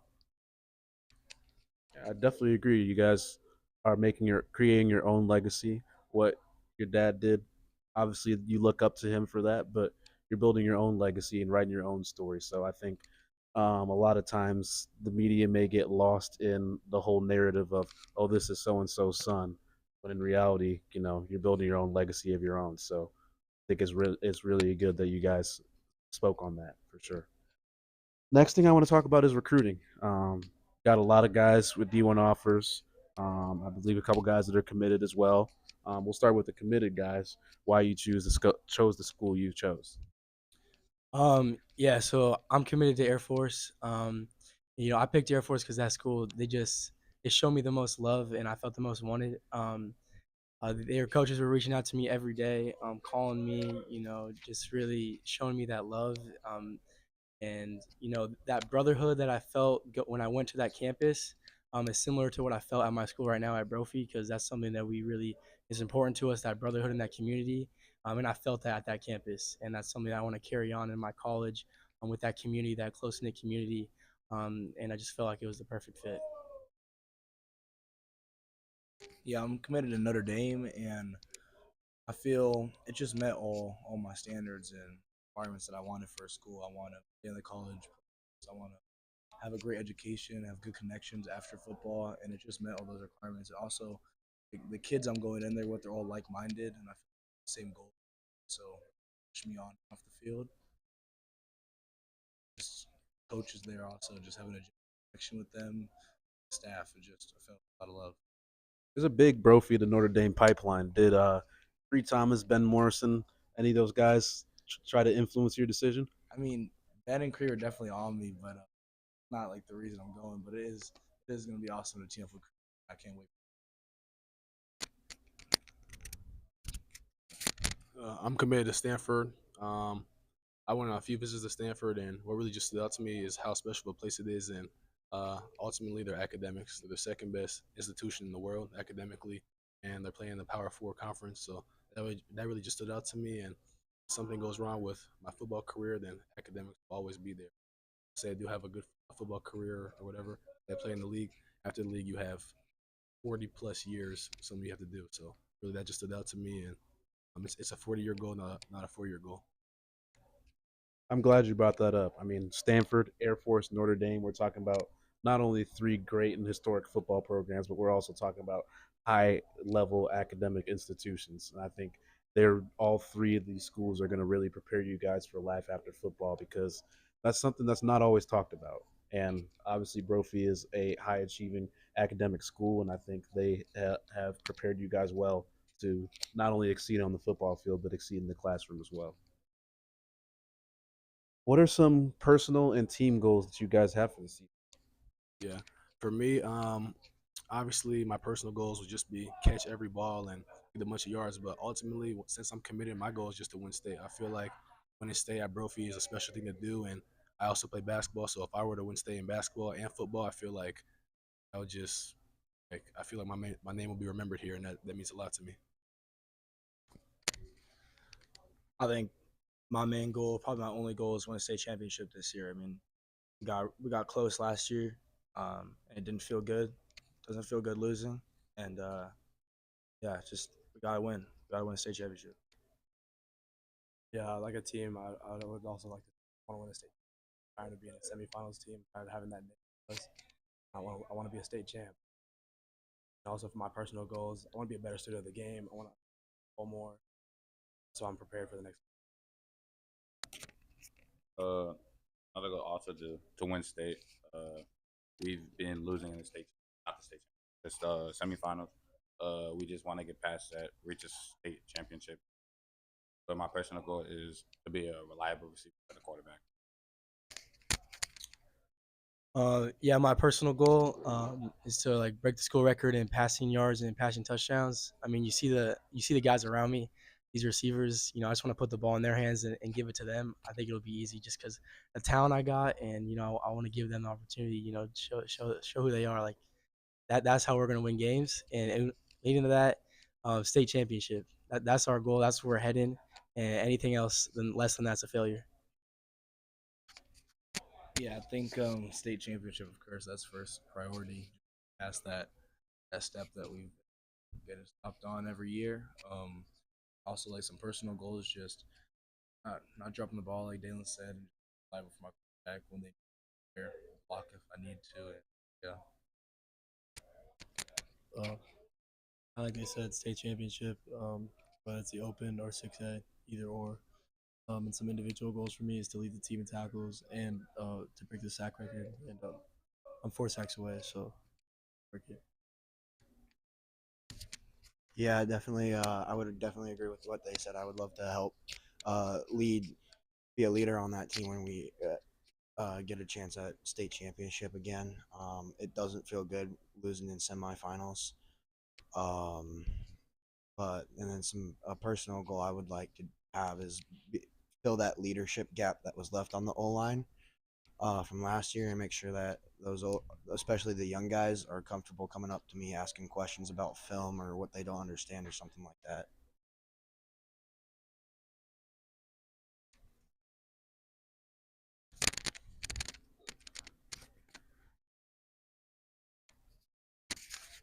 Oh, my goal: win the Open. That's it. Nothing less. All right. That being said, obviously everyone's excited for every game. You never want to look too far ahead. But is there any game that everyone's most excited for? I feel like playing Basha the first week is just. I feel like that's something that Brophy would do. It's a great challenge, and that's really that's gonna be the biggest game of the year. That's gonna prove who we are and what we're gonna do this season. So I'm excited for that game, and I mean we just gotta come out strong. And I think if we win that game, it'll give us so much momentum in just every other game after that. Yeah, I would say, you know, first game of the year, opening up with Basha. But week 2, we got an opportunity to play in Denver, so that's pretty cool. I'm excited for that. But ultimately, week 1, that's probably what I'm most excited for. Definitely agree with Dalen and James that I'm super excited for Bash. I want to play those type of guys. I also want to play excited for that Liberty game. I want to play those championship level teams. I can prove myself as a player. I know I can compete. I can do exactly what they. I know as a team compete with. I'm super excited for those. I'll also say week 1, just Basha, just getting back at them. You know, losing last year to them by less than a touchdown. But also Hamilton too, just because I know a lot of people on that team, close with some of the players, especially on the defense, and go out and murder. Yeah, I mean, I'm excited for every game. We play a lot of good teams. I think our trip to Regis will be fun, like a team trip. The team I'm most excited to play is whoever we play in the state championship. Yeah, I'm probably excited for like the Basha, Liberty, Hamilton game, just all the top ranked teams. I want to take it game by game, so I'm just looking forward to the next game, which is our first game against Basha. So excited about that. Say the game that I'm most excited for is probably Basha and Liberty. I love playing against hard teams like that and trying to just go out there and prove ourselves, especially as a new O line. Lots of good answers. Lots of good answers. Want to thank you guys for coming all the way out here to Ape Recovery in Goodyear. Wish you guys the best of luck this season. And yeah, have a good rest of your Saturday. Thank you.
Good afternoon and welcome back to West Valley Media Day. I'm here with the Centennial Coyotes.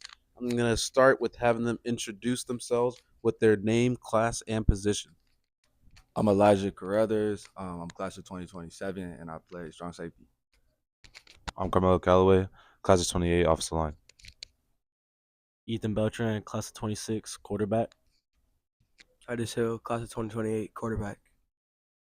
Owen Reynoso, class 26, running back. Torrin Hill, class of 28, tight end and receiver. Ty Gates, class of 26, offensive tackle. Benjamin Lowther, class of 2027, offensive line. All right. Well, the last 2 seasons, you guys have been runners-up in the Open Division and winning that 6A title. What's it going to take to make that next step and not just get into the Open, but win the whole thing? We got to put the work in. I mean, we had seniors last year. Obviously, we got a new quarterback. We got to get together as a team, do the absolute best we can. I mean, if we don't work hard, we're not going to get anywhere. But, I mean, with the people we got, the coaches we got, and how we're working right now, there's no doubt in my mind we're making the state championship. Yeah, just like he said, practice has got to be, intense and working hard on and off the field to be able to achieve the goals that we want. I'd say coming into this year, we have a lot of younger guys that can make a big impact. But I think just coming together as one team and not being separate and just, yeah. I'd say the biggest thing is just to forget that past 2 years that we haven't been very successful. I think that each year is a good thing. You reset and realize there's a new year, new goal, new team, and you got to have that same hunger like we had the past 2 years. I would say just practice. It's not a thing that happens overnight. You just got to keep working hard. I just say grit and dedication. We've been putting work in all summer, so I think we have a good shot to get to that state championship. I'll just say to work together as a team and not be selfish. Yeah, I think if we just pretty much put our heads down and work like we have all summer, and just kind of forget about the last couple, worry about this one. There was a big change this offseason. Even though most of the staff stayed practically the same, the head coaching baton has been passed down from the legend Richard Taylor to his son Andrew, and Andrew's now taken over. What's the adjustment been like going from Richard to Andrew as the head coach? I feel like it's been a smooth transition. I feel like they have the same goals, and at the end of the day, just do the best we can in championship. Yeah, just what he said. It's the same goals that we have the past couple of seasons we had. I would say it got passed down from one legend to another legend, and like EMAC said, we have the same goal to win a state championship. Yeah, like Ethan said, it's just one after another. 2 legends though. It's all good. Yeah, no, we're very grateful to be able to have his son be our coach.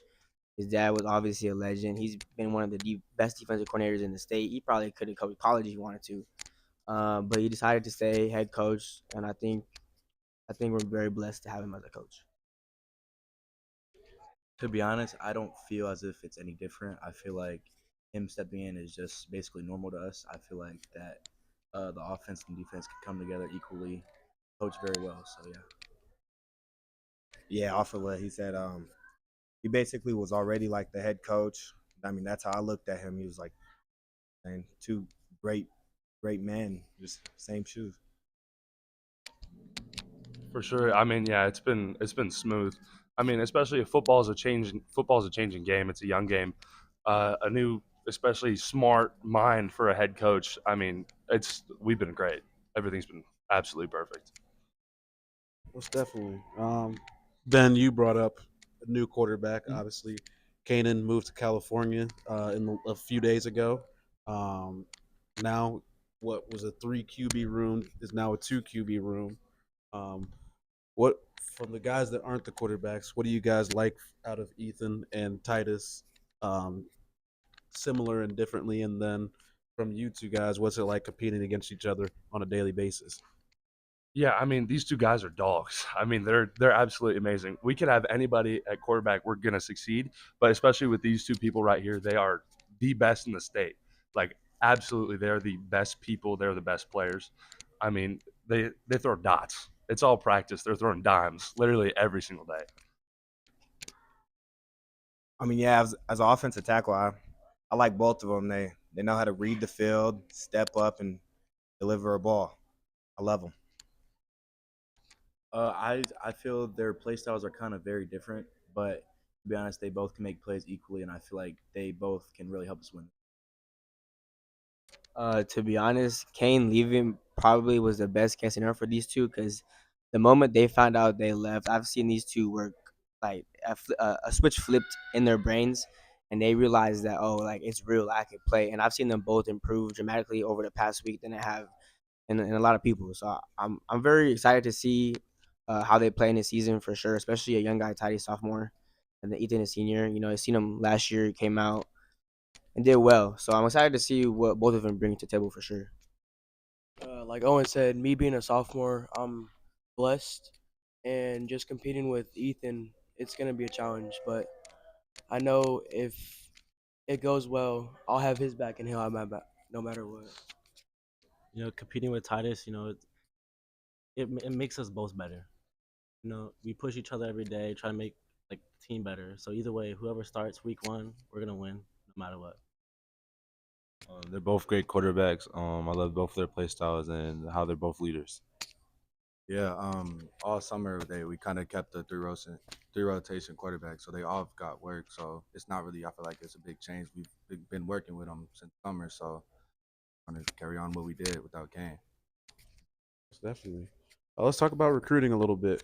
Don't think we have any committed seniors, but got a lot of guys that have gotten some D1 attention. Kind of talk to me about where you guys are all at in your recruiting process. I currently have 8 offers. My most recent ones being San Diego State and Hawaii, and then Nevada UNLV. It's been good. I feel like at Centennial, it kind of boosts my stock. You know, I was able to be in front of a crowd that really put my ability on display. So I'm just blessed to be here and around the coaches that surround me. I have 7 D1 offers.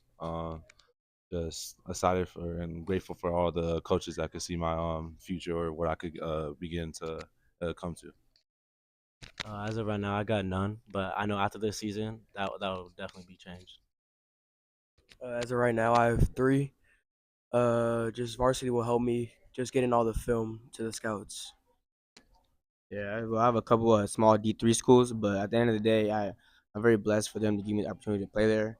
You know, as the season ends, I'll commit to a school. I don't know where that's going to be at, but I'm grateful for any opportunity to play at any level. I have 14 offers, some including Texas A&M, Arizona, Syracuse, and Colorado. I'm just very blessed and grateful to be given the talent that I have. But to be honest, that's not really recruiting right now, especially in the fall. It's not really my main focus. I just, hope to get on the field with these guys and compete. Yeah, so I am currently committed to New Mexico, and love it up there. Nice little town in Albuquerque. Yeah. I have 11 D1 offers. Recruiting's a part of the game. It's with football, but right now, especially in the point that we're at, we just got to put our heads down and play football. We can't be too focused on colleges trying to come in and talk to us. We got to focus on us as a team, start playing as well as we can.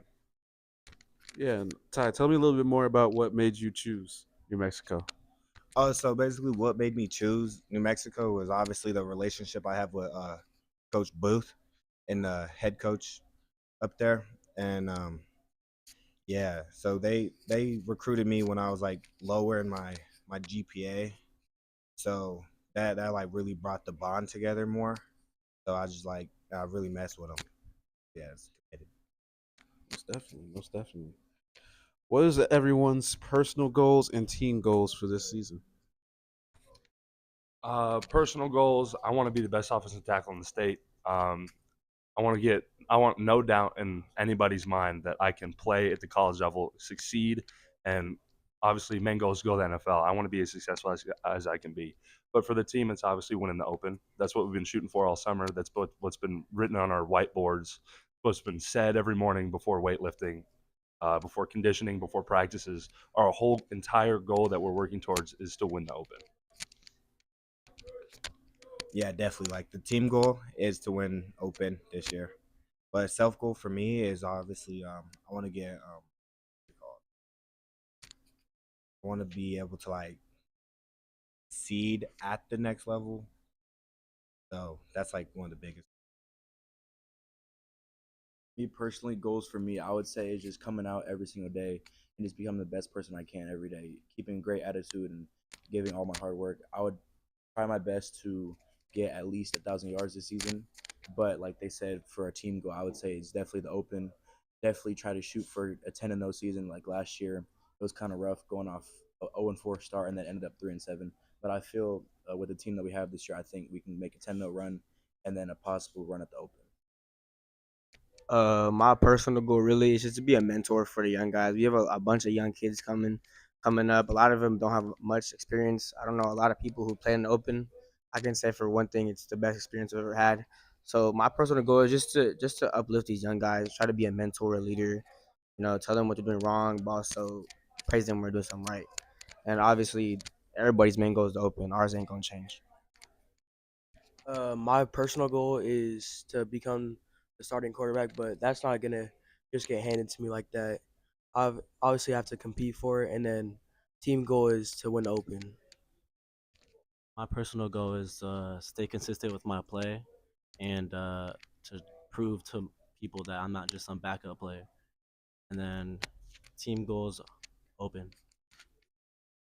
My personal goal is to prove that I'm the best offensive lineman in the class of 28, and a team goal is just to win the open. My personal goal is just to really show that I'm the best safety in Arizona, and to really assert that I play this sport. So and as they all said, I think we all got the same goal, and that's to win the open. All right, my final question for everybody. Obviously, you're excited for every game. Any game in particular that you guys are most excited for? I'm really excited for Liberty. I feel like it's been battle clash, and I think this year is going to be the year that we really outrun them. My favorite game I'm ready for is Chandler. Just the first game of the season, just the opener at home, and just prove everybody that we really on some time this year. I would have to say Liberty, but also week one. There's a lot of people thinking that just because one player left that we're not gonna be such a good team. I know that we're gonna go out there and prove people that we're Like Ethan said, just week one, like we're not just because one player left doesn't mean our team changed. But I'm ready for Liberty too. Yeah, I'm most excited for week one against Chandler. I think it's going to be a tone setter for not only our team and our season, but I think for the rest of the state to view us as a top program in the state for sure. Like they said, I'm also looking forward to week one. I think it's a great time to set the season off right. But then another game I'm looking forward to is Hamilton. Being able to play at Hamilton once again, like last year. Hopefully, we can get our get back from them. Yeah, definitely. Like week one is like the best game. I'm ready for it. Week one's exciting, but for me, Hamilton's definitely my game that I'm looking forward to the most. It was my first start as a sophomore. Was against Hamilton, and we lost. Was it 17-14 to 10? Yeah, that hurt. So I can't wait to get out there. I'm gonna smack him in the teeth. I like the energy. Well, I appreciate you guys coming out here to talk ball. Wish you guys the best of luck this season and represent that West Side.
Good afternoon and welcome back to West Valley Media Day. I'm here with the Mountain Point Flag football team.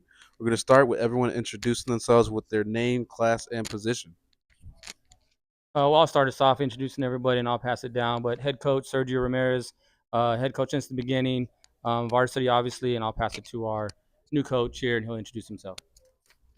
What's going on? My name is Justin Bisco. Everybody here just calls me JJ. I am the assistant head coach and defensive coordinator. Hello, my name's Heaven Walker. I am class of 2027 and I play receiver. My name is Vanity Robles. I'm class of 27 and I'm an athlete. My name is Amelia Monbrew. I'm class of 2026 and I'm a receiver. My name is Jade Elcock. I'm class of 2026 and I'm the running back. My name is Ariana Acosta. I'm class of 2026 and I'm a quarterback. My name is Kenzie Reed. I'm class of 2028 and I'm a receiver. My name is Nevaeh Luvana. I'm class of 2028 and I'm center and DB. All right. Obviously, last year you guys made it to the 5A championship, came up short. How do you guys kind of put that in the rear view and move forward towards your goals for this season?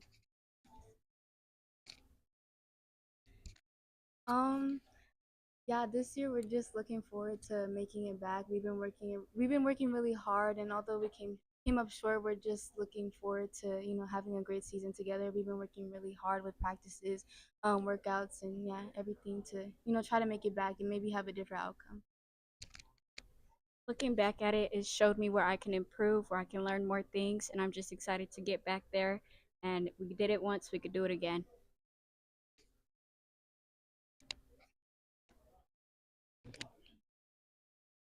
From a coach's perspective, obviously, last season, mentioned in those terms of coming up short, we look at it as actually a very, very successful season.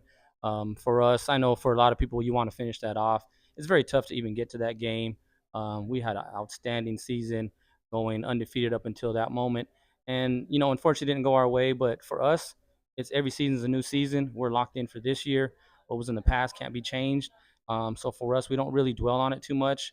It's all about this team, this year, and our progress that we're making, and we're really, really happy with what we have going so far.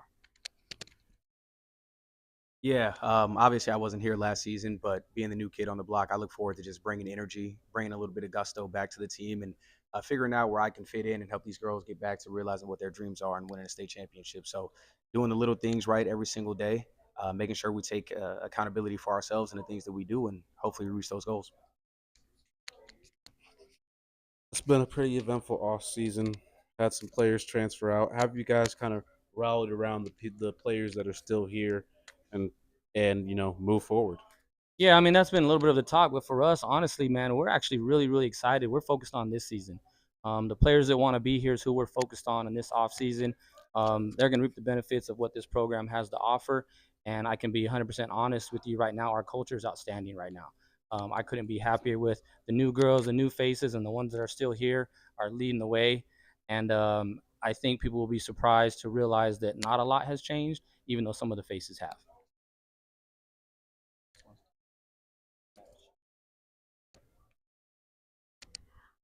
As a new player, I feel like this community we have here is really well, and just because I am brand new, it's felt like I've been here for a while now, and these girls are amazing. We work hard every day that we can, and yeah. We've all been with each other for a while now, and I just feel like we've grown so much as a team, and it's a good sisterhood that we have built. And I feel like that I think we'll all do good this season, and we're just here to get better and learn and grow more. I'm happy for the players who left, and I think the new players that came in have really been showing their dedication. So us as a team, we're really going to be working hard this season to bounce back from everything that's happened. I'd just like to think we were a Pride family. We'll always be a Pride family. Welcoming in all our new players will just make it an even bigger family, and I'm glad to see us growing. Yeah, I agree with what everybody just said. We're all really excited to see what we can do this season. I think we're all very supportive of one another, and we're just gonna keep growing. Yeah, just agreeing to what everybody said. We're very excited for the new people that came in, and we've been working really hard. and we just ready go out and ball this season. As a new player myself, the team feels really good. We've been working really hard, and we're just looking forward to making it one step at a time and just working our way up to the championship.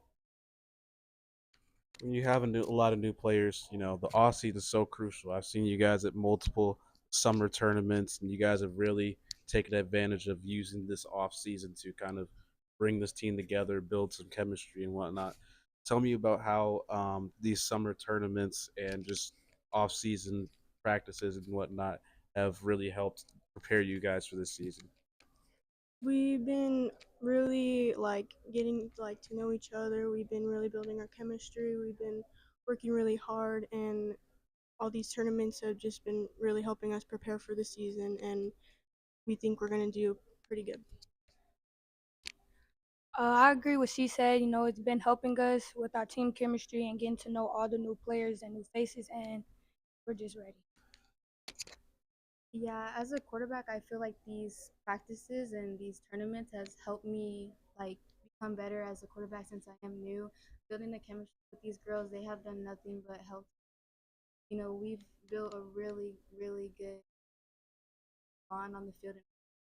But yeah, these practices and tournaments have individually, but as a team. I agree exactly what she just said. Our team has just been great. We're all learning. We're all being better together. Even though new girls have came, I believe that we're still getting a lot closer as a team, and with our coaches helping us individually during the practices and summer workouts, the new girls are very athletic, and it's not that hard to mesh together because we all want the same thing for this upcoming season. Yeah, and I agree with what all of them have said, and thank the coaches for just being there for all of us individually and as a team, and it's just helped us all grow, and we've gone better together, like on and off the field, so it's helped a lot. With these tournaments and practices in the summer, we've gotten better each day, learned new things. We made mistakes, but like I said, we've all gotten better and we've helped each other grow. Yeah, I mean, the girls have been doing a really good job. I mean, the Just Chili event was actually just our first tournament that we actually kind of showed ourselves, and a lot of people were kind of interested in what Mountain Point was going to look like. And you know, the funny part is, it's a very, very crucial off season for us, and we've been taking it very seriously and working very hard because we're trying to continue what we've been building. But what's been nice is that was really just the beginning. I mean, a lot has transpired even since that last tournament. We haven't been super, super active as some teams have done 4 or 5. We've really been focused on our culture. We've been focused on ourselves. Not really new system, but just getting the new faces in. But you know, we keep talking about the new faces, but the old faces that are here was really the core. A lot of those starters were. We obviously lost a couple of star players, but these girls, if you look at back some of those big games last season, I mean, Vanity Robles right here to my right was the one who scored the 2 touchdowns in that championship game last year, not some of the other names that you might have thought about. And so we're still in a really good place despite what everybody else might see. But for us, it's in-house. We know what's going on in our program. We know what's happening here. These girls are a testament to it. They've been pushing hard, and the greatest thing about it is the leadership that they have shown has got the younger players that have been coming in. We had a great freshman class that have shown up, and we're obviously 2 days away from tryouts, and most schools are probably going to have 20 more girls show up to that. But the really cool thing about the sport is that a lot of these girls are coming in with experience now. In the past, they would come in fresh. I mean, the team that we're talking about that just went last season, I think only 2 or 3 of those girls ever played club before they came to Mountain Point. So we know what we're doing there. I'm obviously an experienced coach, and we're proud of what we have, and I think you guys will be excited to see what we have this season. Yeah, and just to piggyback a little bit on what Coach is saying, I'm a firm believer in repping it out. So as many of the practices that we can get in, as many of these scrimmages that we can get in, as many reps that we can get in overall, it's going to be better for the girls long term, right? And a big part of the culture that we have here is development, right? It may not look perfect right now, may not look perfect tomorrow, but that's what we're working for. We're striving for it every single day, and as long as we continue to come through with a good attitude, put our best foot forward, we're eventually going to get to where we want to be. What are some personal and team goals that you guys have for this season? So I'll touch on some of the team goals, but I definitely want them to speak individually about their personal goals. But first and foremost, I think for us, we've already kind of reached the step-by-step goals. We set mini goals along with the big goals. The big goal is always the state championship, right? We got a taste of that. Obviously, last season, want to get back there. So that's always going to be the ultimate big goal. But the step-by-step pieces right now, and I think we've already accomplished the culture piece and making sure that that stays where it is. And I think it's even stronger than it's ever been right now, believe it or not. And then going into it's one game at a time, right? We're trying to go 1-0. Every game that we line up, we want to get a win. We're not worried about overall records and things like that right now. So the goal right now is to go into that first game fully prepared, ready to compete, and then ultimately make playoffs and then win a state championship. But the first goal, I think we're already there. I'll just give a sneak peek to our last practice. Was probably the most intense yet most exciting and probably best practice we've had in a really long time. And I'm really, really excited for what has to come. But these girls will share their own personal goals, but I think they're going to reach them this year. As a new player on the team, I think one of my personal goals is just bonding with each of them even more than I have. And I feel like being, sorry, I feel like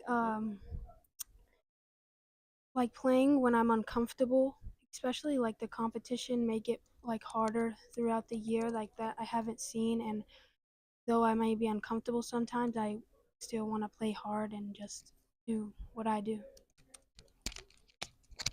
A personal goal for me, just to get closer with the team even more and get better on the field each and every day and give 100% throughout the whole entire season and everything I do, even if it's not at school, just training on and off the field, just to get better. A personal goal for me is to keep being a leader on the field and getting closer with my girls and getting an offer this season. Alongside with our team goal, one of my purposeful goals this year is to show all our younger classmates and all our friends that we know that are aspiring to play how fun it is and why they should keep it going and keep their light for playing football. Yeah, one of my personal goals is to, as a senior, to leave, not say like a legacy, but something good back for the team. We have a lot of good underclassmen, and I just want them to know that they can come to me for anything, and I hope that they look up to me. And also another thing, also with that is, building the chemistry with all of these girls, like giving them the ball as a quarterback, learning my connection with them, and learning them all as a player. But yeah, that's basic. One of my personal goals for this season is just to keep working and becoming a better team player, and then making sure that everybody on the field gets the taste of that, how we can be teammates and be working as a team together, and also as a sophomore just showing out and why I should be playing football. A personal goal as a new player on this team is definitely to just get out on the field and show everybody like me being the best that I can be on a new team, and just showing out and being the best I can be for the team. All right, my final question. Obviously, everyone's excited for every game. Is there any game in particular that everyone is most excited for? Definitely the Tukey Bowl. Yeah, we're most excited for the Tukey Bowl. Yeah, although we're excited for everybody to play everybody, we are most excited for the Suki Bowl because it's our town rivalry against Desert Vista. We are all most excited for Desert Vista's game. We like to keep that trophy and see how we've progressed over the year. I agree with the girls are saying. Definitely excited for Tukey Bowl. Yeah, same thing. Excited for the Tukey Bowl. Tukey Bowl. It's a consensus. That's just a big bragging rights, long standing rivalry game against Desert Vista. Even though we love a lot of them outfield support, but that game, it just means a lot for our community. We hold that trophy at Mountain Point right now, and that trophy moves if the game moves, if the winner keeps it, and we're not planning on letting it go anytime soon. So that's always a tough game, no matter what the talent is on either side, because it's a rivalry game. It challenges us. This will be the third year of it coming up, and we're not expecting that trophy to go anywhere. I think the girls said it best. We're all excited for Tukey Bowl. I mean, we grew up with a lot of these girls. We played club ball with a lot of these girls. We played different sports with a lot of these girls. We have personal relationships with some of the coaches. So it's going to be very exciting to get to see them on the field and put that all aside and play a little bit of football, huh? I'll just throw a stat out there. Between the boys and the girls, I think Mountain Point's like what, 6-7-0 in the last 5 seasons against Desert Vista. On the boys' side. So I will share what's funny with you. I actually had to recently, because Mother Bears do a shirt that had all of the scores. So I think like 2 years ago, it was actually even, like 21-21. So that rivalry has definitely been fairly evenly gone back and forth. And it is a big deal for us. Like it gets talked about quite a bit in that community. So it's interesting that you point that out. If we want to talk about the girls' side, we're going to change that for the girls' side. Oh yeah, most definitely. Looking forward to seeing how that series plays out over the next few years, and looking forward to seeing how you guys do this season. Thank you for coming all the way out here to Ape Recovery for West Valley Media Day, and good luck to you guys this season. Appreciate you very much. We're glad to be making it out here, and we're excited for you having us. And this year is going to be great, and keep an eye out for Mountain Point football.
All right. Welcome back to West Valley Media Day. I am here with the Snowflake Lobos of the White Tank Mountains. I'm going to have them start by introducing themselves with their name, class, and positions. I'm Gian Jones. I'm a DB, class of 2026. I'm Wyatt Johnson, O-line, D-line, class of 2026. I'm Mason Rabin. I'm a slot receiver and DB in class of 2027. I'm Hayden Nichols, middle linebacker. I'm a class of 2026. Christian Smith, athlete, wide receiver slash DB, class of 2026. Jacob Leduc, quarterback, class of 2027. Colter Willis, receiver, DB, class of 2027. All right. Obviously, you guys are a small rural school playing up in 4A, but in the first 3 years of 4A ball, you guys had a state championship appearance, state semi appearance last year. You guys have found a lot of success in 4A. What is going to take for you guys to get over that hump and win 4A, especially now with teams like ACP and Yuma Catholic moving up? I think we've done pretty good. I think we'll continue to do good in 4A. I think for us to get over that hump, we kind of just have to keep working hard and then just play like a team and do what we need to do. And I think we have the players to do it this year.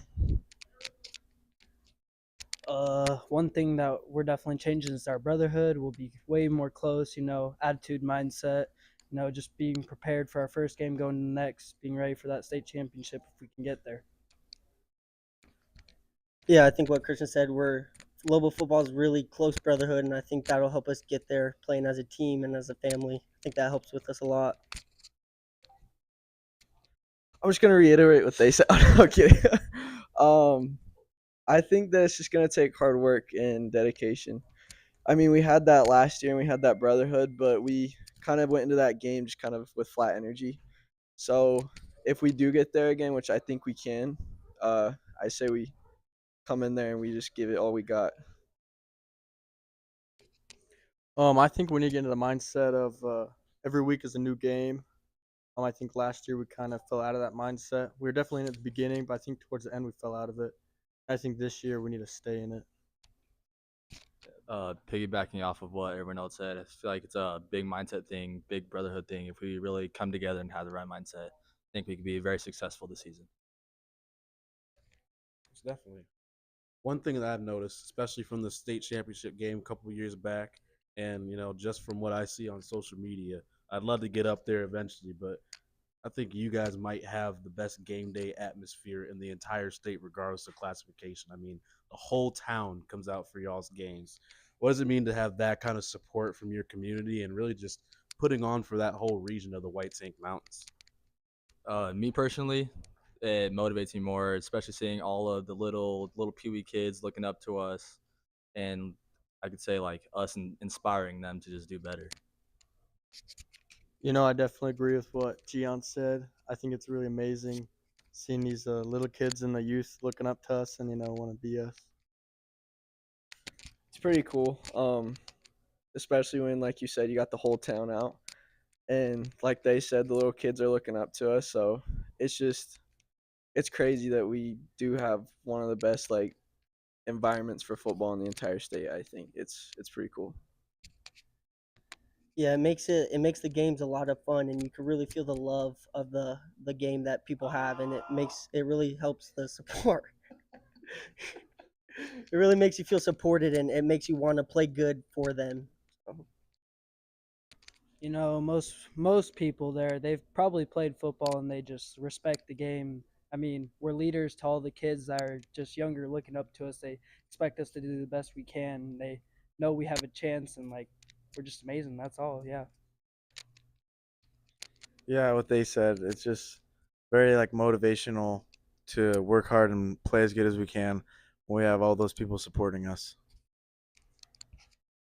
Yeah, just the same thing everyone else said. It's just everyone looks forward to Friday night. Yeah, man. Me and some of the other media guys earlier today were joking. We're like, feel like Snowflake's probably gonna get us like 1,000 views on this live stream. So we'll have to check the numbers after this is done. Uh, that's fair. Next thing I wanted to talk about is recruiting.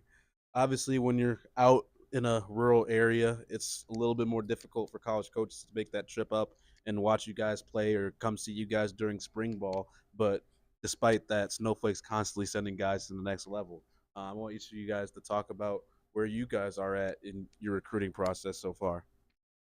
Yeah, I've gone to a couple camps, gone up to Utah, some at ASU, NAU, and yeah, just a couple of camps.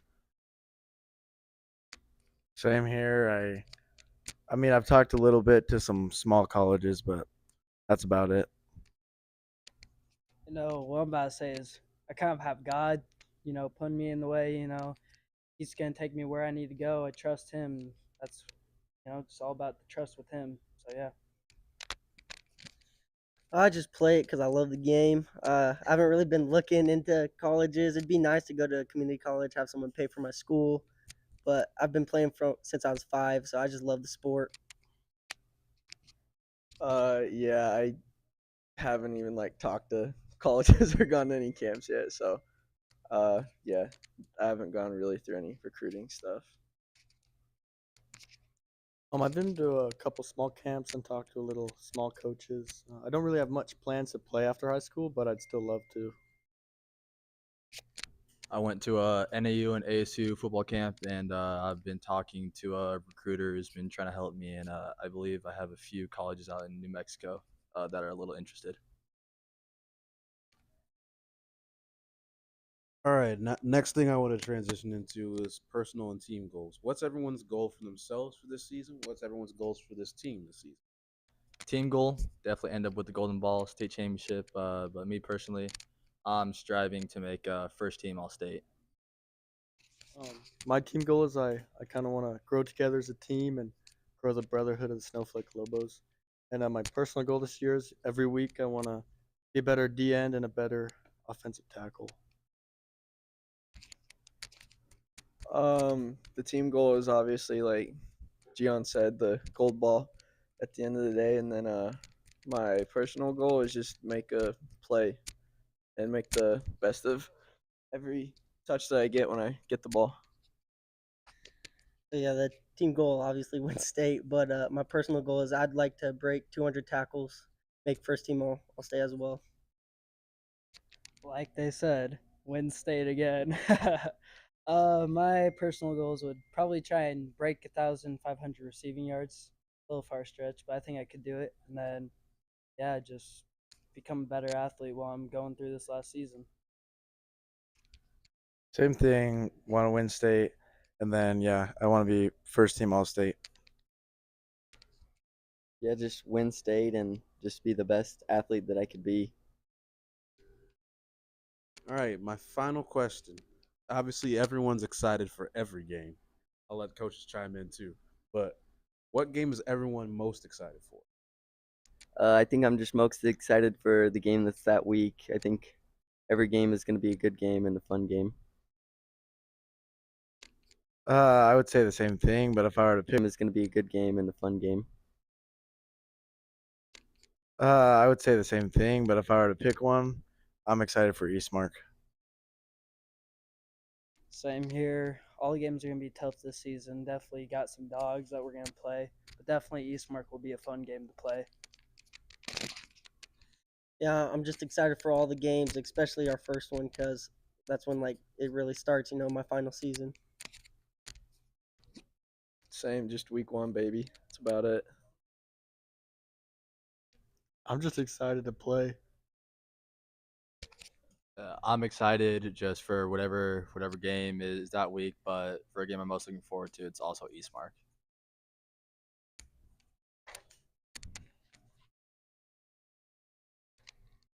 I don't think there's any game in particular that we're really looking forward to.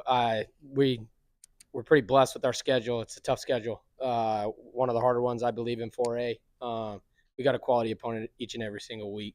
I think the guys that said Eastmark, I think they're looking forward to that because we went to Eastmark a couple years ago and we laid an egg. So I think that they feel like we need to have a better outing, but I know that none of these guys here take anybody on our schedule lightly, and we're definitely looking forward to week 1 and getting ready to start the grind and just getting after it. Coconina is our first game, and we're excited to get after those guys. So Yeah, and that Eastmark game could be the game that decides that 4A East Sky region. So I think that's a game everybody in the state looks forward to. it's definitely a possibility. I mean, if you look up and down on our region's pretty deep as a whole. I mean, you've got Arcadia as a very good football program. Mesquite's going to be much improved. Eastmark, obviously, Poston Butte's got a new coach, but they're a good program. Week in and week out, I mean, we've got good opponents. I know there's somebody else who I'm missing. Combs isn't anybody to hide, right? Like they've got some dudes over there, great coaching staff. So up and down our region as a whole is a really good region. So we're excited, and we're excited for the competition. Definitely. Well, I want to thank you guys for making this long trip down to the West Valley for this media day to come talk ball with us and come get some flicks. Gotta say, I like all the uni combos, but the gray ones, those are probably the best ones. Dig it. I'm digging the gray combos. I'm looking forward to seeing how those photos come out. But yeah, let's once again thank you for making the trip out here, and I wish you guys the best of luck this season. Thank you. We appreciate you guys having us. And if there's anything that you ever need from us, we're more than willing to do whatever we need to do. So thanks again for the invite, and go Lobos. Go Lobos.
Welcome back to AZ High School Football West Valley Media Day. I'm here with defending 5A state champion Canyon View Jaguars flag football. We're going to start with our players and coach introducing themselves with their name, position, and class.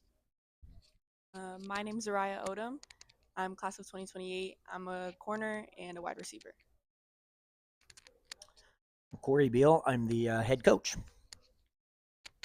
I'm Jada White. I'm a DB and wide receiver, and I'm a class of 20. All right, so obviously the elephant in the room, you guys are following up a 5A title. How do you guys kind of, still celebrate the accomplishment of last season, but kind of put that in the rear view mirror and focus on repeating that same success this season? So we're in a unique position because we played in the first state championship, lost by 1, came back, and last time we were here, we kind of rallied as a team and said that we had some unfinished business, and we locked in. These ladies got better, got stronger, got faster, and it really carried us through the season. And then when we were lucky enough to win this year's state championship, we took a look at our roster and said, let's run it back. But as you know, there's a target on your back. And so that's kind of been our motto, is welcome the target. So that's our new mantra going into this season, is welcome the target, because we know that we're going to have a lot of dates circled on a lot of teams' calendar, and we don't shy away from that. We're excited for it. And so, yeah, we're looking forward to putting the grind and the work back in. I'll definitely say VERRADO called you guys out a few hours ago. And, building on that target on your back, what's it going to take to repeat as 5A champs? I think it won't take much. Even though we lost a couple players, I think we have a lot of very good incoming players, and we still have, obviously, our players from last year that got us to the championship. So I think just building off of what happened last year, getting better throughout off season and during the season, I think we still have a pretty high chance of making it to the championship again and going again. I definitely think, obviously, having the target on our backs is a bit intimidating, but I think we can just use it as motivation. Although we did lose some great seniors, they left a good legacy behind. We have a lot of incoming freshmen who I think have a lot of potential. We have a lot of speed and talent on the team, so I'm excited. It's interesting that you bring up the legacy that the seniors left, because that was the next question I was going to ask. I told them it's going to be the third question. It's going to be the first, second, or third question. Absolutely. Obviously, Caitlin Jewell was arguably the best player of any position in the state of Arizona. Yeah. Leaves a great legacy. He's going to go on to play at the next level. Kenzie Pope, lots of other seniors that were kind of the heart and soul of that team. Who's going to step up and replace the shoes that fill in the shoes that those players leave behind? Yeah, we were blessed to have a 3-headed monster. I said from the jump that Mackenzie Pope's the best 2-way player in the state. I never shied away from that. She proved me right in the state championship game. Caitlin, Caitlin speaks for herself. Macy Bassett, 5A Defensive Player of the Year, State Defensive Player of the Year.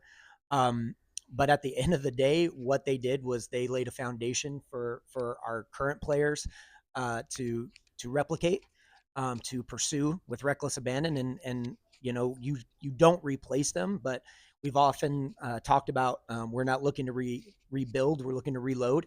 And as Zariah said, that's exactly what we feel like we've done. We did not take any time off over the summer. We put in a lot of hours in the heat, and we're ready. We're excited. Definitely.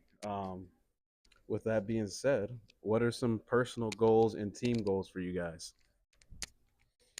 A personal goal for me is definitely just getting better as a player and also as a leader. Now that this is my second year on the team, I feel like I have an obligation to help out the other freshmen that are coming in and some more players that aren't freshmen but have decided to pick up flag football. And as a team goal, I think just to get better collectively and individually and get to the championship again. I would say a personal goal would just to be keep working hard, stay motivated, and team goal would just to be to keep the chemistry, keep the team going. And as a senior, I think once again I have an obligation to, leave a good foundation for the freshmen and all the other classmen that are going to be leaving soon. I guess as head coach, one of the things I try to preach is control what you can control. And so it's interesting, you make 2 state championship appearances, you start laying a foundation of excellence, and that's one of the things we definitely want to do. But at the same time, for me, it always starts with winning region, right? That's a ticket to the dance. So even a lot of things that have to happen for you to be able to make it to a state championship. A touch of luck involved in there, but a lot of skill, a lot of things have to fall in place. But region is always in our capacity. Is always so. We want to put another banner in the gym. We want to punch that ticket to the playoffs, and then we'll put in the work to make the march like we have done the last 2 years. Most definitely. A lot of people have y'all circled on the calendar. What are some games that you guys look forward to the most?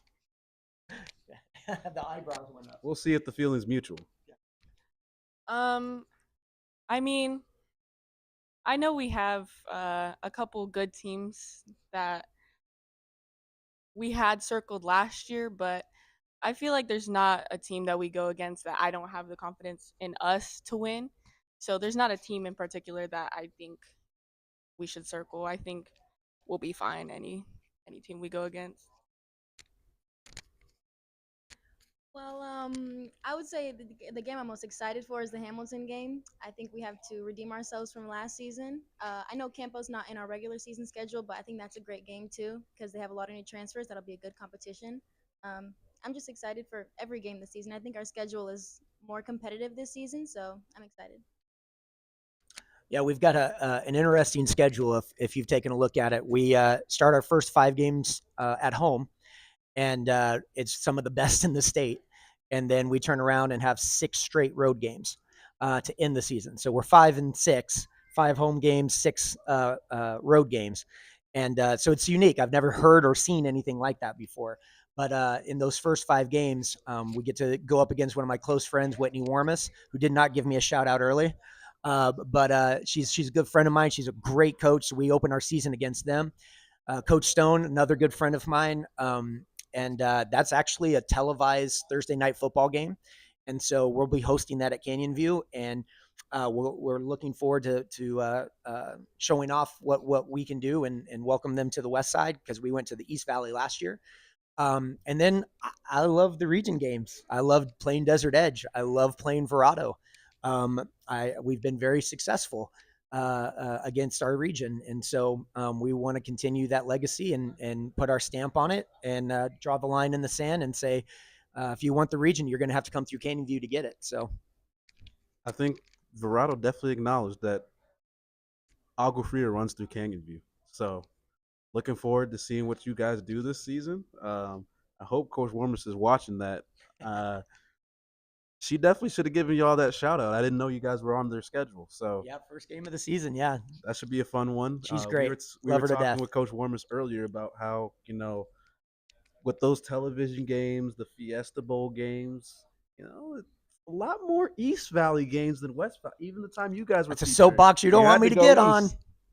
So, I think you guys in Mountain Ridge kind of and Millennium have that chip on y'all shoulder to prove, hey, we're just as good as, if not better than these teams that y'all are showing more media attention to. So, yeah, I love it. Well, that's why we appreciate you being out here, giving Goodyear some love and the Agua Fria district. We're doing some things out here in the West Valley, and at Canyon View, we got 7 state championships in 2 years. So we know how to play some sports. The 5A titles for both the boys and the girls are in the Agua Fria district. We'll see if Desert Edge and Canyon View holds on to them this season. Yes, sir. Good luck to you guys this season. Thank you for making the 5-minute drive out here. And I wish you guys the best of luck this season. Thank you.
Welcome back to West Valley Media Day. I'm here with the McClintock Chargers, our final team of the day. We're going to start with everyone introducing themselves with their name, class, and position. My name is Ryan Lee, linebacker, sophomore. My name is Michael Sanchez, left guard, class of 2026. My name is Daniel Fuentes, linebacker, tight end, senior. My name is CP Parsons, class of 2026, running back and corner. Isaiah Venegas, quarterback, DB, class of 2026. My name is Nigel Thompson, class of 2029, D tackle. My name is Hayden Badgett, class of 2028, receiver and DB. Jeremiah Payette, DB, class 26. Jesus Otero, class of 27, DB, receiver, and running back. Jackson Whitaker, class of 29, receiver and corner. Preston Molina, I play safety. I'm class of 2029. All right. Well, obviously, you guys had a historic season last year, going 9-1, making the playoffs. But this is basically an entirely new roster. A lot of seniors on last year's teams. Some of the guys that were supposed to come back ended up transferring out, and a lot of guys transferred in. Got a big freshman class as well. So, entirely new roster. What are you guys looking forward to with basically, a fresh start? I'm looking forward to play with my teammates and just playing under Coach Nick. That's what I'm really excited for this season. I'm looking for this season to go on a big run and win games with Coach Nick. I just look forward to proving everybody wrong. Man, I'm looking forward to having a big season. Come off last year. So hope to make it doing better. Try to get a playoff win. Try to make it far in the playoffs, make a state championship, and that's it. I look forward to being dependent for my team, being there when they need me too. I'm looking forward to making good memories. Hopefully, make it all the way to state and win it for the school. I'm looking forward to going to the 5A state championship and seeing these young guys step up and play big roles this season. I'm looking forward to being a senior. Don't get much time with Coach O, but starting this program off right and also making history in the playoffs. The one thing I'm looking forward to is having the best season I've had with a whole new offense, whole new people, just having to adjust and being around great people. I'm looking forward to having fun with my offense, defense, and making playoffs and win the state championship. A lot of you guys mentioned Coach O, something you're being excited for. What kind of changes and culture has this new coaching staff instilled in you guys? Coaching staff is good. I like it a lot. It's brand new. Coach O, I knew him for a long time. So, yeah. One thing I would say is being around a coach like Coach Austin, the offensive line coach, really helping us progress, not just as players, but as people. I'm excited. Being under Coach Phil, obviously he was a great coach too. It's just like, instead of just a varsity team, it's just an entire program. I'm excited for it because the weight room, a very big improvement this season, and to learn from every different coach on the coaching staff is very exciting. Being under Coach O, is great, to be honest. When he came in, he brought us all together, made sure that we were like a family, make sure that we're all getting along, brotherhood, and yeah. I think they're installing discipline and hard work for us. Coach O keeps us accountable and, keeps us disciplined and just not giving up. Being a senior, it's just met O first year, but his like passion for the game is almost infectious, and it just makes me want to play that much harder. Jeremiah Payette stole mine, but I just have to say, not only passionate about football, but as players as well, he wants us to be the best versions of ourselves. And yeah. I mean, playing under Coach Nick my whole life, I know what it takes to win football games. Coach Nick really instills discipline. Same with Coach LJ. He's not here right now, but this season they really helped me learn what discipline really is. So. You guys have very, like I said earlier, you guys have a very big freshman class. A lot of freshmen that are going to be starting on varsity, probably more than any other team in 5A. From the older guys, what are you guys looking for and expecting out of these young guys, especially the freshmen and sophomores? Honestly, I mean, all of our freshmen are great players, and I really think they could compete with any other grade level as well. You know, they're young, but I'm confident each and every one of them go toe to toe with anybody in that field. So I'm excited.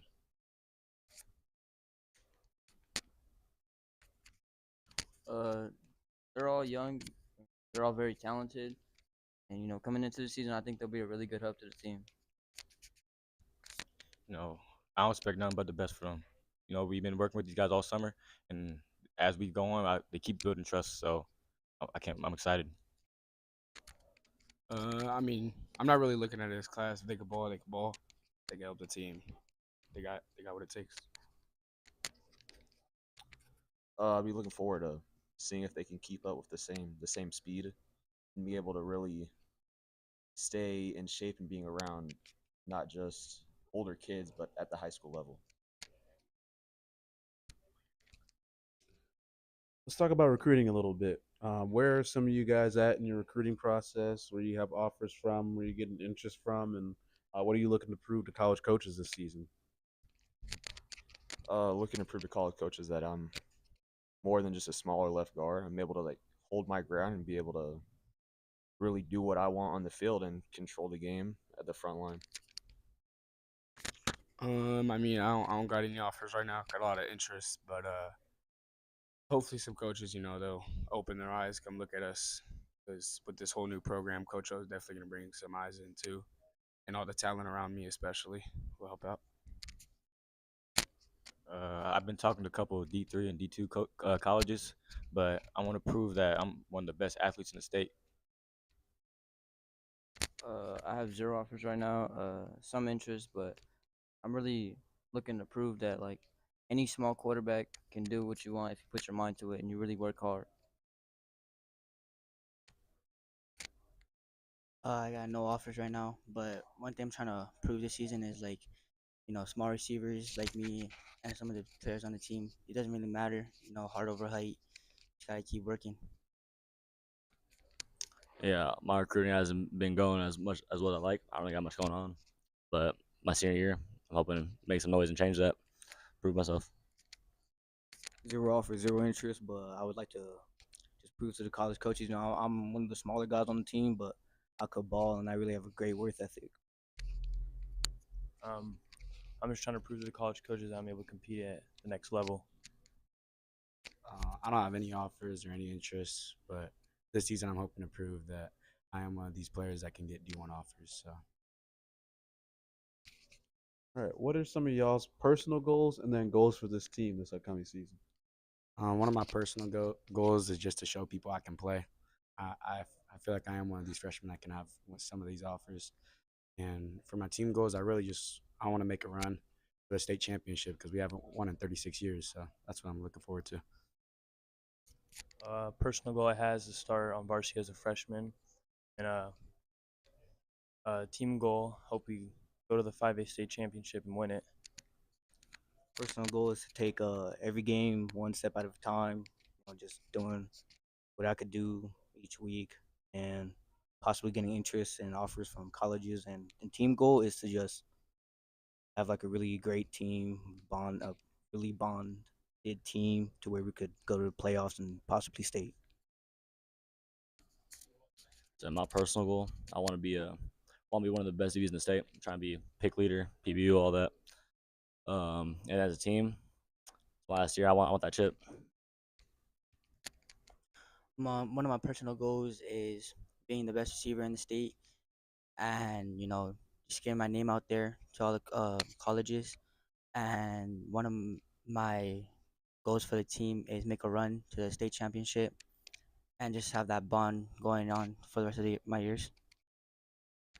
One goal for me is to get bond going on for the rest of my years.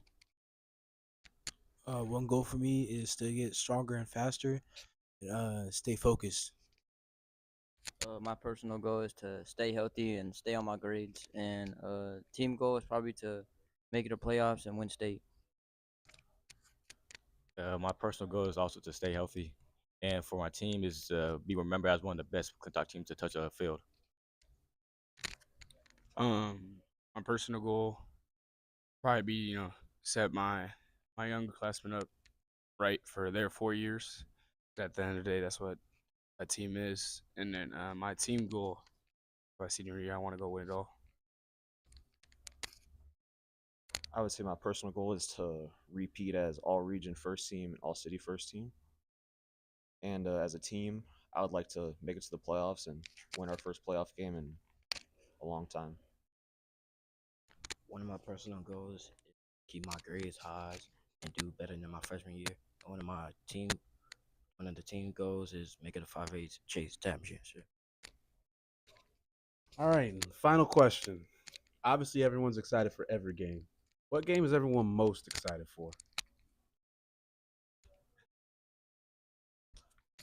I would say my most exciting I'm waiting for is probably say Westwood. There's a lot of hype against them, the running back DN, and looking to see if we can really compete with those real better teams. I'd have to agree. Probably week 4 and 5, Westwood and Horizon. They got some guys out there, and if I could show who I am against them, obviously that'd be good for me. And then also playing old teammates. My favorite game is probably gonna be Horizon.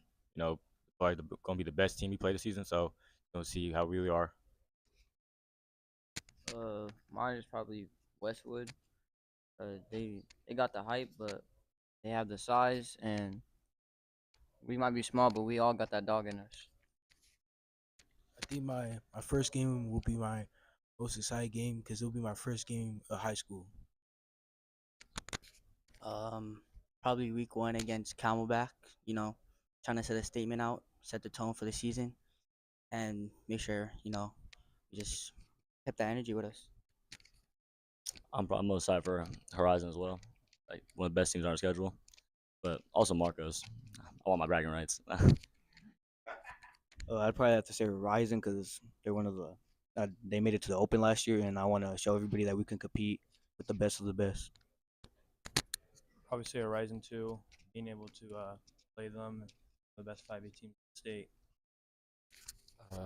For sure, Horizon or Westwood. People are expecting us to lose that game. I want to show them that we're going to win.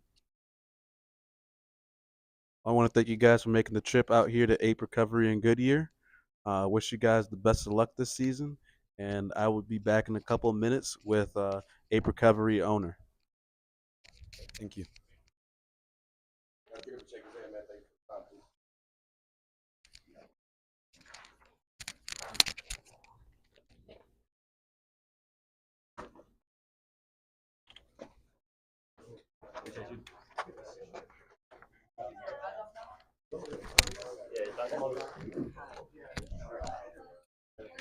Taking it off.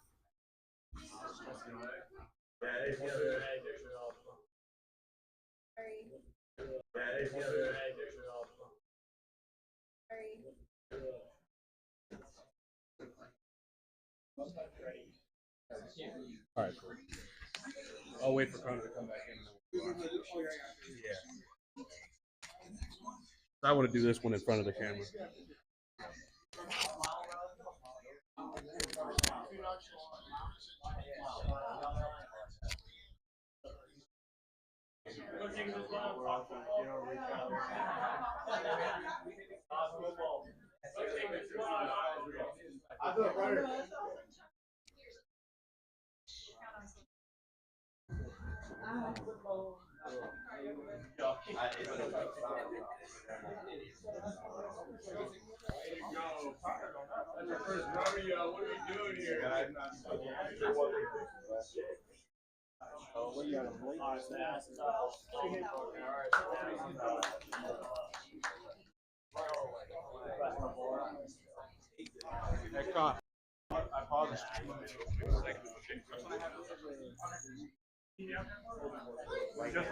Why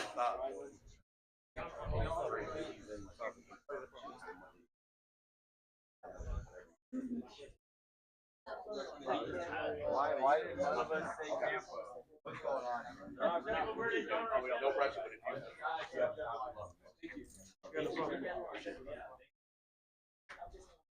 What do you want to do against you? Is it backdrop or you grab some?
All right. Welcome back to West Valley Media.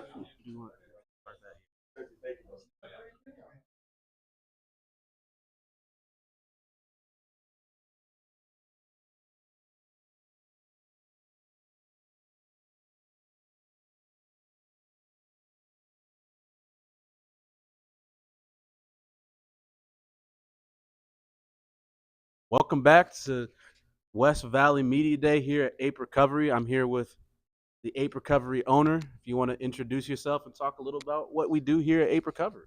Hey, what's going on, guys? This is Victor at Ape Recovery. We're a athletic recovery shop out in Goodyear, Arizona. We provide everything from cupping, scraping, athletic stretching. We have infrared saunas, steam saunas, Epsom salt hot tubs. We have all the normal tech compression modalities that exist. So yeah, man, we just work with athletes and non-athletes as well. You guys definitely work with some athletes. Some high-level guys have come through here. You guys got the UW Adam Muhammad jersey. Shout out the Apollo alum. Deshaun Warner, who's at SMU, the Desert Edge alum. He came out here. Who are some other big names that are killing it in college football or even in the NFL that have come through Ape Recovery? Well, it's not just like football, right? Football season is coming up, so if you're a football player, I mean, you're probably watching this. Right now is the time to lock in to keep your body right. But we touch a little bit of all sports. From like we have UFC fighters coming in there. Today's UFC opening bout, Eric McConicle took home the dub. He does his recovery here. Jaime Munguia, who actually fought Canelo last year, did his recovery here. But other guys that we're excited to see at the next level this upcoming season is I'm forgetting the name here. Kansas, help me out, somebody. My boy John just should be having a breakout year. We're excited to see him. We're excited to see DJ at SMU, right, have a breakout year as well. We're excited to see Markai up at Idaho, see what he does this year. So there's a bunch of guys that we have our eyes on, for sure. Yeah, I was joking earlier when the Desert Edge guys were here. I was like, we're at Scorpion Recovery because basically the whole team comes through here. Yeah, we appreciate them.